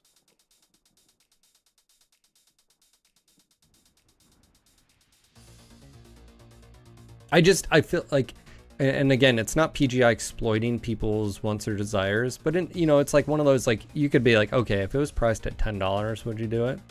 And again, it goes back to that psychological want and desire of a fan base of saying, okay, hey, we can't sell this for 20. There's really not there, but we'll have it low enough to where it'll overcome the, position of, you know what I'm saying? Like, and that's where it goes back to the principle of something. The principle of it. That's I think I hit it right in the bullseye. Like I know I'm repeating myself. It's either the principle or it is the value. Like if this was like $1, would it be okay with you? And if people say yes, then it's not the principle. But then, it's a value. But then, yeah, well, it could be I think it's both. I think my principles can be massaged where like and also too is there's the if okay, so if Darren didn't get me that code, and having this conversation, should I as an individual buy it, or should I as a business decision buy it to showcase to my viewers, right? But if I fundamentally disagree, which I do with this being behind a paywall, I shouldn't buy it, right? Which means from a business perspective, I miss out on that. But that's what you're supposed to do, right? You're supposed to stand your ground and say like, yep, I can't get behind this. And so what sucks with that, and so from a content creator standpoint, you could be missing out on thousands of dollars. Like what if you started creating content on YouTube based on this? What if you streaming? You'd be missing out on all that. That's not the most people. That's just you personally. Yeah, but I'm saying from a business perspective. Aspect. Yeah, so I have a personal, then you have the business aspect, and it's like, yeah, I just fundamentally disagree where, yeah, I don't look at this from my perspective. I look at this from like the player-based perspective. Like I'm just, that is it a value or is it a principle? I think both can be valid. I'm just curious as to what it is. Yeah, I mean, again, you go to, even Solaris, you had all the voice lines of Duncan Fisher. There's something there. There, new chassis. Okay, new missions. That's the single player content that was attached to the DLC itself. Right. And then new mech variants and new weapons and and you free weren't able updates. to access that new arena mode if you were not paying I agree. For the DLC, which and was then a locked mode behind the DLC. Yeah, but I think, generally speaking, because I think we've come to the conclusion that I think a lot of people look past that because all the other stuff. That's the value. Yes.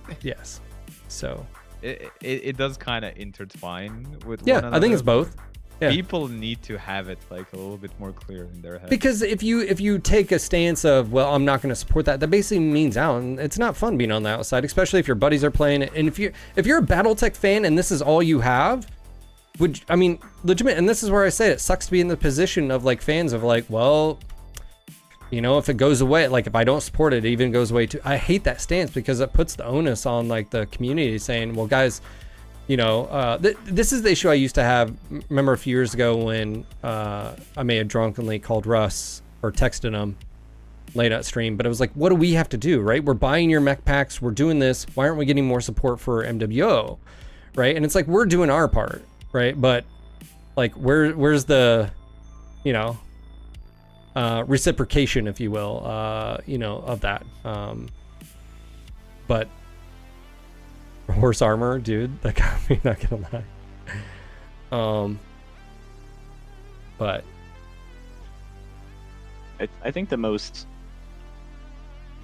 thing I hate about this most is that it feels like they are aware of issues with the vanilla game and they're patching it with a $20 DLC. yes, that's what I was saying. It's a hole in the base game that this is desperately needed in SimPod, and yet now I'm being charged extra. So it's basically like you Describe paid. the whole a little bit more carefully. Is Is it not just replayability, or is it something else? Well, say again. For me, Can you describe the whole? Like, how would you? Well, remember describe how the I said whole, is quote, the unquote? SimPod is there, like the idea of leveling up your pilots. And so in the SimPod, you can redo the missions and get extra XP for hitting these milestones and stuff like that. So they tied the SimPod into a campaign progression, if you will, or at least experience.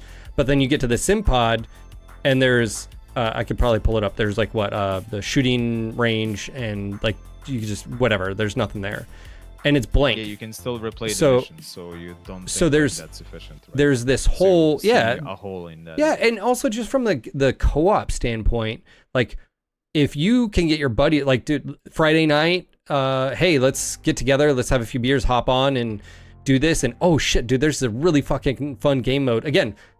Tori, please, for the love of God, take the idea. Do a Living Legends Conquest. It's your team versus AI, and have tanks, VTOLs, fobs, capture points. Go ahead and mock it up, but have it where it's just you and your buddies, and make that experience. You're gonna make Magic fucking happy or shit. You're gonna make me. You're gonna make a ton of MechWarrior fans happy, and then you know what? Sprinkle in, you know, some.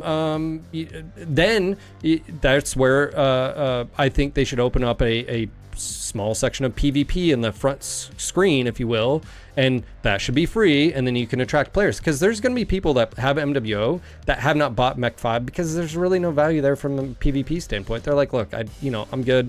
Blah, blah. Anyways, my point being that Living Legend Conquest game mode could be a SimPod thing, where you and your buddies hop on, and for hours you're playing fucking Mech 5 clans and you're having a great time. But right now there's nothing like that other than just the campaign. And guess what? We've already played it. Like we're good. We've already literally replayed.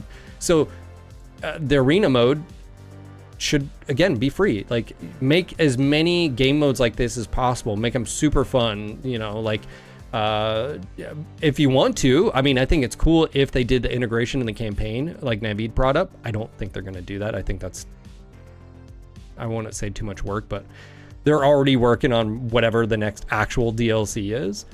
Yeah, if those were to be done, it wouldn't be taking like only 2 weeks for this. It's like it would take a lot more time for something like that to be implemented. Pasha, Pasha says, Phil, remember MechWarrior Dark Age board game? I bought into that and spent around $3,000 for plastic crack.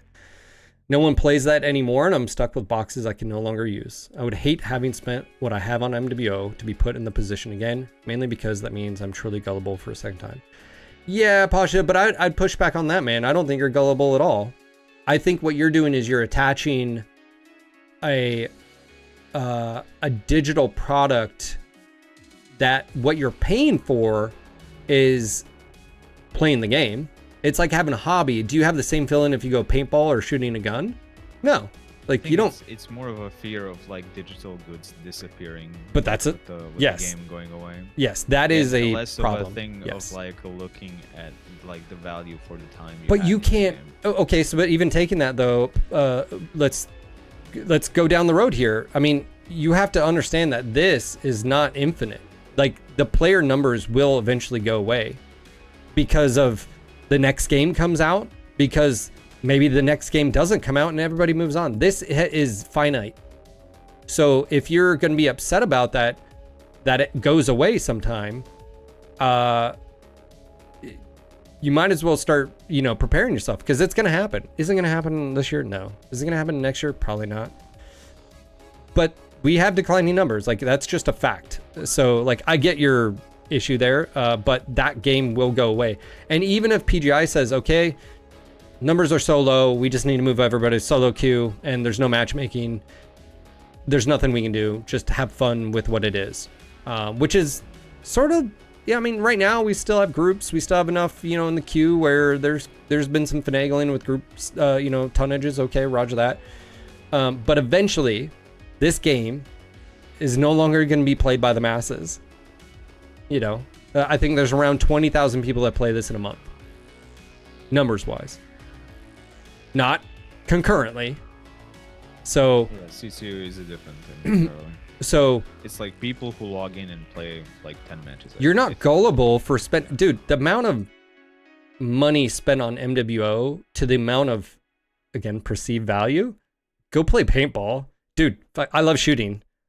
500 rounds of 5.56. $230 right now. $230. And I think it's, I know I'm repeating myself again, but I think like people look at it as digital goods and less of a, value for time. Like they don't look at it at going to like, I don't know, someplace and experiencing something for that time and then paying for that. They see it as I paid for this specific thing, like this amount of money, and I want that to remain like as it is for as long as possible. Yeah, but there's like, no the logic like in that. Year long, There's literally no logic in that. Because your I'm just requirement saying for how they that perceive it. requires other people being there. Yeah, I'm just saying, like, I understand the reasoning. If that was, like, my concern, then how I would approach games, or most games, is that I would buy them on GOG so that, like, the copy is always with me, that no one can take that copy away from me, so that I can always play it. But it doesn't, unfortunately, apply to multiplayer games that live or die depending on how well they're supported by the rest of the, people who are playing it. Like, Think of it as an investment in your time, Pasha. I look at it as, I think if you've spent money on PG or like MWO, I don't think there's anything wrong with that. Also, when this game goes away, that's not a problem, in my opinion. I don't think you're gullible for doing it, because you got to think, you playing this game has also led to mercs being developed, has also led to clans being developed, and then whatever comes after clans.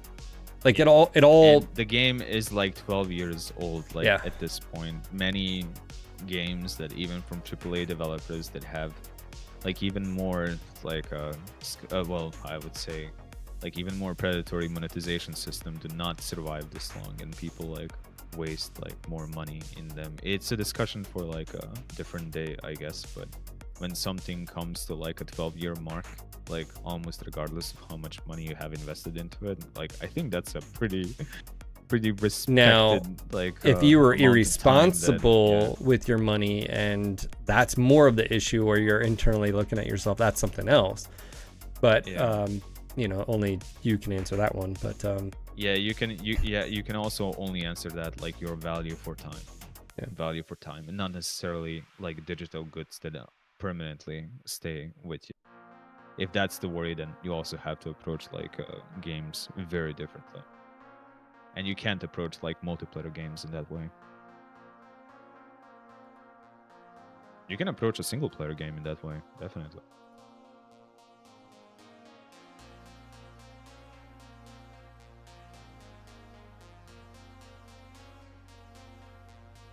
There's always so many unknowns with things. Like, didn't Steam just recently have an update to its stuff for publishers?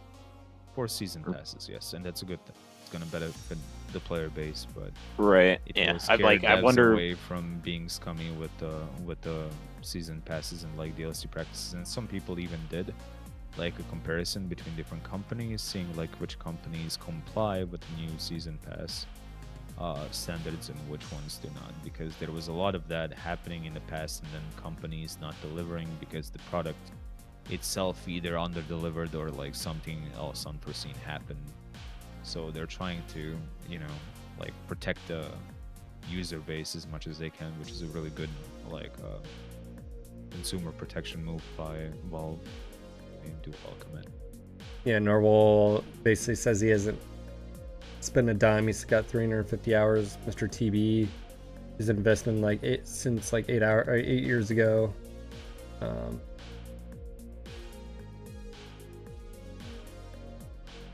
Yeah, Ledwin, yeah. I mean, like I said, I think everybody's got their different perspective, but Ultimately, money is the one that talks.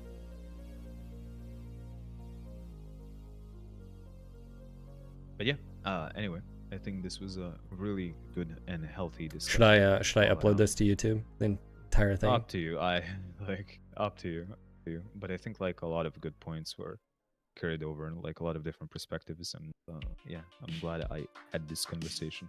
Thank Anyway, you, see you guys. Magic. GG's. Thank you, Naveed. No worries.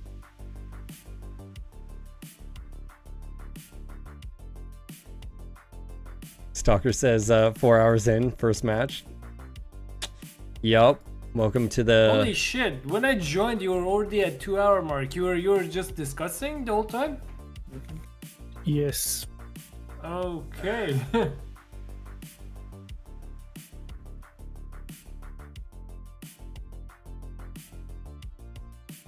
shorter version that has the main points. Oh my gosh, that's a lot of editing.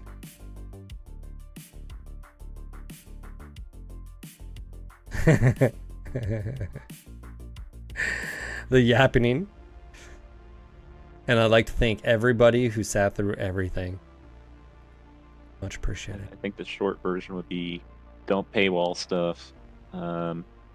Give us some sort of connected in-game campaign reason for that game Reactor mode to exist. online. Sensors online. But then Weapons. Or don't and give us a just don't. sandbox outside of Yeah, it. or don't and just it shouldn't be a paid. All systems nominal. This is Clan Command. Get to the target and capture it. Override Cut engage. down any enemies that get in the way.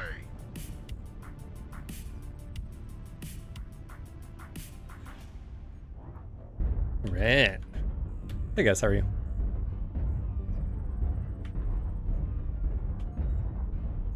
Are you not entertained? No, I do appreciate the discussion. I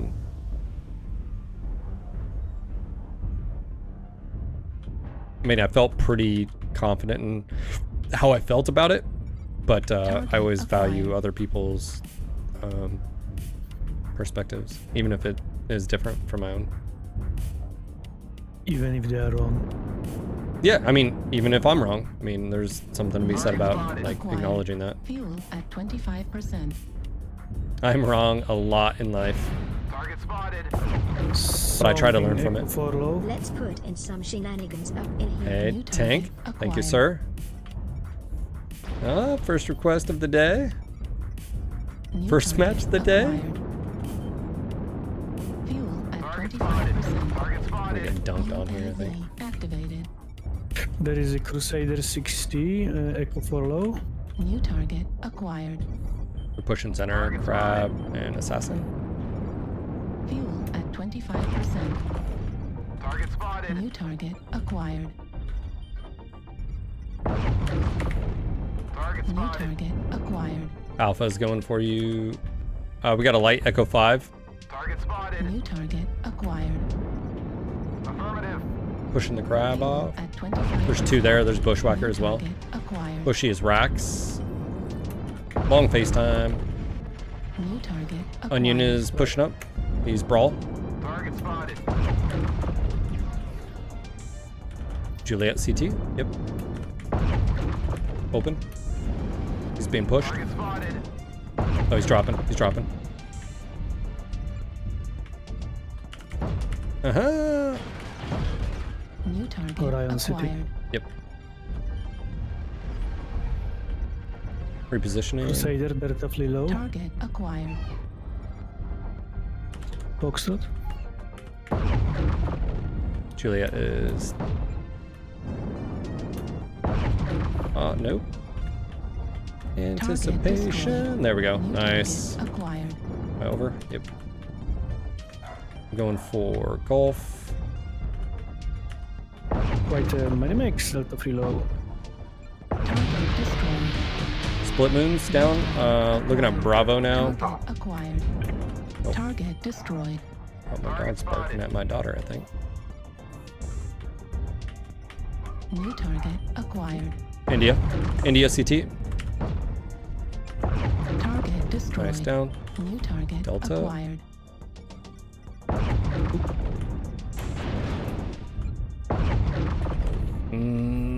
Little shit. Target spotted. I'm gonna drop down.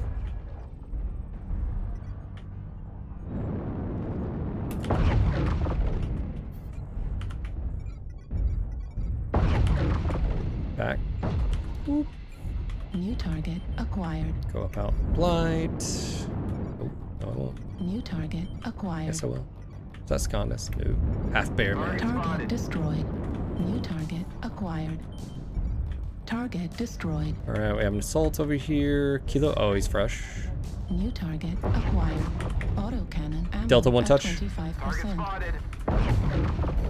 New target acquired. Going for Kilo. Target destroyed. New target acquired. My daughter's opening, closing the door.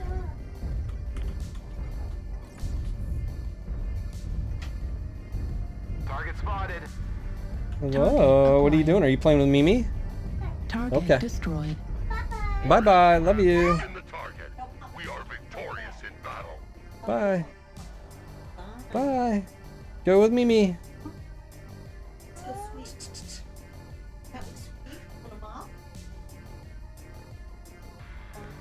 She's added airflow, right? Nice. 7.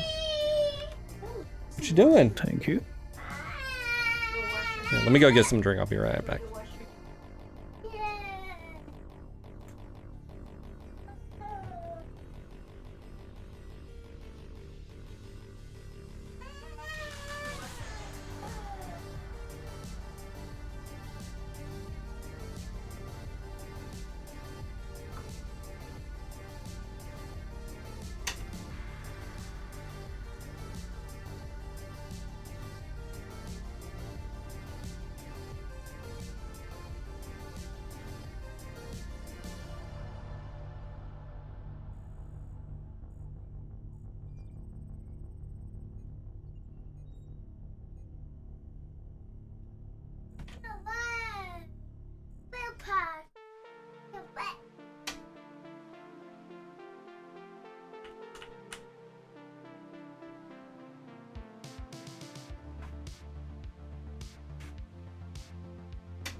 Yeah, Vidarion, I'm very much similar to that opinion. I know I will buy the DLC with the story if in my perspective it will have a good value, and by that I mean like 12-15 mission. I will even pay $20 for it. If it will be good story on the level of base game, I will buy it. But in this DLC, it's for $20 or even $17, there is nothing there I would price for me that high. I know there are people with some different opinions that They just like horde mode. Yeah, I will play anything for horde mode or PvP or whatever. Oh, Not me.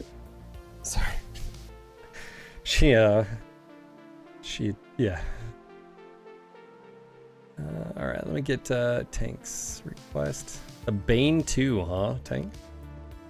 What is... Oh, this is what he did. Kitchen sink build. I haven't used this one yet.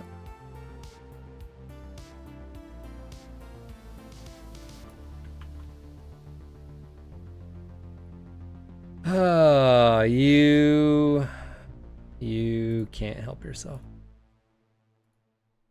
I mean, it's not bad DPS, but difference in range is kinda meh.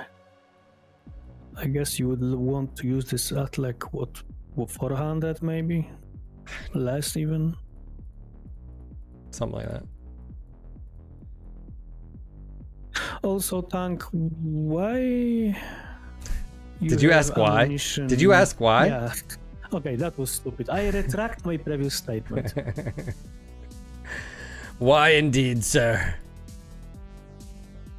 Ooh, No.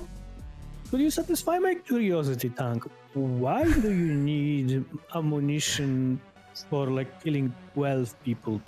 Possibly 17 if you don't like 3 of your own teammates. Because you have ammo for that.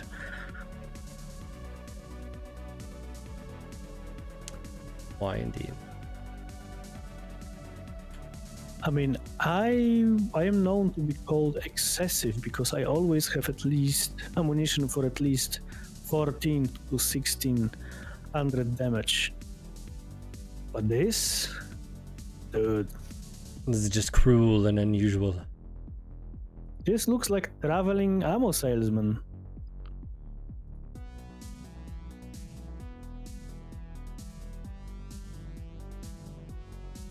Well, yeah, but at possible damage, Tank.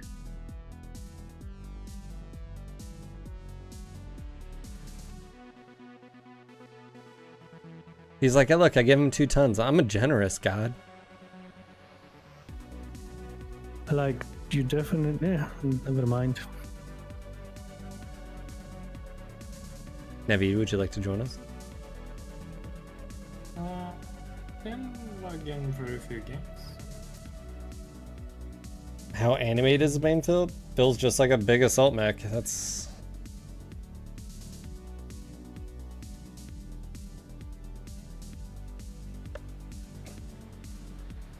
Yeah, Stalker, God forbid he would put there a bigger engine for additional heatsink or something, or maybe, I don't know.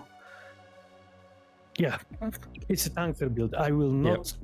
Don't go put that it... sinkhole. Yeah, No, yeah. no, I'm Brain not power engaging being you, used no. right now versus... No, exactly. I am looking away. I am not looking that way. That thing is... I am not registering it. My Yeah. eyes are up here, and this thing is down there. Yeah. Nope. It's better that way.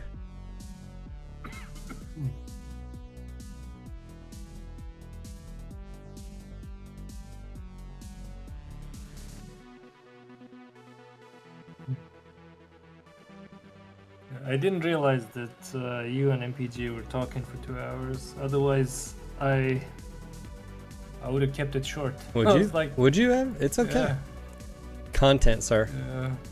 Content. Enlighten us, Naveed. What are you gonna do for this new PvP mode to balance it? Because I mean, honestly, it's just a mess right now. I think unbalanced is fine if you have certain game modes around it. Like, I think the horde one where you progress up is fine, even if, like, if again maybe as you earn, you know, like, I don't know, like the conquest game mode where the more C-bills you earn, you know, as far as kills or whatever, you can then take that and go unlock, you know, something like that. I think that works, but yeah. I don't know. I don't Hold on. have the new content, so I can't really say in what's in it or not. But it feels like nothing more than they added respawners, either in the PvP one for players or in the horde one for the AI. That is the impression I got from those modes. I don't know how accurate that is.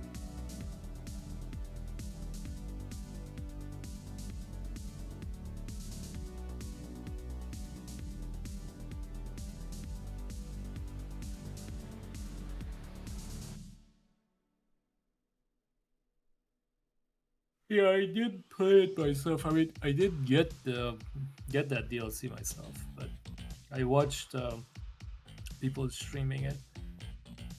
There's definitely bugs here and there that I noticed. Like, Yeah, I heard you can't command AI on them at all. yeah, and there are more than a few bugs in there, and but other than that, it's fine. Although, I mean, you have to do a lot of gentlemen's agreements beforehand to make it fair. It's like you can legit one-shot people with the direwolf. Like it's not even like hard. Like it's just like move forward and like click on them and they go back to respawn. Gotcha. Thank you, Tori.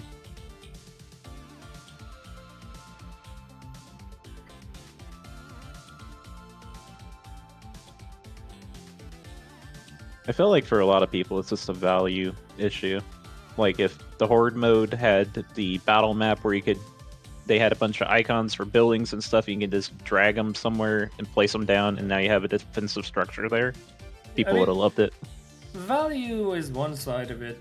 I mean, I usually don't look at the price, so to say. Like, I try to look first at what could have been or what should have been first. Is there something also to be said about understanding how, and I'm not talking about PGI, I'm just saying in general, like companies look at their brand and then also how they treat their customers?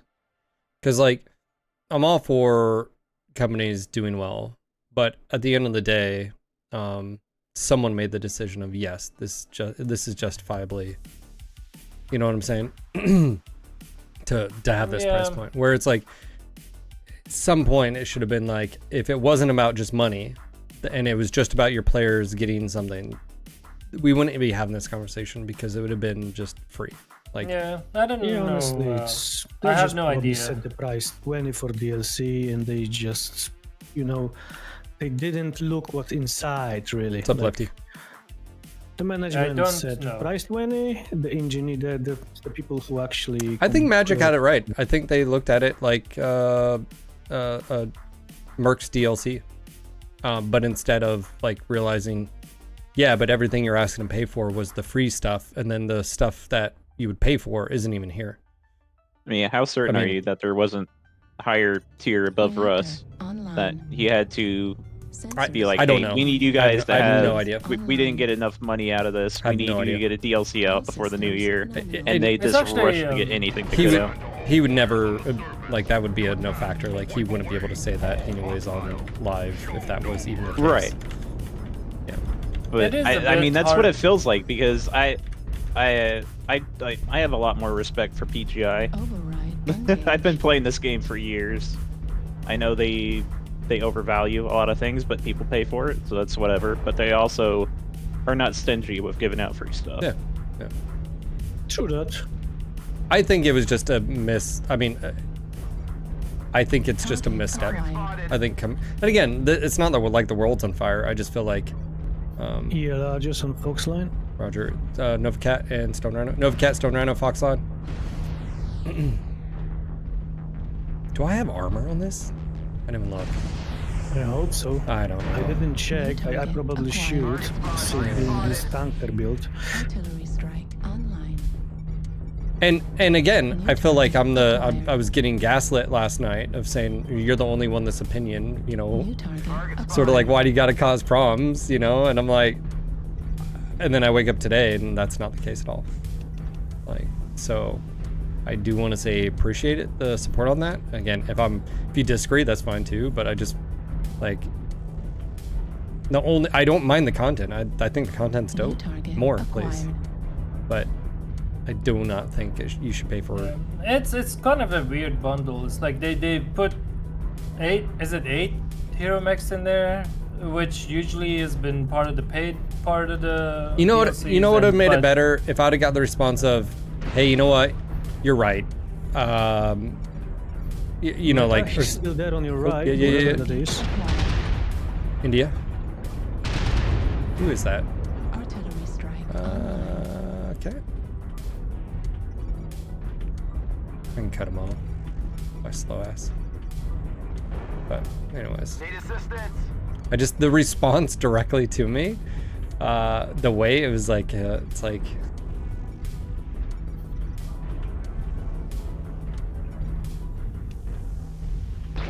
Inappropriate? What does New inappropriate target mean? acquired. Artillery strike online. Heat level critical. Loading impact missile. Can't proceed. I'm being hunted. Critical. There's right in front of me, meta. There's a mislinks. Yep, New there you go. target acquired. Easy or large, super easy kill.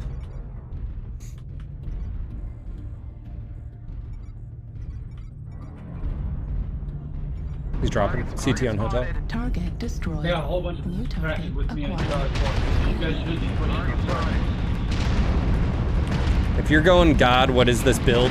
That's the correct answer. Warning incoming. Don't judge me. I have to pay bills, okay?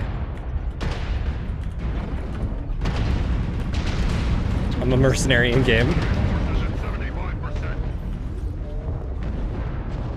Exclamation request in both YouTube and Twitch if you'd like to give me something better to play. Artillery strike online. You can do better. Target spotted.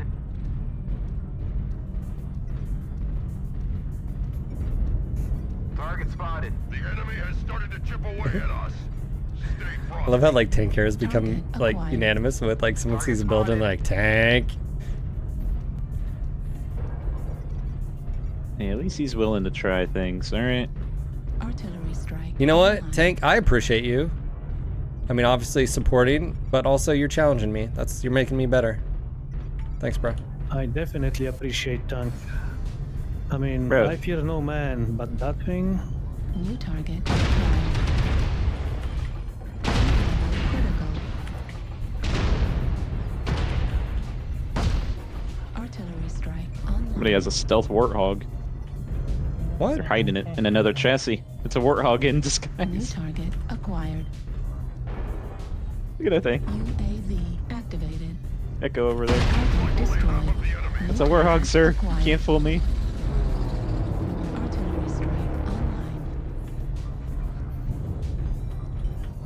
New target acquired.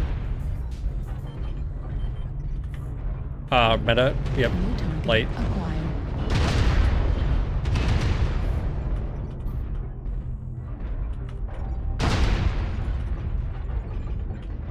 There's something right below us, I think. Yep. New Grab, drop it on him. acquired.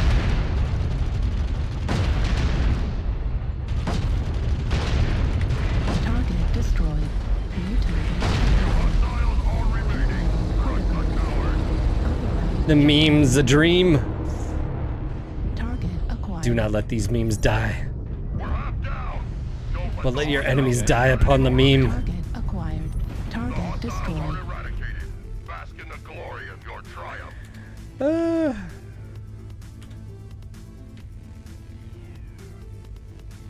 Tank.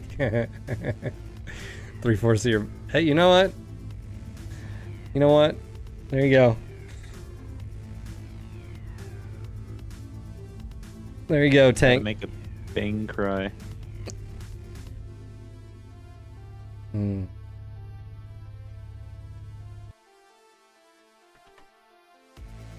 I'm not sure Tank get his money valued here. I think you should play at least one more game in it. Hmm.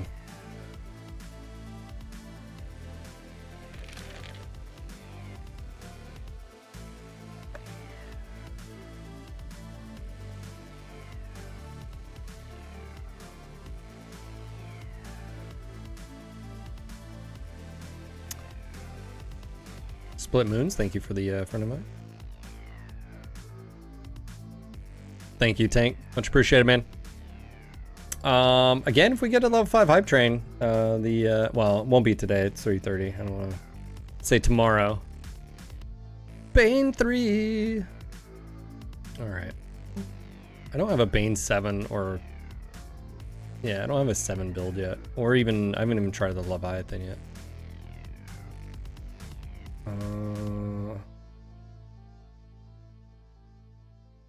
I'll have to mess with that tomorrow.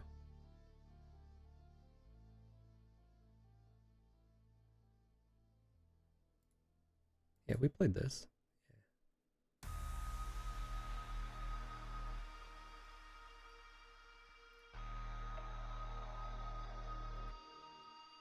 But yeah, anyways, thanks. I hope you guys enjoyed the conversation slash podcast.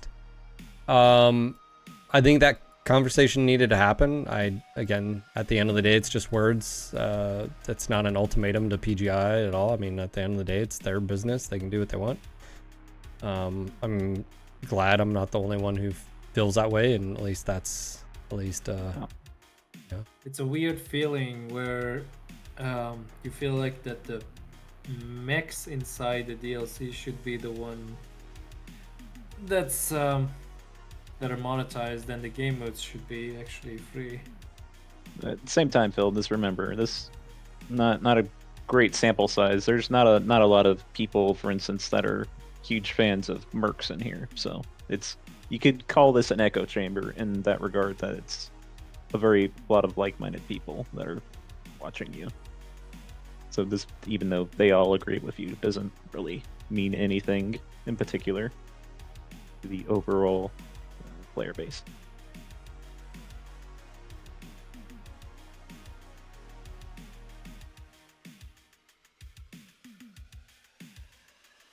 You shut your mouth. I loved mercs. There you go. I see. I liked mercs. Oh, you're not on YouTube. Oh, okay. Sir. There's more people than just you on Twitch, Meta. Disgusting. Enemy mech destroyed. I'm doing Once. this because Tank doubts me. I don't think I even finished my second run, to be honest. I was just irritated by AI mostly. Hold on. What's going on? And missions and, well... Vidarian, thank you, sir. Thank you for the request. Much appreciated.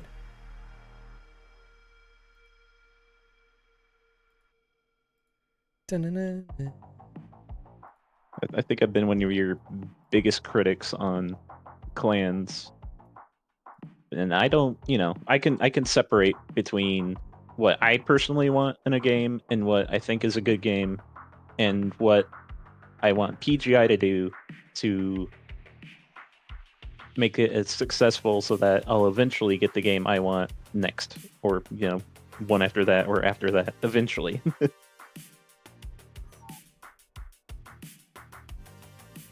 I don't know how to pronounce that, but Phil, I have a distinct problem sometimes not wording my stuff in a manner people think is suitable. Maybe it was the behavior going forward wording. Every MechWarrior since 2 had what we come to accept as intuitive, integral part of the IP in instant action. This is really the opposite side of the same coin, looking like an afterthought or additional costs is a misstep. Yep.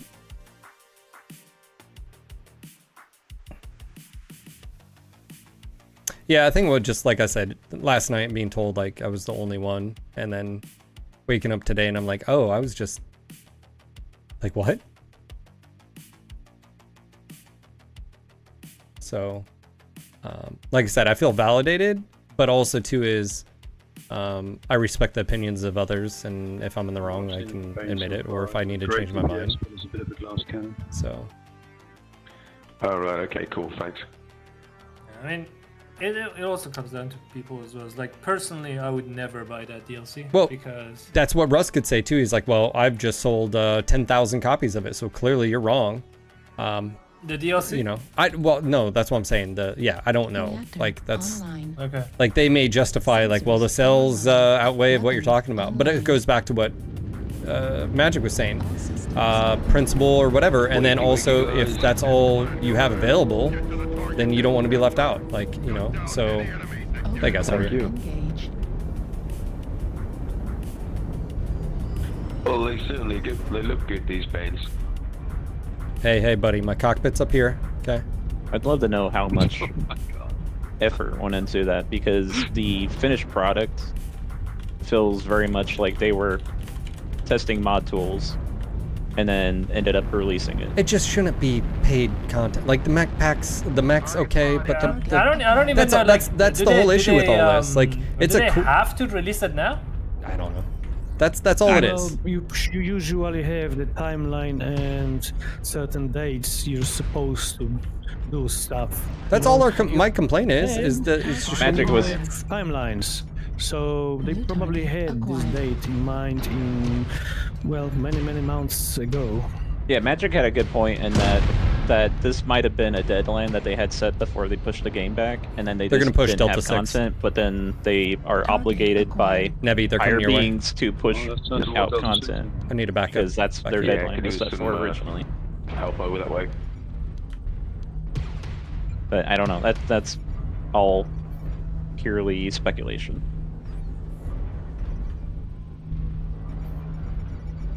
Target spotted. Target spotted. Target spotted. I'm swinging. Yep, I'm with you, Nevi. Yeah, We got nice. Warlord's coming, but it's long range Give us setup. a hand, So, guys, on the left, please. Yeah, I can farm him. yeah, that Raven shows his face again. Let me know if the Warlord's Target pushing. spotted. Yeah. I'll be able to shoot him before he gets into your view.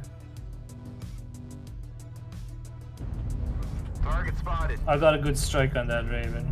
I don't know. Yeah, he's pulling away. New target acquired. Target Put up a spotted. UAV. Target spotted. Yeah, I don't think that Warlord is there anymore. New target Or at least- acquired. Come on, Echo. Yeah, okay. Heat level critical. Target New spotted. target acquired. We need more support on the left, guys. Okay, Warlord's pushing now. Backing New up. target Nope, he stopped. acquired. Yeah. Target spotted. Yeah. He has friends with him, like Okay. the Catapult and Raven. Okay.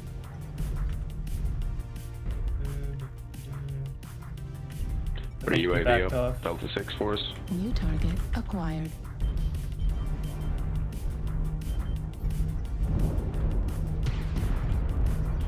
New target acquired.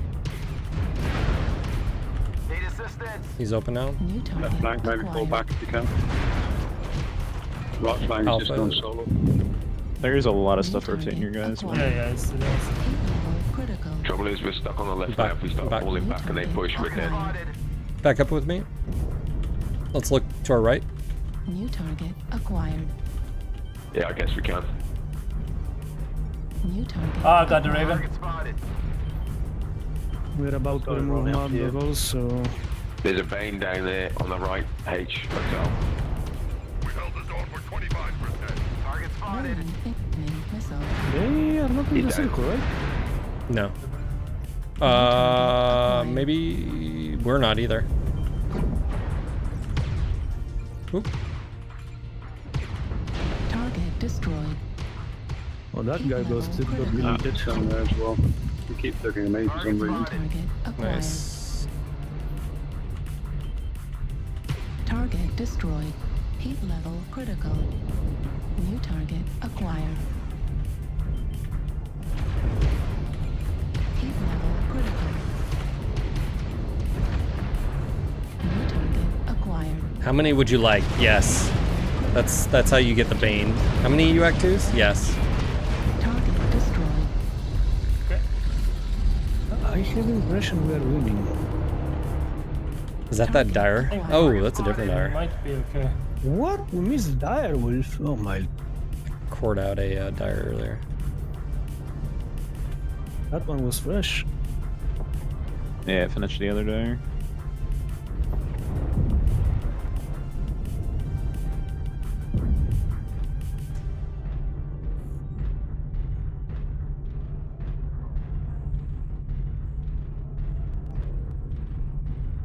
destroyed. That's the same direwolf we Good game, guys. massacred Well on the played. mining, by the way. Good game. Streaming if you guys want to come in. Yeah. Warriors, you have Ouch, taken the ouch, target. ouch. This is a whole nut. Victorious in battle.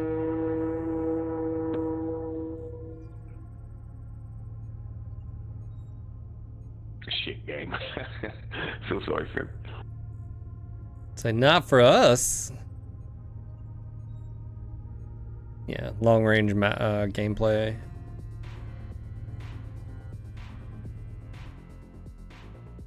Someone mentioned Witcher 4 earlier in chat. Who was that?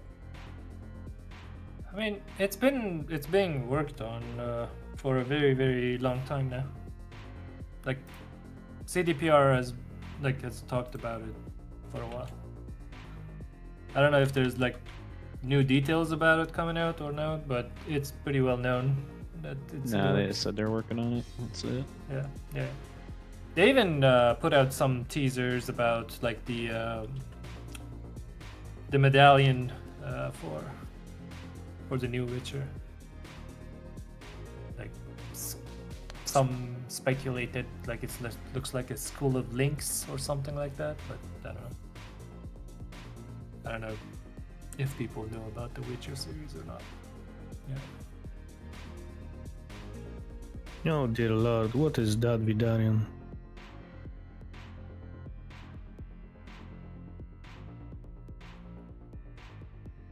All right.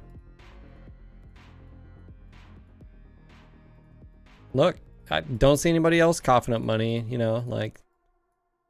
Yeah. Oh my god. You could stop this, chat. At any time, you could stop it. You can make pain and suffering go away. All right. ATMs, SRM stream. Okay, actually, the same. I mean, this is going to be nasty if anybody gets too close. All right, there we go. We're just going to go slow. How slow are we going? That's fine. I don't think speed is your main problem here. I have no problems. I have all the ranges, sir. Oh yeah, sure. I have short range bracket, medium range bracket. I have a narc.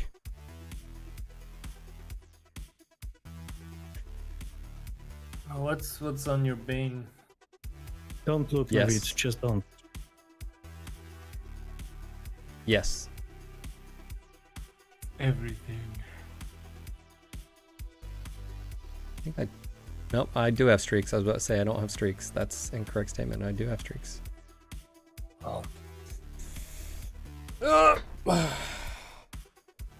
Bless you.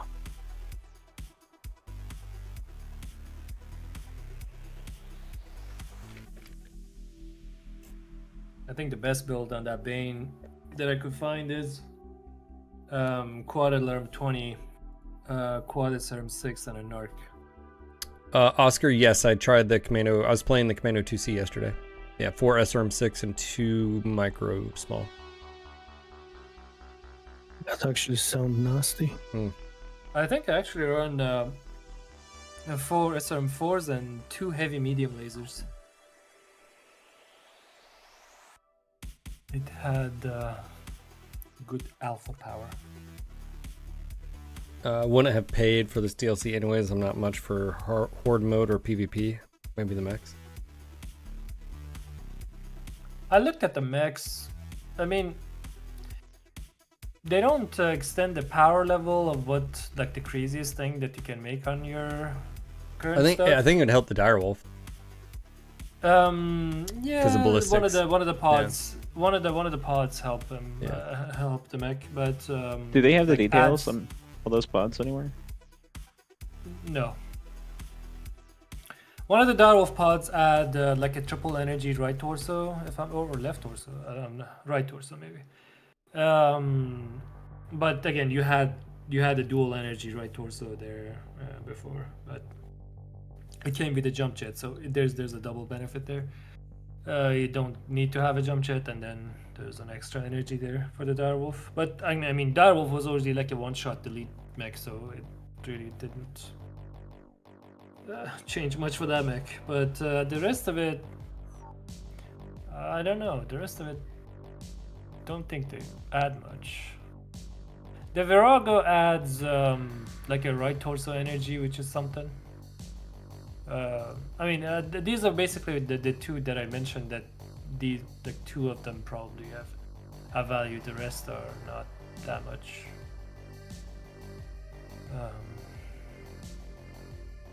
Good.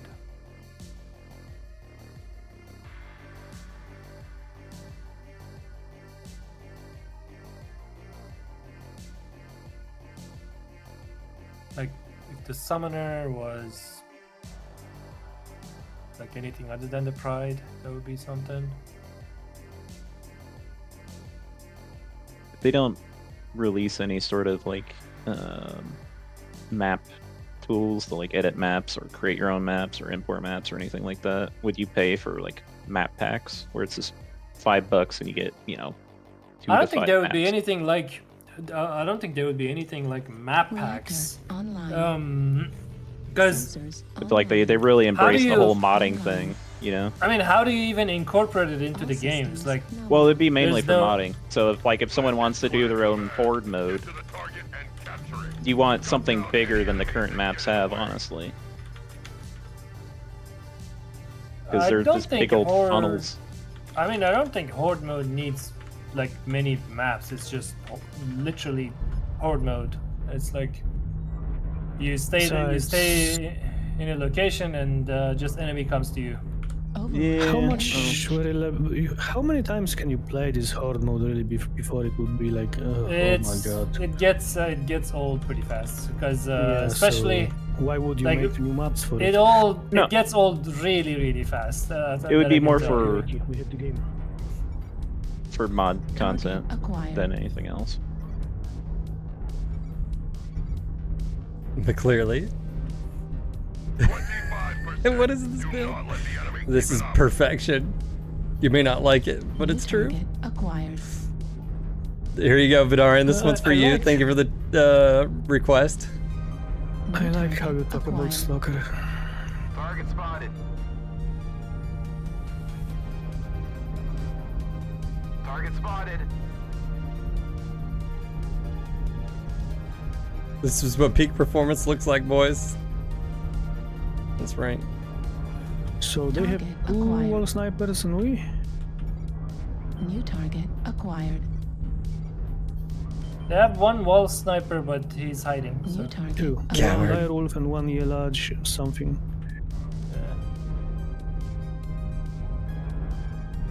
New target acquired. Target spotted. Okay, they have three New wall target snipers. acquired. 3 wall snipers. New target acquired. Target spotted. Oh, Need shoot me. assistance. Where do you?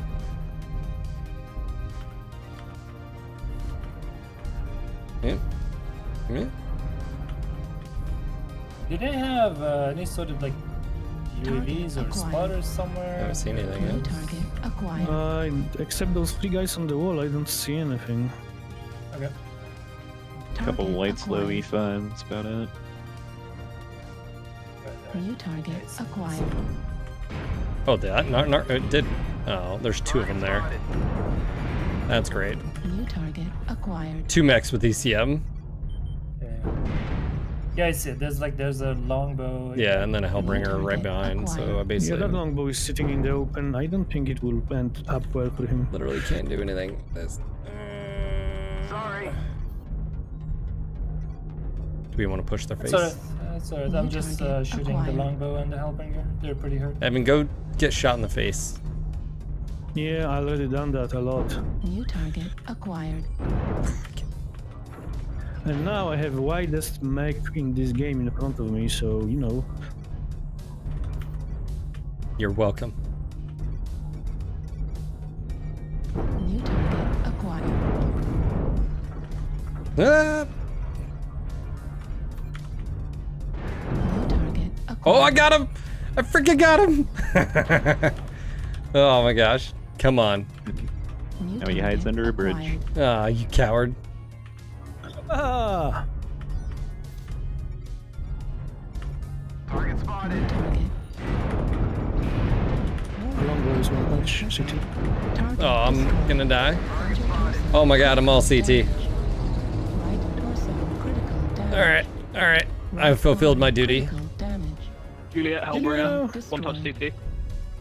Target acquired. New target acquired. He's narked. Target spotted.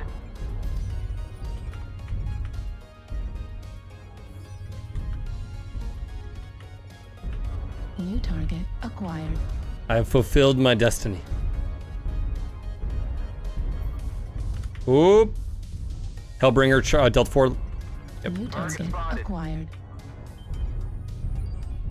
Target destroyed. Narked. New target acquired. Oh, he's got New target AMS. acquired. Spotted. Of course he does. Target destroyed. New target acquired. Wow, you got the kill. You're welcome. New target acquired. Hotel, I left keep- shoulder, I got right two. shoulder. Getting shot. Weapon destroyed. Oh, Because slow I- line is Target pushing. destroyed. Locust behind you guys. Alright, well, that's Go for stone rhino. Other personal. a horrible build. Artillery Die rule from the strike wall, online. being nasty. New target acquired. Target spotted. Clearly, I should just New retire. target acquired. Well, you Oh, it's got- achieved your peak performance, I guess. So, Target destroyed. I think there's a low. There's a Target fire spotted. spin. I don't know what's on you. Artillery. Tank. The other kitchen sink build. Is that Direwolf dead? Yes. There's a So lot at least one It was baseball. there was a locust left. Yeah, locust Yeah. left. Spotted. Yep, there he is. Target acquired. He was like Charlie 5, Delta 5, but he didn't go for the basement. Tank. This is. Missed links in the basement. Oh, thanks, Tank. Really? I'm in the basement. There is no missing here.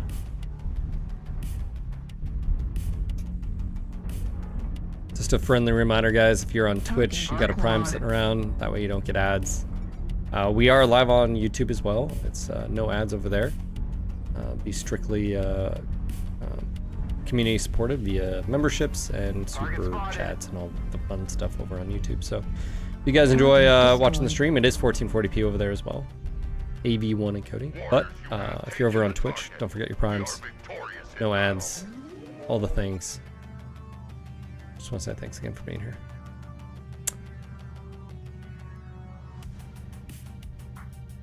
Wow.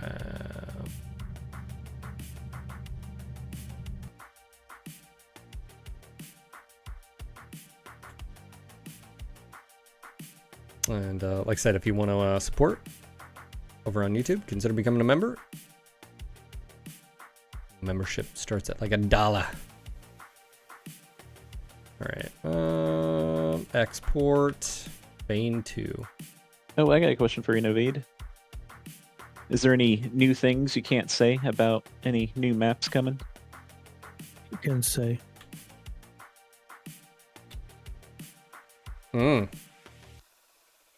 Just a moment. I'm a little bit distracted. right Why now. are you avoiding the question, huh? Sorry. We gotta finish on some sort of good news tonight, man. Come on.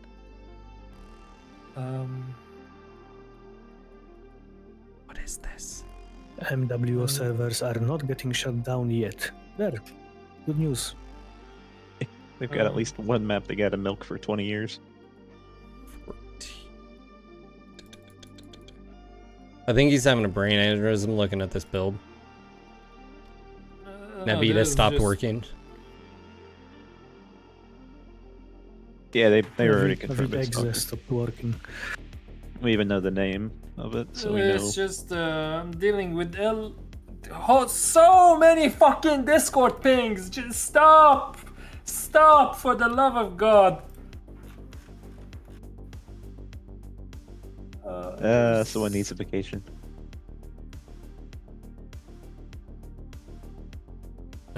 5. Where was this? Well, I think this build actually has some potential. Is that what we're calling it? I mean, you may not agree with that, but the DPS is definitely there. And it's not like very short range either, so... I'll just put all that together. Why not?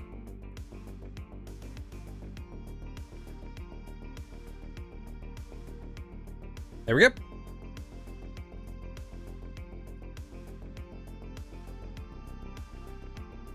Phil in 1440. How's it going, Mac? Yeah, 1440, yeah, it's quite nice. AV1 encoding at 14,000 bit rate versus Twitch in 264 at, I think, 7,000 something bit rate. Ooh, buddy.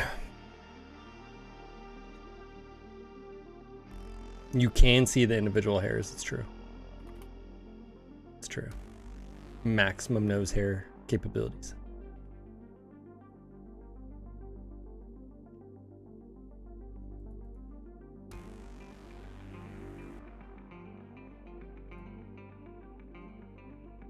Maximum. Oh my god. You right there, Navid? Yes.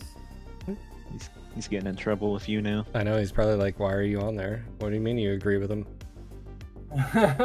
No. There are other things.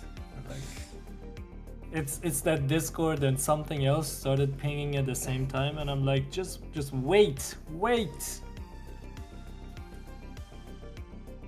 Quick, someone go ring his doorbell. That certainly feels like my work. Like, I'm dealing with one thing. Hey, here's another thing. Yeah, sure. And another one. And could you help with? And I need your. And like, have you been in these situations? It's like, okay, so when this is pinging, it's like something. There's a problem. There's an issue. There's something I need to look into, and like, you know that when that's pinging, it's like it's trouble, and I'm like, oh my god, can you not, can you don't?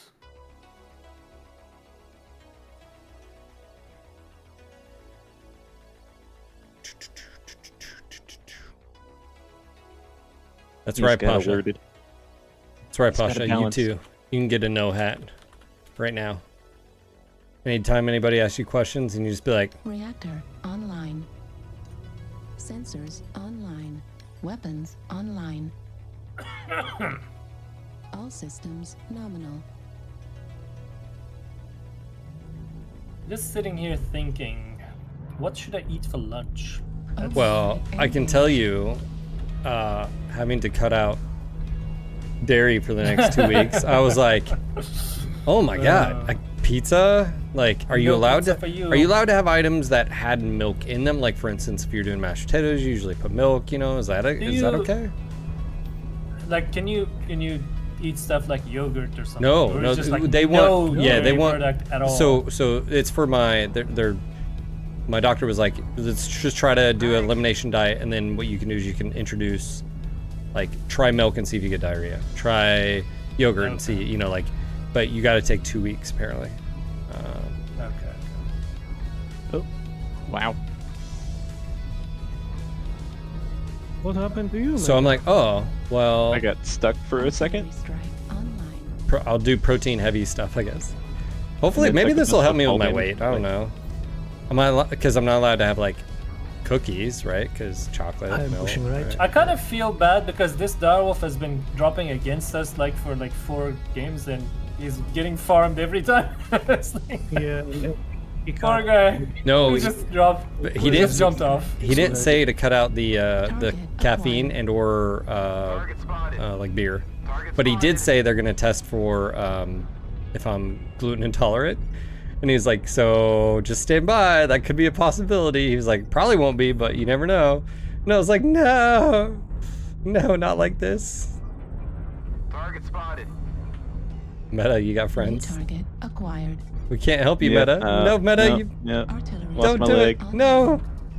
No. Rip. He was so young. He was so young. No damage done. Oh man. Yeah, I got kind of glitched out at the start of that. Oh, we're gonna be down 2 mechs, because why are we being so aggressive lights and mediums? I somehow fell in a weird way where I got stuck on a wall. And then I landed and took a bunch of damage because I thought I was falling the whole Are time. we doing handicap with that wolf right now? Like, yeah, dude, you lost like twice 12-0 now. Have a win. Are we doing that? I don't know what we're like. Why? New What? target acquired. Why, people? Oh, that's Artillery okay. strike Right side's problematic. Artillery strike activated.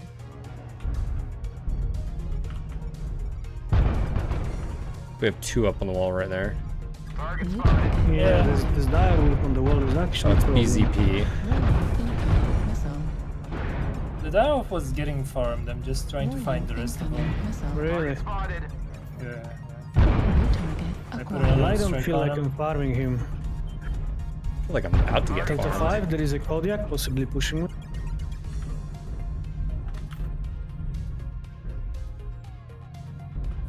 Evan's just like, why can't we be friends? Why can't we be friends? I don't see them. Where are they? They're Oh, yeah, I all, see yeah, it. they're all Yeah. here. New target acquired. Oh, I will get smacked to pieces. Target spotted. New target acquired. I am going the meta way. And it's New painful target road. acquired. Target spotted. New target acquired. Yeah, definitely pushing on the right. Yep, I'm coming to support. Target spotted.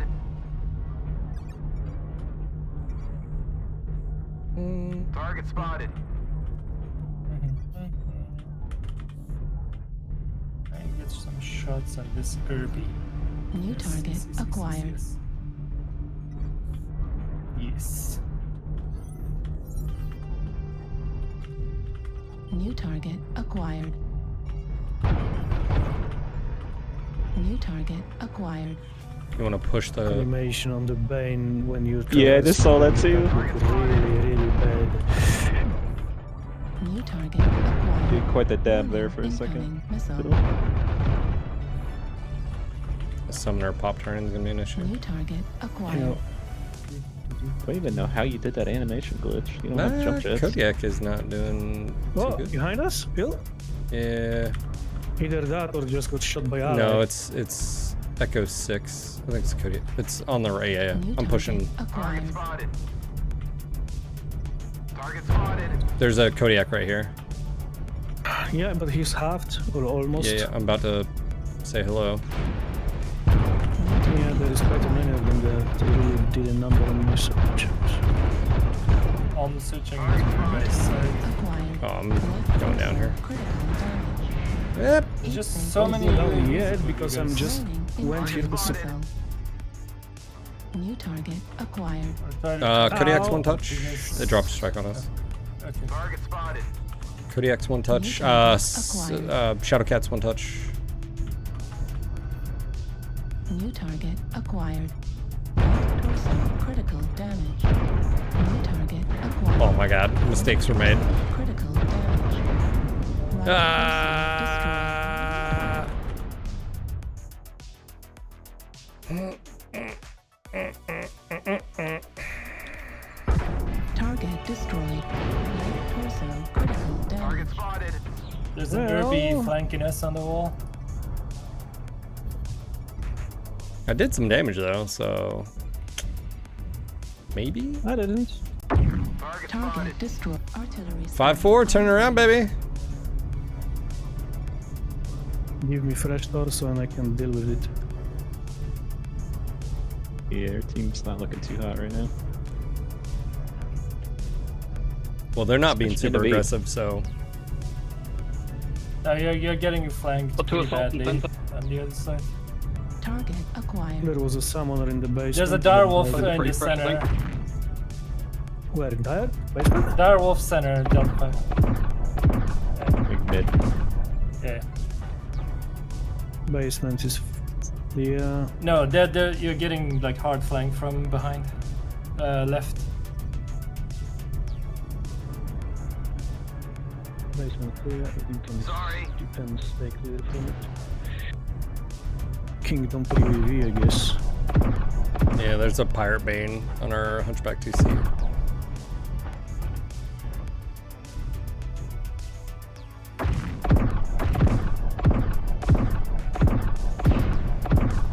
This guy's mouse sensitivity is really high. Yeah, that direwolf that was in the back is just like free farming non-stop. He's in the Echo 4, Echo 5. Echo 5. So he's not on the wall anymore. No. I said that he dropped. Yeah, if I wouldn't be open already, that would be great news. There's a thunderbolt behind you, Evan. I know, I just heard him. I think I took his torso. Yeah, that's only an arm. what is it? DZP, BZP. Yeah, he's up there. BZP. He should be pretty hurt. No, he's open one torso and he lost an arm because I'm. Oh dear lord. Our direwolf Everybody is just died. getting farmed. Oh, and it's- he's it's- not- There should he be a doesn't- dire wolf in the basement. In the basement? Okay, Should I'll be. go and check. Saw one fall down there like 30 seconds ago.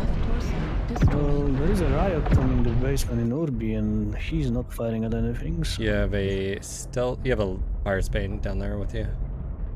Yep. Shh.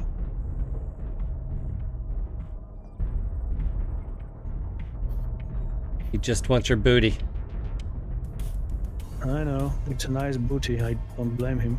Pasha head on. Oh, nice, man. Okay, I'll get that rolling for you. Watch out for stealth Pirate Bane. Let's see. Let me see which one you picked. Ooh, I like it. One seismic right in front of this guy. Nice, There's man. something on my right. Thank you, Pasha. Thanks for ordering a hat, man. Let me know when it comes in. And I don't have a seismic. Oh, I know. Don't know how.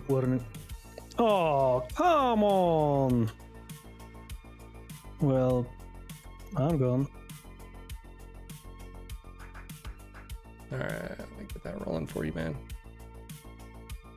Yeah, especially since I don't see shit. You don't need to see. Well, that's a problem. It'll be fine. And Pirate's Bane is here too. Target. Oh, Good try, guys. I guess this direwolf can have a win. Yeah, I mean, unfortunately we lost meta, and then the Viper. I mean, you pulled that back, and that could have. Oh Yeah. no, man! Wait, what did you I told do? you I got glitched out, man. No, Glitched out where? The bridge on the top, I fell off of that onto the wall, which has like a slight curve outwards, and I got stuck there for like a good 5 seconds till I eventually popped out of it and almost broke my leg falling on that. Yeah. Meta throw the game, confirmed. Jeez, how much are they paying you, Big Mac? Exactly. You sold us $20. I'm not telling you what I'm buying with it. What a coincidence. That's right, Pasha. Thanks for purchasing some merch. Again, guys, we got a bunch of different colors of this one. And so anyways, check that out. Exclamation merch in chat.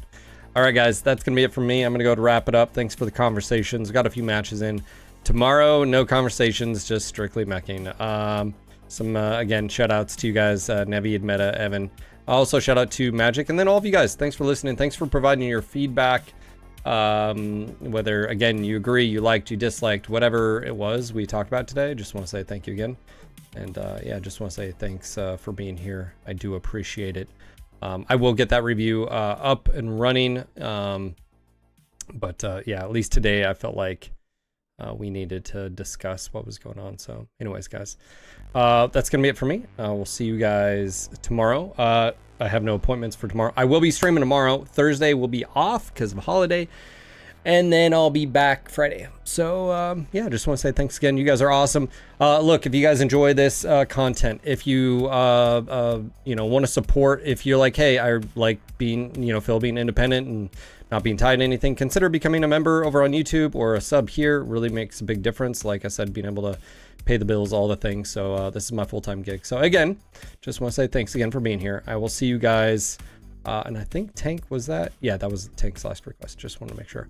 Yeah, that's it for me. I'll see you guys tomorrow. Take care. Be safe. Until next time. Peace, guys. Thank you. See you later. Good night, all. B. Bye.